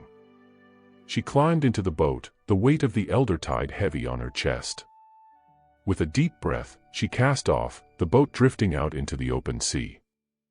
The water was calm at first, the waves gentle as they rocked the boat. But Nia knew that this calm would not last. The deeper she ventured, the more the ocean would reveal its true nature. As the boat moved farther from shore, the world around Nia seemed to fall away. The sounds of the shore faded into silence, replaced by the rhythmic lapping of the waves against the hull. The sky above was darkening, the stars beginning to twinkle faintly in the distance. Nia's heart beat faster as the boat continued its journey, the ocean stretching out endlessly before her. She felt the pull of the elder tide within her, a force that beckoned her deeper and deeper into the sea. And then, as the boat reached the edge of the known world, the sea began to change. The water grew darker, the waves more turbulent, as though the very ocean was reacting to her presence. The elder tide surged within her, and Nia felt the weight of it, the power that threatened to overwhelm her. She had reached the heart of the ocean. And in the depths, something stirred. The boat rocked violently as the sea around Nia began to shift. What had once been a calm, steady journey turned into an unsettling ordeal. The waves, once gentle, now churned with an unnatural force, rising and falling in great, angry swells. The elder tide inside her stirred, thrumming with power as if it sensed the ancient forces awakening beneath the waves. Nia gripped the sides of the boat, her knuckles white as the sea spray stung her face. She could feel it, an immense presence beneath her, something vast and ancient, as though the very heart of the ocean was calling to her. It was a feeling unlike anything she had ever experienced before. The air around her grew heavy, thick with salt and magic, and the sky seemed to darken, the stars obscured by a growing storm. The boat plunged downward suddenly, as though dragged by an invisible force. Nia's heart raced as she realized that the ocean itself was pulling her into its depths. She had known this moment would come, the moment when the elder tide would demand everything from her. But nothing could have prepared her for the overwhelming presence of the ocean's heart. With a swift motion, Nia threw herself over the side of the boat, diving into the cold, dark water below. The sea swallowed her whole, the pressure of the deep pressing in around her as the current pulled her further down. She could no longer hear the sound of her heartbeat, only the deafening roar of the ocean's depths, as though the very sea itself was alive. Nia's vision blurred as the water darkened, the shadows of the deep twisting around her. She forced herself to keep her focus, drawing on every ounce of strength she had to fight the suffocating darkness. The elder tide within her was her only source of light in this abyss, glowing faintly, like a beacon in the dark.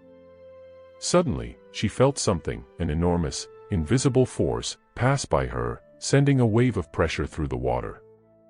Her body was pushed deeper, the pressure increasing with each passing second. She could feel the force of the deep surrounding her, an ancient power older than anything she had known. It was calling to her. And then, in the distance, Nia saw it. A faint glow flickered deep within the water. At first, it was just a tiny, distant light, like the faintest glimmer of hope. But as she swam closer, it grew brighter, until it became a shimmering, pulsing core, a massive, radiant heart of the ocean. It was like a living thing, beating and thrumming with energy, sending ripples of magic through the water. Nia's breath caught in her throat. This was it, the heart of the ocean, the source of the elder tide. And it was more beautiful, more terrifying than she could have ever imagined. The heart glowed with an ethereal light, casting strange shadows on the walls of the abyss. It was surrounded by swirling currents, as though it were held in a delicate web of magic, a force that could not be broken easily. Nia could feel the power radiating from it, the immense energy that had shaped the sea itself. She reached out, instinctively, drawn toward it as though it were a part of her. But as her hand neared the heart, something shifted in the water. A dark shape loomed from the depths, its eyes glowing with an unnatural light. It was a creature unlike anything Nia had ever seen before, its body covered in scales that shimmered like obsidian, and its eyes that glowed with a cold, malevolent light, locked onto hers. It was the ancient being Mame had warned her about. The creature's massive form twisted through the water, moving with a terrifying grace. Its presence was overwhelming, a shadow that threatened to consume everything in its path. It was no mere sea monster, it was a guardian, an ancient force that had once been sealed away by the first kings and queens of the sea, and now, it was free. Nia's heart raced as she realized the magnitude of the threat before her. This creature was not just a force of nature, it was a being of pure, unbridled power. And it was angry. Angry that she had disturbed the heart of the ocean. The creature opened its mouth, revealing rows of sharp teeth, each one as long as a spear. But rather than attacking immediately, it paused, its glowing eyes studying Nia.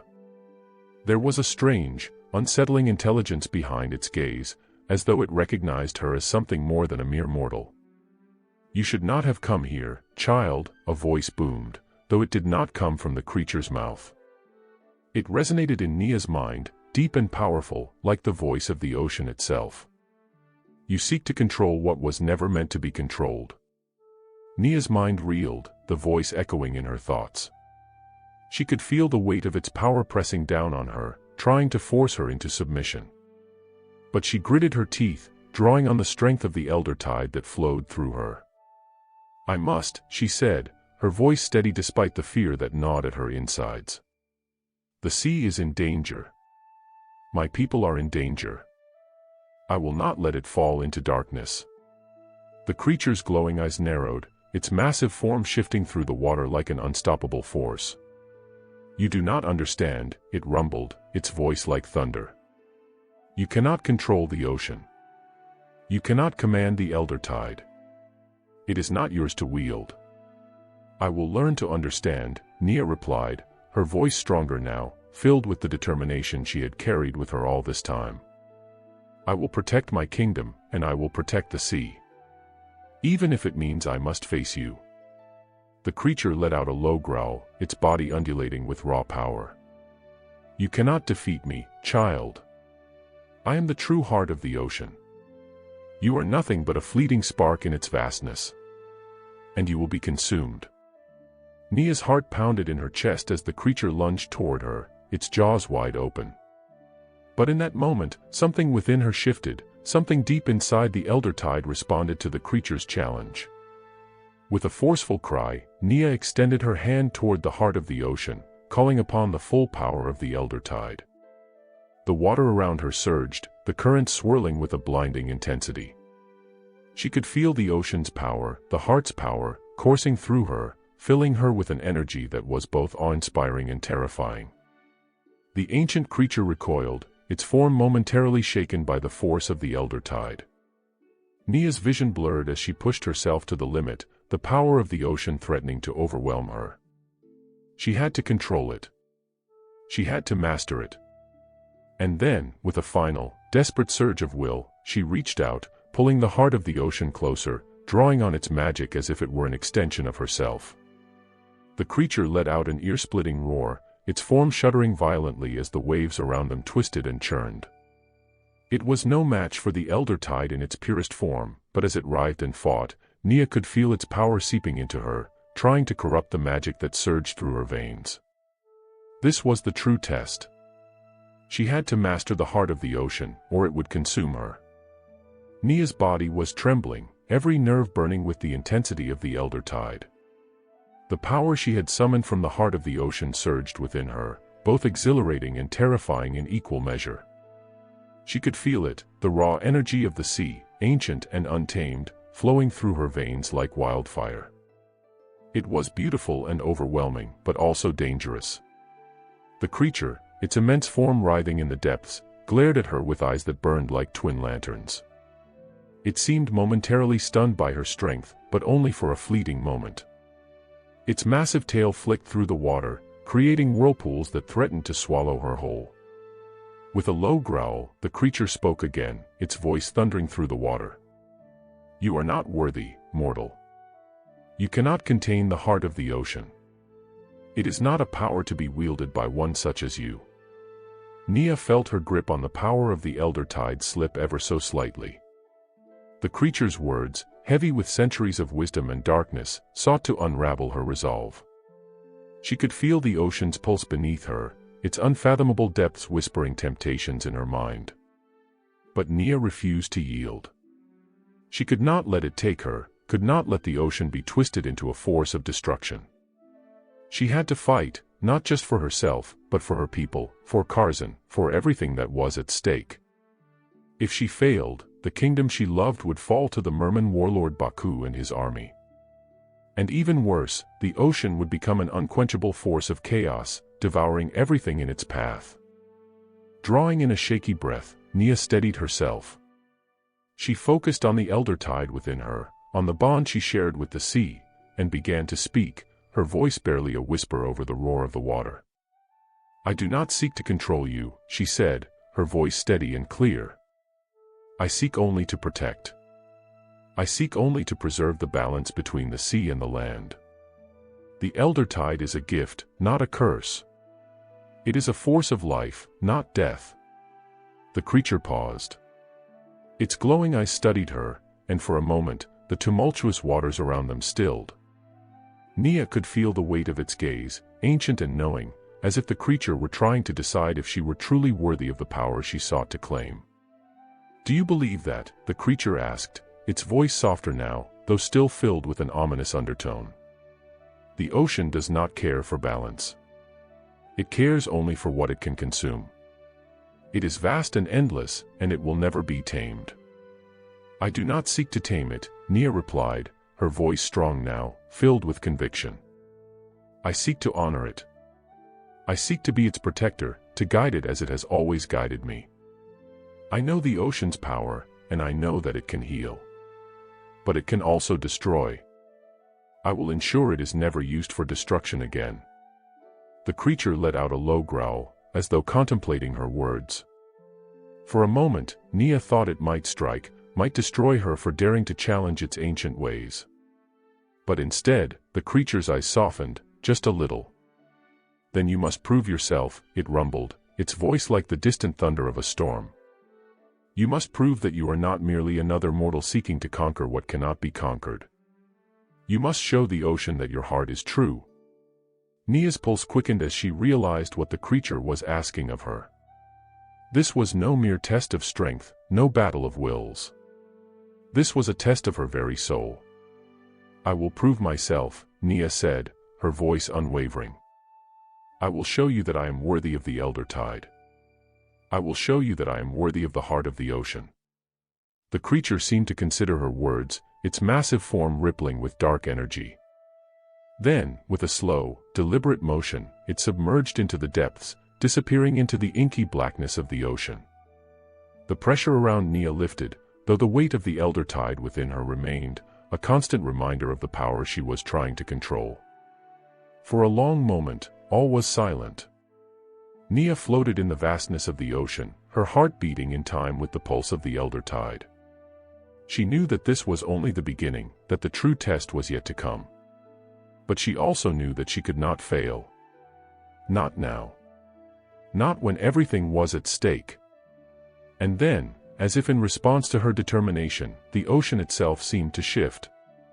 The waters around her began to move, swirling in intricate patterns as though answering her call. The heart of the ocean, the glowing core that had drawn her here, pulsed in rhythm with her own heartbeat, as though it were alive, as though it recognized her presence. With a deep breath, Nia reached out once more, her hand trembling as she touched the glowing heart. The moment her fingers made contact, a surge of energy coursed through her, a force greater than anything she had ever felt before. It was as if the ocean itself was reaching into her soul, testing her worthiness, testing her resolve. The heart of the ocean pulsed again, this time stronger, sending a ripple of energy through the water. Nia could feel the power within it, ancient and untamed, thrumming in her veins. She closed her eyes and focused, trying to channel the elder tide, trying to become one with the ocean itself. She had to do this. She had to prove to the creature, to the ocean, that she was not a threat. She was its ally, its protector. For what felt like an eternity, Nia floated in the depths, her mind filled with the swirling, pulsing energy of the ocean. She could feel the weight of the creature's gaze upon her, but she did not waver. She had come too far to turn back now. And then, at last, the creature spoke again, its voice filled with a strange mix of approval and caution. "You have proven your heart to the ocean," it said. "But the elder tide is a power beyond your understanding. You are not yet ready to wield it fully. But perhaps you will be." With that, the creature began to recede into the depths, its massive form vanishing into the darkness. Nia felt a wave of relief wash over her as the pressure around her lifted, the weight of the ocean's power no longer threatening to crush her. But she knew this was not the end of her journey. It was only the beginning. The sea around Nia calmed as the ancient creature retreated into the abyss. The waters, once frenzied and violent, now settled into a strange, eerie stillness. The pressure that had nearly crushed her moments ago began to dissipate, leaving Nia floating in an unsettling calm, her breath steadying as she looked out over the vast expanse of the ocean. Though she had faced the creature and passed the test of the heart, Nia knew that this was not the end of her struggle. It had only confirmed what she already knew deep within her: the elder tide was a power beyond mortal understanding, and it could not be controlled easily. She was only beginning to understand its true potential and its dangers. Her mind raced as the weight of the situation settled over her. The ocean, vast and mysterious, had responded to her call, but she had also sensed something else in the depths. There was a disturbance, an unnatural presence growing stronger with each passing moment. It was the same feeling she had sensed when Baku had first appeared, an undercurrent of malevolence that threatened to consume everything in its path. Baku. The name haunted her thoughts as she turned, slowly swimming toward the surface. She had learned so much about the elder tide, but it was not enough. Not yet. The sea itself had shown her its power, but that power was not yet hers to wield fully. She still had to understand it, to learn its language, its rhythm, and its secrets. And time was running out. As she broke the surface of the water, the moonlight bathed her in a cold, silvery glow. She gasped for air, her chest heaving as she floated on her back, staring up at the sky. The stars shone down upon her, but the storm clouds she had seen earlier were still gathering in the distance, casting a shadow over the sea. She had to return to Kharzan. Her people needed her. But as Nia began to swim toward the distant shore, a sinking feeling twisted in her stomach. The storm that loomed on the horizon wasn't just a natural phenomenon. It was something far darker, something far more sinister. She could feel it in the air, a pulse of magic that resonated deep within her. The storm was a manifestation of Baku's power. He was coming. The wind picked up, howling through the air as dark clouds rolled across the sky. The waves surged, rising and falling as if in response to the storm's arrival. Nia's heart raced as she realized that she was no longer just fighting for her kingdom, she was fighting for her very soul. She had learned of the elder tide's potential, but the power within her was not enough to stop Baku alone. He had already begun his ritual, and she knew that she had little time to prepare. The portal would open soon, and once it did, the Merman warlord's army would flood into Kharzan, overwhelming her people and bringing destruction to everything in its wake. Nia's mind was a whirlwind of thoughts. She had to find a way to stop the ritual before it was too late. But how? The ocean was vast, its mysteries beyond her comprehension. And Baku was a master of manipulation and deceit. He would stop at nothing to see his plans come to fruition. There was only one person who could help her now.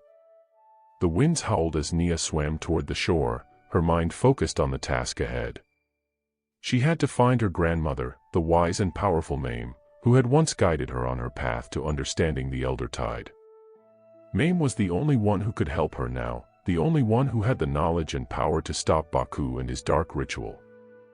Nia's thoughts drifted back to the night of the storm when Mame had first revealed to her the secrets of the elder tide. Her grandmother's wisdom had been a guiding light in the darkness, and now, more than ever, Nia needed that light to guide her through the storm that loomed ahead. As Nia reached the shore, she pulled herself out of the water, her skin glistening with droplets of seawater. She scanned the horizon, her heart pounding in her chest. The storm was growing closer, the winds fierce as the sea began to churn with greater intensity. The waves crashed against the rocks, sending spray into the air as if the ocean itself were angry. She had to hurry. With swift, determined steps, Nia made her way to the heart of Kharzan. She had learned long ago that her grandmother's house was no ordinary dwelling. Hidden deep in the forest, it was a place of magic, a place where the ancient forces of nature could be felt in every stone and leaf. The elder tide was a part of the land here, woven into the very fabric of the kingdom. As she entered the forest, the trees seemed to bend and sway with the wind, their branches creaking and groaning as though they, too, felt the tension in the air. The earth beneath her feet seemed alive, pulsing with energy, as if the land itself was aware of the danger that was approaching. At last, Nia reached the clearing where Mame's house stood, a small, humble structure built from stone and wood, surrounded by a lush garden of herbs and flowers. The smell of incense and wildflowers filled the air, and the soft glow of candlelight flickered through the windows. Nia knocked on the door, her heart racing. She had to be fast. Every moment counted. The door creaked open, and there stood Mame, her eyes sharp and knowing, as though she had been expecting Nia all along. The old woman's silver hair shimmered in the light, and her deep, knowing gaze met Nia's with an intensity that spoke of years of wisdom. "You've returned," Mame said softly, her voice like the rustling of leaves in the wind. "And just in time. The storm is upon us." Nia stepped inside, her breath coming in ragged gasps. "Mame, it's Baku. He's begun the ritual. He's opening the portal, and I don't know how to stop him." Mame's expression darkened, her eyes narrowing as she listened to Nia's words. "The ritual is not something that can be stopped easily. But it is not impossible. You've learned much about the Elder Tide, but you still do not understand all of its power." Nia nodded, her heart heavy. "I know. I feel the ocean's power within me, but I don't know how to use it. Not like Baku does. I need your help, Mame. I need to understand how to control it." Mame studied her granddaughter for a long moment before speaking. "The Elder Tide is not a force to be controlled, Nia. It is a force to be understood. You must learn to listen to it, to feel its rhythm. Only then will you be able to harness its true power." Nia's gaze dropped to the floor, and for a moment, she felt overwhelmed. The weight of the task before her seemed insurmountable. But as she looked up at Mame, she saw the determination in her eyes. "You are not alone, Nia," Mame said, her voice firm. "The Elder Tide flows through you, and through your people. You must unite with them, draw on their strength, and together, you will stop Baku." Nia took a deep breath, the words sinking in. She had always carried the burden of the Elder Tide alone, but Mame was right. She could not do this on her own. She had to trust in the power of her people and the bond that connected them all. The storm outside raged louder, the winds howling like a beast in the night. But Nia felt something else now, something deep within her. The Elder Tide was not just a power, it was a force of unity, of connection. She could feel her ancestors, her people, all reaching out to her through the waves, through the earth, through the very air around her. She was not alone. The storm outside intensified as Nia sat in the quiet comfort of Mame's house. Despite the calm inside, the wind howled through the trees, and the sky, once speckled with stars, was now a dark blanket of fury. But in the dimly lit room, Mame's presence was a steadying force, her wisdom a beacon of calm amidst the chaos of the world outside. Nia had barely taken a moment to rest before Mame began preparing a mixture of herbs and oils. The scent of rosemary, lavender, and a hint of salt from the sea filled the air, calming Nia's racing thoughts. The room seemed to pulse with magic, a magic ancient and powerful, much like the Elder Tide that surged within Nia's veins. "Sit, child," Mame said softly, her old, weathered hands motioning toward a small rug near the fire. "We must prepare your mind and spirit for what is to come. The Elder Tide is no mere power, it is a song, a rhythm, a heartbeat of the earth and sea. To control it, you must become one with it." Nia nodded, her heart still heavy with worry. She could feel the weight of time pressing down on her shoulders. Every second that passed was another moment closer to the storm Baku was unleashing. She needed the strength of the Elder Tide, needed to learn to listen to it as Mame said, but the weight of the power in her body was like a constant storm, a force that was impossible to ignore. As she sat, Mame began to chant softly in a language that Nia did not understand. The words flowed like the ebb and flow of the ocean, rhythmic and soothing, like the whisper of the sea itself. Mame's voice resonated with an ancient energy, an energy that Nia felt in the very air around her. With each word, the room seemed to grow warmer, the flickering light of the fire intensifying.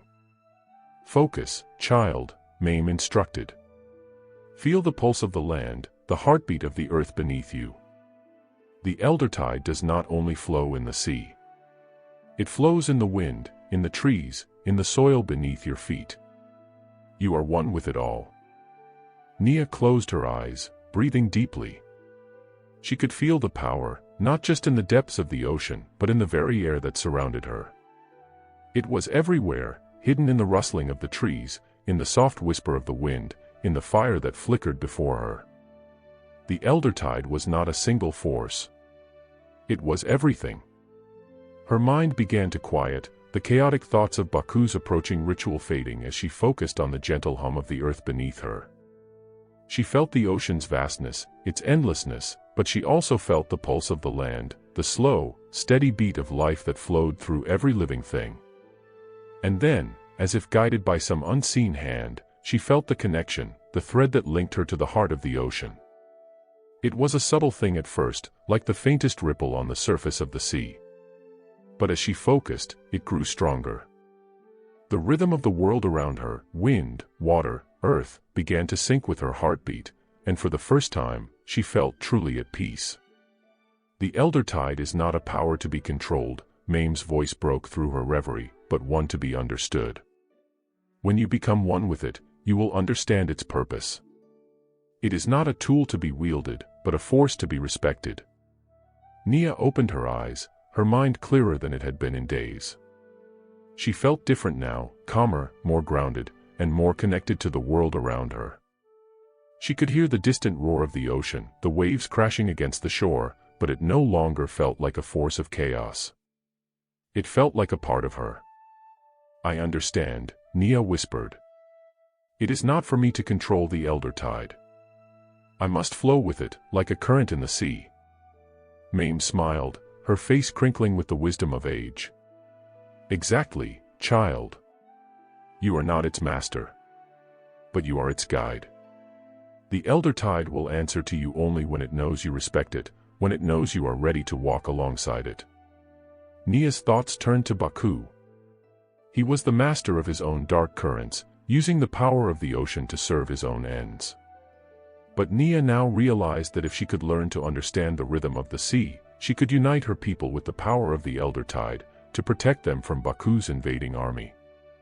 The storm outside raged louder. The time for learning was over. Nia knew what she had to do. The fire crackled as Nia stood, her mind still resonating with the rhythm of the elder tide. She felt its pulse in every fiber of her being, its vastness and its depth, and in that moment, she understood.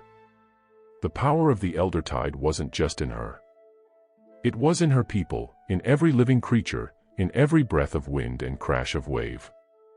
Turning to Mame, Nia's voice was steady, filled with purpose. "I need to gather the people. I cannot do this alone.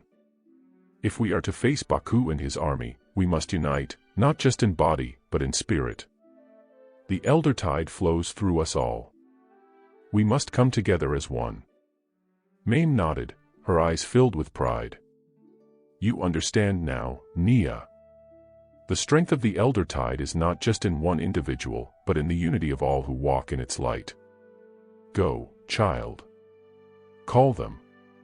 Let them hear the song of the ocean, the call of the land." With that, Nia turned and walked out of Mame's house, the wind and storm pushing against her as if to challenge her resolve. She could feel the rhythm of the sea pulsing in her chest, guiding her steps as she made her way to the center of Kharzan. The people were already gathering in the streets, their faces tense with fear as the winds howled and the waves grew higher. The storm was no longer just a natural disaster, it was Baku's magic, his power threatening to tear apart the kingdom. Nia knew that if they were to stand a chance, they would need more than just the strength of the elder tide. They would need the strength of every man, woman, and child who called Kharzan home. Standing before them, Nia raised her arms, calling for silence. Her voice, though soft at first, grew louder as the people turned to her, waiting for her words. "The storm is upon us," Nia said, her voice strong, resonating with the power of the ocean.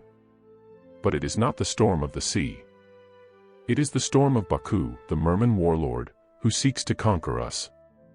He seeks to enslave us. But we will not be enslaved. We will not be conquered. We are one with the elder tide, and we will stand together." A hush fell over the crowd. The air seemed to crackle with anticipation. Nia's heart beat in time with the ocean's rhythm as she continued. "We are not just people of land and sea. We are people of the rhythm. The elder tide flows through us all. It connects us, it unites us. And together, we will stop Baku. We will stop his army. We will stop the storm. The people began to murmur, a wave of hope spreading through them like the tide. Nia could feel it, could feel the power of the ocean surging in response to their unity. The air around her seemed to shimmer, the very earth beneath her feet alive with energy. Let us stand together, Nia finished, her voice a clarion call. Let us show Baku that the power of the Elder Tide is stronger than his dark magic. Together, we will protect Karzan. As the crowd erupted in cheers, Nia felt a sense of calm wash over her. The storm was still coming, but it no longer seemed so impossible to face. She had the strength of her people with her now. The rhythm of the Elder Tide flowed through every one of them, and together, they would be unstoppable. The winds howled through the streets of Karzan, but the people no longer cowered in fear. Nia had united them, and the once terrified citizens of the kingdom now stood tall, their hearts filled with the rhythm of the Elder Tide. They had heard Nia's call, and they knew that together they could stand against the dark forces that threatened their land. The storm clouds loomed ominously over the kingdom, casting a shadow that stretched from the distant sea to the very heart of the city. The ocean, once a symbol of life and sustenance, had become a harbinger of destruction. The waves rose higher with each passing moment, crashing violently against the shore as if the sea itself were trying to break free from its bonds. Baku was coming. Nia stood at the center of the gathering, her heart racing as she looked out over the sea. The Elder Tide pulsed within her, its rhythm steady and unyielding, but she knew that it would not be enough to face Baku's dark magic alone. She had seen the power he wielded, the way he had manipulated the ocean and the creatures within it. She had learned the ways of the Elder Tide, but it was not just knowledge that would win this battle. It was unity, the strength of her people coming together as one. As the storm raged, Nia called upon the leaders of the different tribes and villages of Karzan to join her. She had sent word for them to gather, knowing that their combined strength would be the key to stopping Baku's invasion. The Sea Witch's ritual was in its final stages, and once it was complete, there would be no turning back. The portal would open, and Baku's army would flood into the kingdom, bringing death and destruction with it. But Nia was determined to stop him. The leaders arrived, their faces grim but resolute. Each wore symbols of their tribes, representing their unique connection to the land and the sea. They stood before Nia, awaiting her orders. "We must stand together," Nia said, her voice steady and strong. "The Elder Tide flows through us all, and with its power, we can stop Baku. But we must act quickly. We have no time to waste." One of the leaders, a tall man with dark skin and sharp eyes, stepped forward. He was from the village of Ibum, known for their mastery of herbal magic and healing. "We will stand with you, Princess Nia. The Elder Tide is not just the power of the ocean, it is the power of the earth, the trees, the very soil beneath our feet. We will fight by your side." A woman from the village of Dundu, a skilled warrior with a deep connection to the wind, nodded in agreement. "And the wind will be with us. It is as much a part of the Elder Tide as the sea. I will call upon its power to guide us." Another leader, a small but fierce elder from the village of Okeen, whose people were known for their mastery of fire magic, raised his staff. "The fire will burn bright for us. We will not let darkness consume us." Nia smiled, feeling the strength of the unity that had formed in that moment. Each tribe brought their own connection to the Elder Tide, and together, they would form an unbreakable bond. The storm raged above them, but Nia could feel the power of the Elder Tide flowing through her people. The ocean's rhythm beat in time with their hearts, and the land itself seemed to respond to their resolve. "We are one," Nia said, her voice carrying on the wind. "The power of the Elder Tide is not just in the ocean, but in all of us. Together, we will face the storm. Together, we will defeat Baku." The leaders nodded, their faces set with determination. The people behind them cheered, their voices rising in a collective roar that echoed across the land. Nia felt the power of the Elder Tide surge within her, a force that united them all, and she knew that they were ready. The night had fallen, and the storm was at its peak.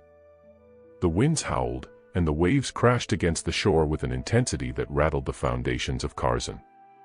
The sea had become a churning mass of fury, as if it were alive and fighting to break free of its chains. The once beautiful waters that surrounded the kingdom had turned dark and violent, a reflection of the evil that Baku had brought with him. Nia stood at the front of her people, her heart pounding as she watched the horizon. She could feel the elder tide pulsing within her, stronger than ever before, but it was not enough to hold back the storm. Baku's magic was powerful, and the ritual he had begun was nearly complete. The portal was opening, and soon, the merman warlord's army would pour into the kingdom. But Nia would not let that happen. With a deep breath, Nia raised her arms to the sky. She called out to the elder tide, to the land, the sea, the wind, and the fire. Her voice, carrying the weight of the ocean's rhythm, echoed through the storm, reaching out to every corner of the kingdom. The people responded, their voices joining hers in a powerful chant that resonated with the very pulse of the earth. The wind began to shift, swirling around them in a spiraling vortex of energy. The sea calmed, the waves falling still as the elder tide's power flowed through the people of Kharzen. Nia felt the magic of the land and sea converge in that moment, a power unlike anything she had ever known. The portal opened. It was not a grand spectacle, not the flashy display of dark magic Nia had feared. Instead, it was a subtle, quiet opening, a thin rift in the air that shimmered with an eerie blue light. From the rift came the sound of waves crashing, the distant growl of creatures unseen. The air around it was thick with malevolent energy. Nia could feel Baku's presence through the portal. He was close, his dark magic reaching through to the kingdom like a rotting tendril. But Nia also felt the strength of the elder tide, its rhythm and power guiding her, giving her the strength to face the darkness. "We must close it," Nia said, her voice filled with resolve. "We must stop Baku before it's too late." The leaders nodded, their faces set with determination. They had felt the power of the elder tide, and they knew that together, they could stop the portal. They began to chant in unison, their voices rising in a song that resonated with the earth, the wind, and the sea. But Baku was not alone. The portal crackled with energy, the dark magic emanating from it like a pulse of cold, unnatural force. The air around it felt thick with tension, the weight of Baku's presence pressing down on everything. The sea roared in fury, as if reacting to the dark ritual that had begun. Nia felt it, felt Baku's power reaching through the rift, grasping at her, trying to drag her into the depths of its darkness. She could hear his voice, faint at first but growing louder, filled with malice and hunger. He was close, and his army was even closer. But Nia was not afraid. The elder tide surged within her, stronger now than it had ever been before. She felt the rhythm of the land and sea, the beat of her people's hearts, all sinking together, forming a bond that could not be broken. She closed her eyes and let the power flow through her, channeling it through her hands as she reached for the portal. "We must close it," she whispered, her voice steady. "We must stop him before his army comes through." The leaders of the tribe stood behind her, their voices rising in chant as they too called upon the elder tide's power. The wind howled, swirling around them like a tempest, while the ground beneath their feet trembled as if responding to their unity. The fire at their backs burned brightly, its flames crackling and dancing with the rhythm of the chant. But despite the strength of their combined magic, the portal did not close. Instead, it flickered, growing wider with each passing second. Through the rift, Nia could see shadows moving, dark, twisted forms, creatures from the deep, Baku's army. Baku's voice grew louder, more distinct, and Nia could feel the weight of his dark power pressing against her. His laughter echoed in her mind, a cruel, taunting sound that chilled her to the bone. "You cannot stop me, princess," Baku's voice echoed from the portal. "The elder tide may flow through you, but you are no match for my army. You cannot defeat what you cannot control." Nia gritted her teeth, her hands shaking as she reached for the elder tide within her. She could feel the power, its rhythm growing stronger with every heartbeat, but it was not enough to stop the portal from widening. Together, Nia whispered, her eyes opening. We are stronger together. The leaders of the tribes nodded in unison, their eyes filled with resolve. They stepped forward, surrounding Nia, each one calling upon the magic of their people, the magic of earth, wind, fire, and water. The power of the elder tide surged around them, a living, breathing force that seemed to echo through the very air. Suddenly, the ground beneath their feet cracked open, and from the earth rose a great, towering form, an ancient spirit of the land. Its body was made of stone and vine, and its eyes glowed with the green fire of the elder tide. It was the spirit of Karzan itself, summoned by the united power of the tribes. Together, we are the land, the spirit's deep voice rumbled, filling the air with the weight of its words. And together, we will defend it. The spirit extended its massive hands toward the portal, and with a roar, it pushed against the rift. The air vibrated with the force of its power, and Nia felt the portal's edges begin to tremble. But Baku's laugh rang out, louder than before. You think you can defeat me with magic? You are weak, Nia. You cannot stop me. I will claim this land, and with it, you will fall. Nia's heart raced as she felt the pressure of Baku's magic bearing down on them. The elder tide pulsed in her chest, but it was not enough. She could feel the dark tide of Baku's magic pushing back against them. Do not fight him with force, Mame's voice echoed in Nia's mind. Fight him with unity. The elder tide is the song of the earth and sea. It is not meant for war. It is meant for harmony. Nia closed her eyes again, focusing on the rhythm of the elder tide, on the flow of the ocean, the beat of the wind, the pulse of the earth beneath her feet. She let go of the need to fight, to control. Instead, she let the elder tide guide her, let it flow through her, unimpeded by fear or doubt. She reached out with her mind, extending her senses to the people gathered around her. The rhythm of their hearts, their voices, the very air they breathed, all came together in perfect harmony. She felt the land, the sea, the fire, and the wind. It was not one force, but a symphony, a single, unified force. And then, in the stillness of that moment, Nia understood. The power of the elder tide was not meant to destroy, it was meant to unite. With that realization, Nia opened her eyes and extended her hands toward the portal. She felt the elder tide surge, but this time, it was not a force of destruction. It was a force of balance. As her hands reached out, the portal trembled, the darkness flickering and shifting. The shadows from the deep screamed as the light of the elder tide began to push them back, forcing the portal to shrink. The wind howled, and the waves crashed violently against the shore, but the spirit of Karzan stood firm, its massive hands pushing against the rift with the strength of the land itself. And then, with a final, deafening roar, the portal closed. For a moment, everything was still. The storm above them began to dissipate, the clouds parting to reveal a sky full of stars. The wind calmed, and the sea fell silent, as if acknowledging the victory of the elder tide. Nia collapsed to her knees, exhausted, but filled with a sense of peace. She had done it. They had done it. Together, they had stopped Baku. The night had come to an end, and the first light of dawn spread across the sky like a golden brushstroke. The storm that had once raged over Karzan had faded into memory, leaving behind only calm waters and a peaceful breeze. The people of Karzan stood in the stillness, as if the very earth was holding its breath, waiting for the final word. Nia stood at the front of her people, the weight of the battle still heavy on her shoulders, but her heart light with relief. The elder tide pulsed quietly within her, its rhythm now peaceful and steady. The land, the sea, the wind, and the fire, all were at peace once again. Behind her, the leaders of the tribes stood tall, their faces filled with both exhaustion and triumph.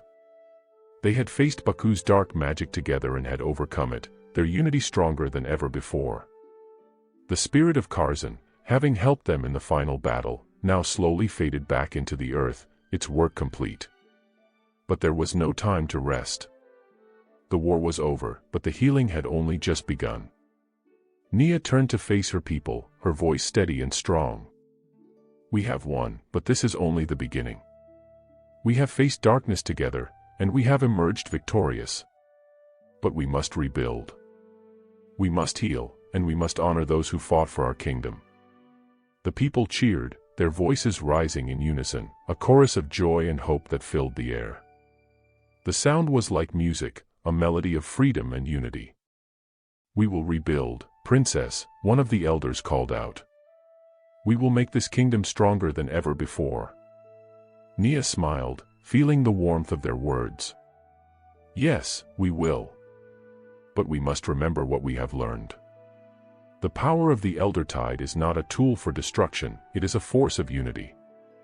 We must protect the balance of the earth, the sea, the wind, and the fire. We must live in harmony with the world around us." The leaders nodded, and the people of Karzan murmured their agreement. The dark days of fear and war were behind them, and ahead lay a future filled with promise. But as the people celebrated, Nia's thoughts turned to Baku. She had not forgotten the Merman warlord, the men who had sought to destroy everything she had fought for. His army had been stopped, and his portal closed, but the darkness in his heart remained. Nia knew that he would not rest, that he would seek revenge for his failure. But she also knew that the elder tide was with her, and that with the unity of her people, there was no darkness they could not overcome. And so, with a deep breath, she turned to the sea, where the waters had once been churning with Baku's dark magic. Now, the ocean was calm, its surface shimmering in the light of the rising sun. Nia could feel its rhythm, steady and eternal. The war was over, but the journey was just beginning.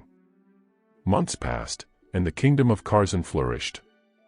The people rebuilt their homes and their lives, stronger and more united than ever. The elder tide flowed through the land, a constant reminder of the harmony they had found in their struggle. Nia's leadership was celebrated throughout the kingdom, and she became known as the Princess of the Elder Tide. Her wisdom and strength inspired not just the people of Karzan, but neighboring kingdoms as well. Peace had returned, but it was a peace born of unity, not fear. The tribes continued to stand together, their bonds forged in the fires of battle. They worked side by side to restore the land, to heal the wounds left by the darkness that had nearly consumed them. And in the heart of Karzan, the people built a great monument to the Elder Tide, a reminder of the power of unity, of the land, and of the sea. And as for Baku, he was never seen again. It was said that he vanished into the depths of the ocean, his dark power broken by the very force he had sought to control. Some believed he would return, but Nia knew that the strength of her people, their connection to the Elder Tide, would keep the darkness at bay. And so, the kingdom of Karzan thrived, a kingdom built on the strength of its people and the unity of the Elder Tide. Thank you so much for joining me on this incredible journey. I hope you enjoyed the story of Nia and her people as they faced darkness together and emerged victorious. If you loved this story and want to see more epic adventures, be sure to like, share, and subscribe. Your support helps me create even more amazing content. Stay tuned for more incredible tales, and remember, the strength of unity can overcome any darkness. Until next time, may the Elder Tide flow through you all.